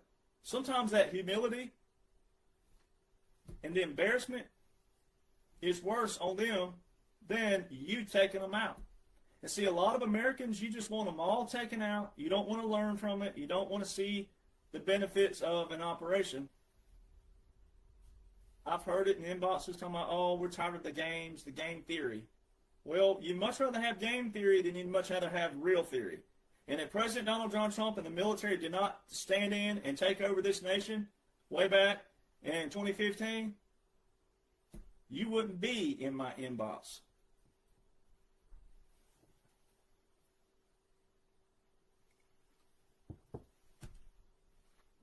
It's that simple. It really is that simple. If you hated someone so bad and you called them an enemy and you had real dirt on them, you go with the real dirt that you can prove, not something that was false, fake, fraudulent, that if it ever was exposed, which it already has been, that negates everything. And that's how principles work. And a lot of Americans, you don't live by principles. You don't live by standards. You don't live by ethics. You don't live by morals. You have fake morals. You have wishy-washy principles. You have everything is on a shaky foundation because it's not a foundation.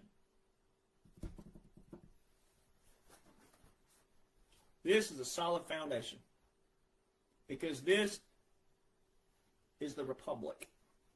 This is the Declaration of Independence. This is the United States military. This is what we're headed to, July 4th, 2026, the 250. That's it. None of that would have been made possible without the laws and the orders that our founders established. The principles, the origin, the history of our founders. The Declaration of Independence says, but when a long train of abuses and usurpations. So many people just you don't even read the Declaration of Independence. But when a long train of abuses and usurpations, and it says, becomes destructive of these ends, it is the right of the people to throw off such government. You know what throw off and off-throw means? It means to get rid of it and establish what? New guards for our what? Safety, security, our future. That's why the Declaration of Independence is a prescription and a description. And it says in there multiple times. It says in there, again, it is their right and it is their duty. You see how it put there, that terminology? It didn't say it is their right and duty. It said it is their right and it is their duty. It is our right, it is our duty to throw off such government that goes against the foundation. Therefore, you need to know what? The origin, the history, the foundation. You got to think like our founders. You got to get into the mindsets of our founders. We're not a democracy. Article 4, Section 4 of the United States Constitution, we're a republic. Nowhere in our foundational documents does it say anything about a democracy. The only place you'll find democracy by James Madison, who's the father of the Constitution, and he drafted the Bill of Rights, is in Federalist Papers number 10 and number 14, where he tells you that democracies are dangerous. So when you hear a liberal, a libtard, a Democrat use the term democracy, that automatically shows you their allegiance is to the swamp and swamp-minded. Now, we're in the continuity of government, and we're in a military operation right now, so anything you see on TV right now is captured by that military. Everything.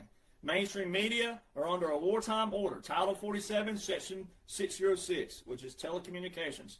All right? You got to go read it. All right? You got to understand that and apply that to everything.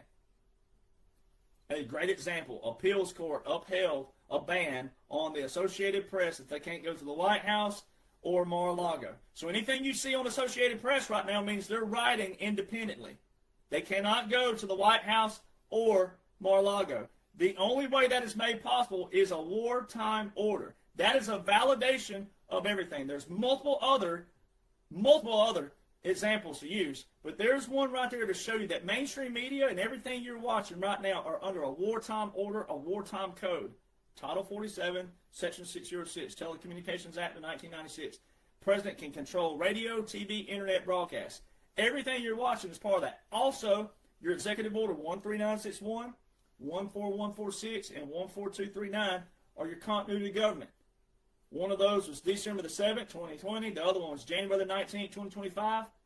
The most recent one was March the 18th, 2025, which means we're still in it.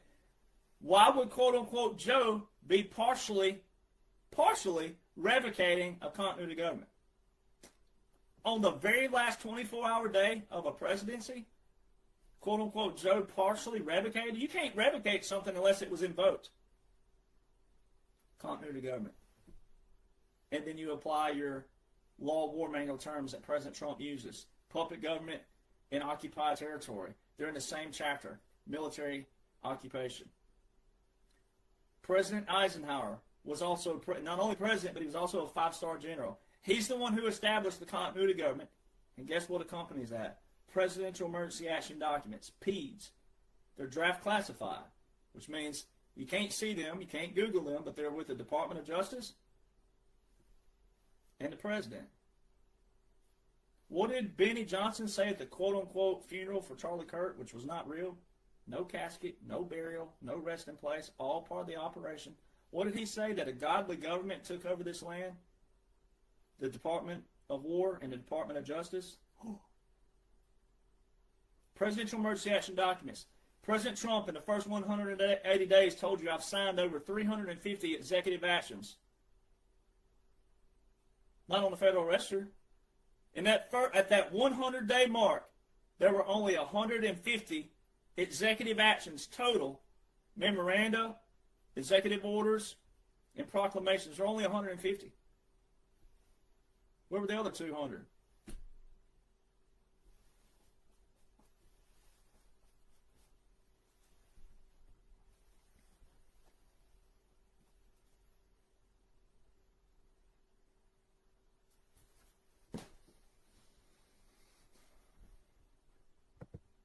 Make sure you're following me on the correct pages. Linktree, linktr.ee/1776nation. All right. These bad boys right here. This is part 1. This is part 2. You can get them on Amazon if you're international.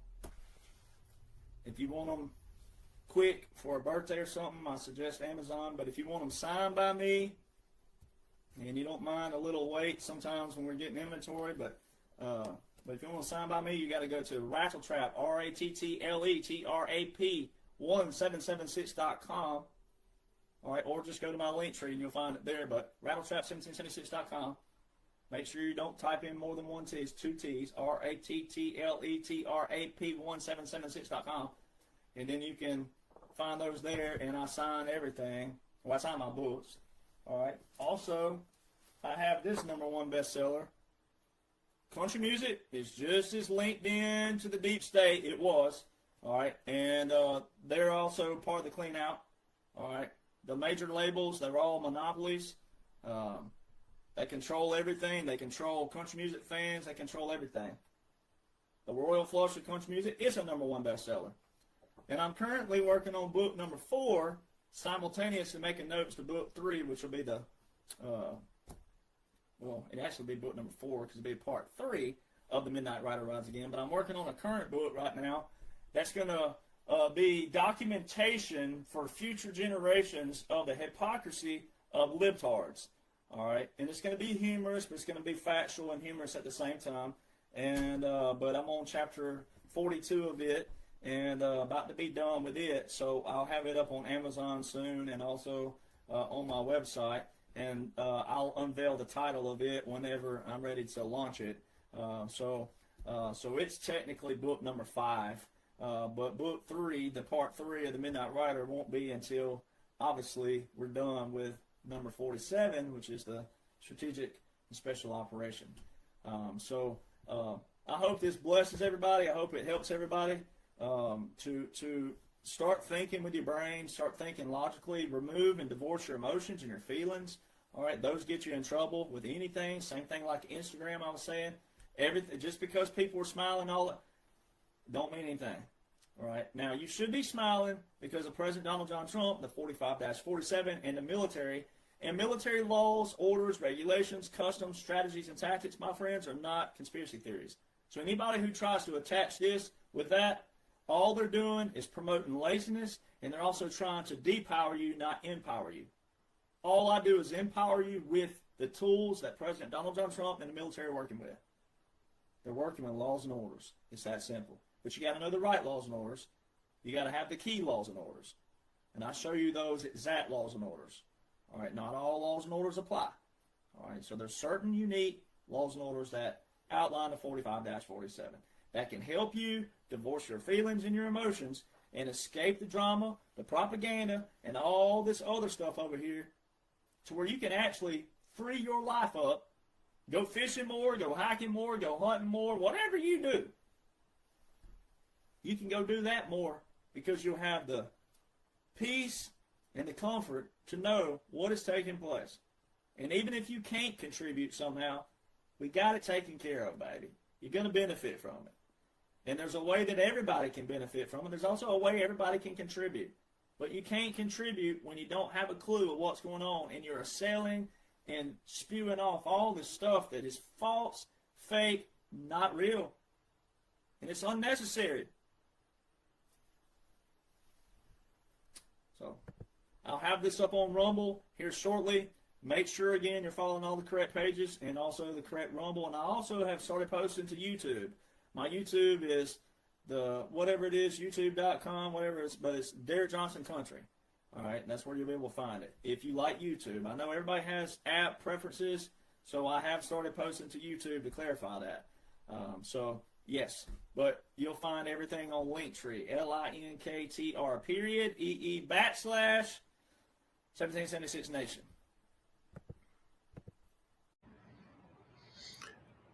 Hello, it's Michael Jaco with Unleashing Intuition Secrets. Could we be on the brink of World War III as President Trump weighs sending Tomahawk missiles to Russia, who has said that if those Tomahawk missiles come, that would be potentially the start of World War III, right?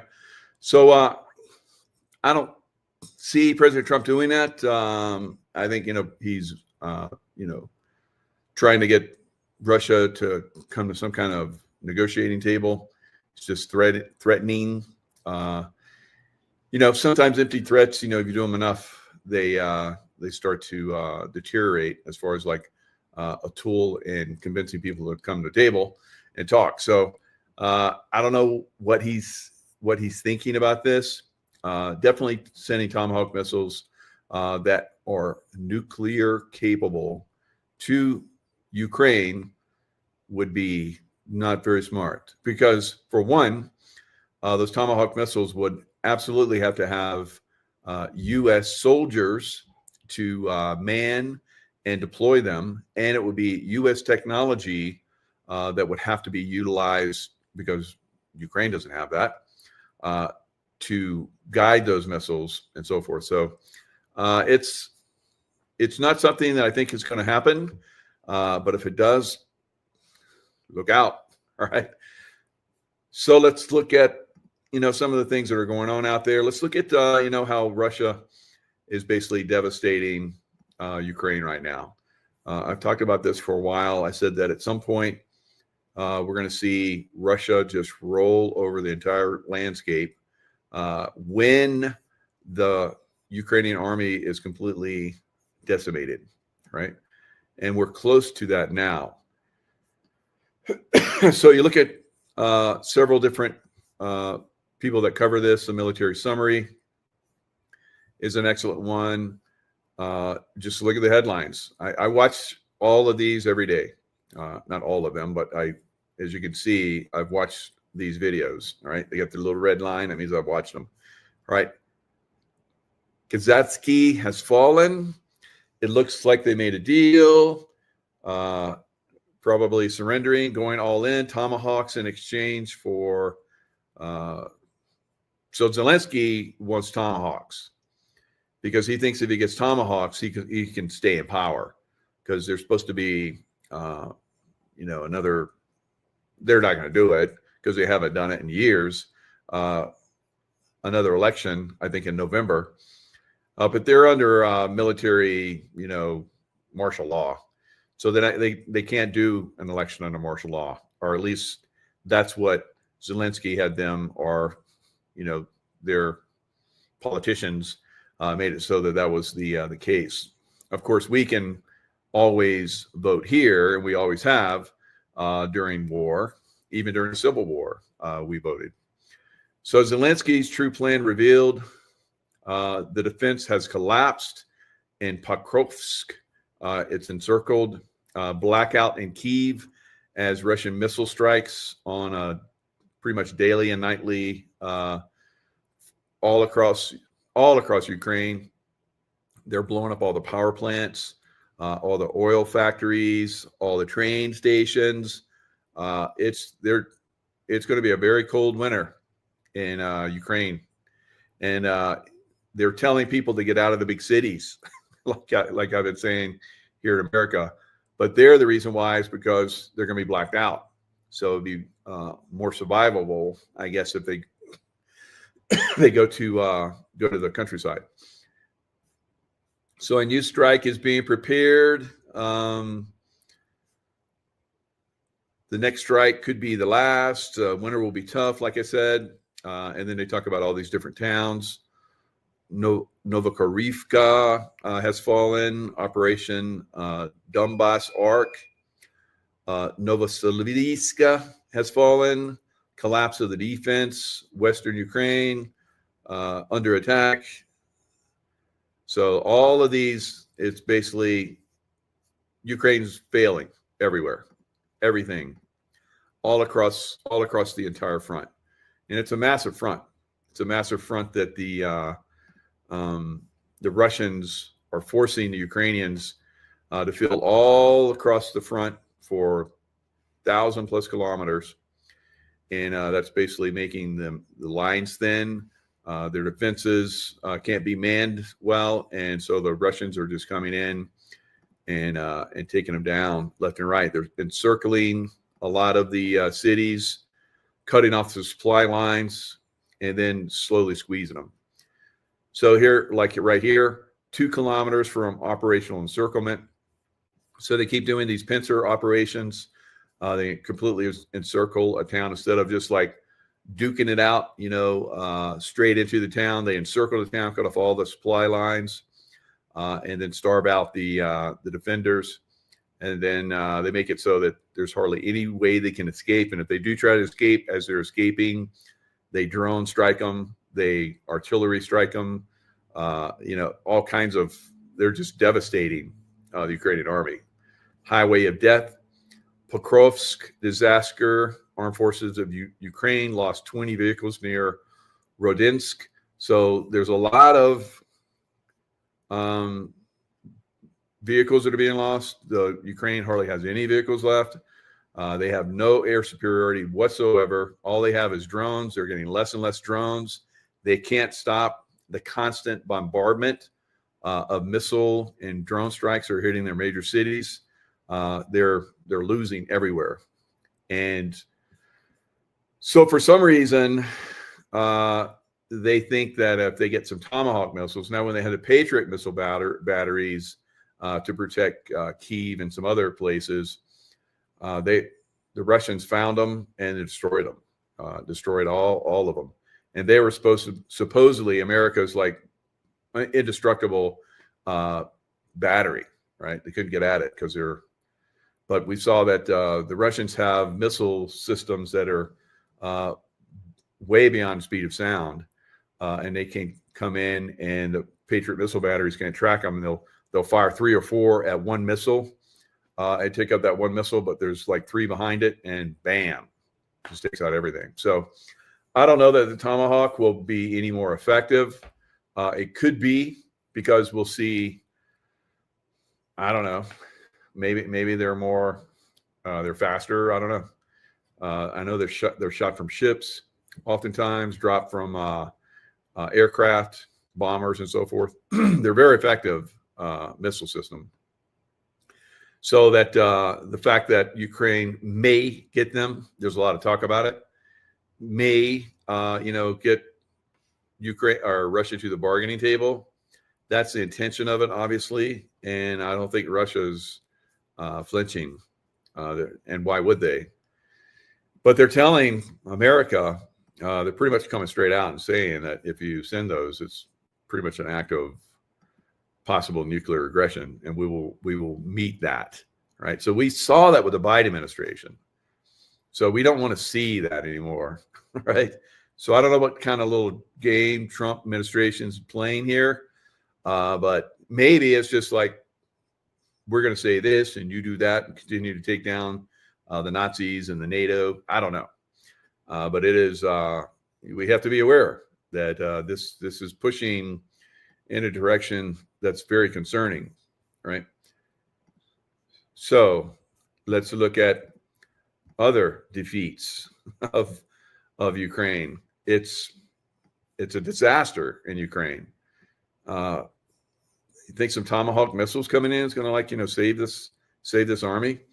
5 elite Ukrainian groups raised the white flag and surrendered. Pokrovsk lost pretty much. Let's get to the videos. Disaster in Kupiansk, Ukrainian troops trapped.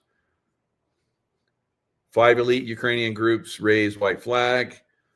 Pokrovsk lost for Ukraine. 160,000 soldiers flee the front, raising a white flag. Pokrovsk disaster, Ukraine fell into 3 cauldrons. A cauldron basically is where they pretty much encircle the city, and anyone that tries to escape, they basically, like I was talking about, they get droned, and they basically get blown up, right? If they wait too long. So total collapse, Pokrovsk falls, total blackout in Ukraine, 10,000 elite soldiers raise a white flag. So every day in Ukraine, it's a disaster. Russia is annihilating the Ukrainian army. All of NATO, and while the 4 years while the Biden administration was in, and they said hundreds of billions of dollars. I think they sent over $1 trillion in money that was a lot of it was laundered, of course, and then also supplies, which depleted United States supplies. So it's pretty much a disaster for NATO. And the people of France are like demonstrating because there's talk of sending troops into Ukraine. So the people are demonstrating. Good for them. It's like, we don't want this war. Same thing in the UK. So probably the same thing in Germany. I don't know. Probably all of the UK. Probably all of Europe. So Russia's Medvedev says supplying U.S. Tomahawks to Ukraine could end badly for all, especially Trump.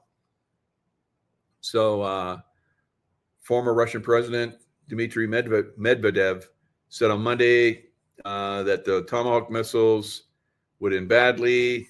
Medvedev, an ARC hawk who has repeatedly goaded Trump on social media, said it is impossible to distinguish between a Tomahawk missile carrying nuclear warheads and conventional ones. And this is true because the Tomahawk can carry nukes.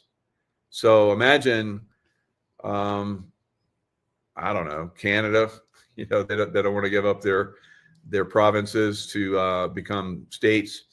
So Canada shoots some kind of potentially nuclear missile into the United States. What do you think would happen, right? There would be hell to pay, right? So that's what the Russians are saying. Don't play this game. This is basically not going to be good for our relations. Trump was just literally rolled out the red carpet for Putin in Alaska, and now he's going to send Tomahawks. Like I said, I'm very skeptical. I think it's just a bargain. He's trying to use it as a bargaining tool. Empty threat, right? Not smart. So yeah, I might tell him, Putin, this is Trump. And this was on Sunday. They asked him if he may offer long-range Tomahawk missiles that could be used by Kyiv if Putin does not end the war in Ukraine. So he says, if the war is not settled, we may very well do it. We may not, but we may do it. See, Trump plays this back and forth all the time. This is a psychological game that he uses, and he uses it very well. Do they want to have Tomahawks going in their direction? I don't think so. Medvedev wrote, one can only hope that this is another empty threat, like sending nuclear submarines closer to Russia, right? So I would say it is.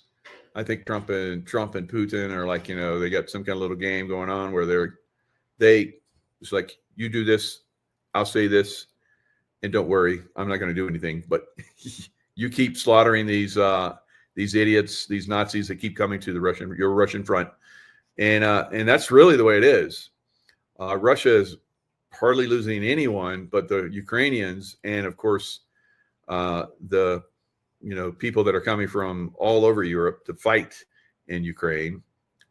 They're being annihilated by Russia, absolutely annihilated. So it is. I know Trump wants to end. He's like the peace guy, but this is something that needs to happen, right? It's like all of the crazies that are here in our states, in these big cities. Something's got to give there, right? Just like it happened in Ukraine. So Ukraine got way out of hand. The Democrats in all the big cities are way out of hand, right? I don't see us shooting tomahawks into these cities, but maybe, guys. I don't know. I think it's going to get pretty bad in a lot of these cities. So it's kind of up in the air, what they're going to do.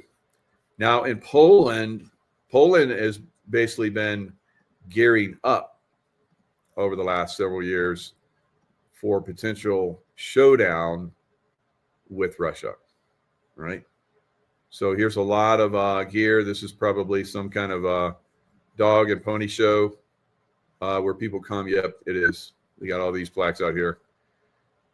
So you have all these people coming in and checking out all the gear that they, I guess, have or they potentially have. See, here's a drone that can be launched from this. And within here, there's probably all kind of, controllers for the drones.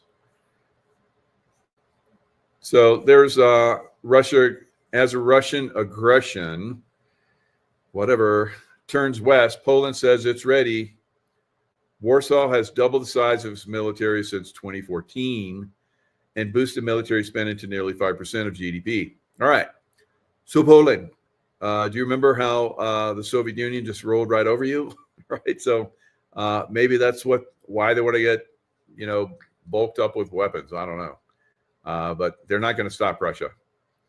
If Russia decides to come into Europe, which there's no reason for them to come into Europe. All they're doing is protecting their border from Nazis. Ben, maybe some of these European Nazi, countries, they might have to take care of business in them, right? So I would think it's very unlikely, but if Putin were to somehow pass over and Medvedev would take over, yeah, or Russia would basically take over Europe, right? And they would take it over. There would be no stopping the Russian army because there's nothing in NATO, nothing that could even slow down the Russians if they really wanted to go in. So what Europe should be doing is making peace, making friends, and doing trade deals with Russia, so there is no war. But they keep pushing. They keep the verbal assault on Russia. They're taking away all their money and trade and stuff that that were in banks. They seized all their money. This is unprecedented for one country to do that to another country. So it's not really looking good for Europe. So the only thing that can save Europe is if a grown-up shows up like Trump, right? Because they're all children. They're all communist children that think that they can just steal from their people, and their people are going to just let them.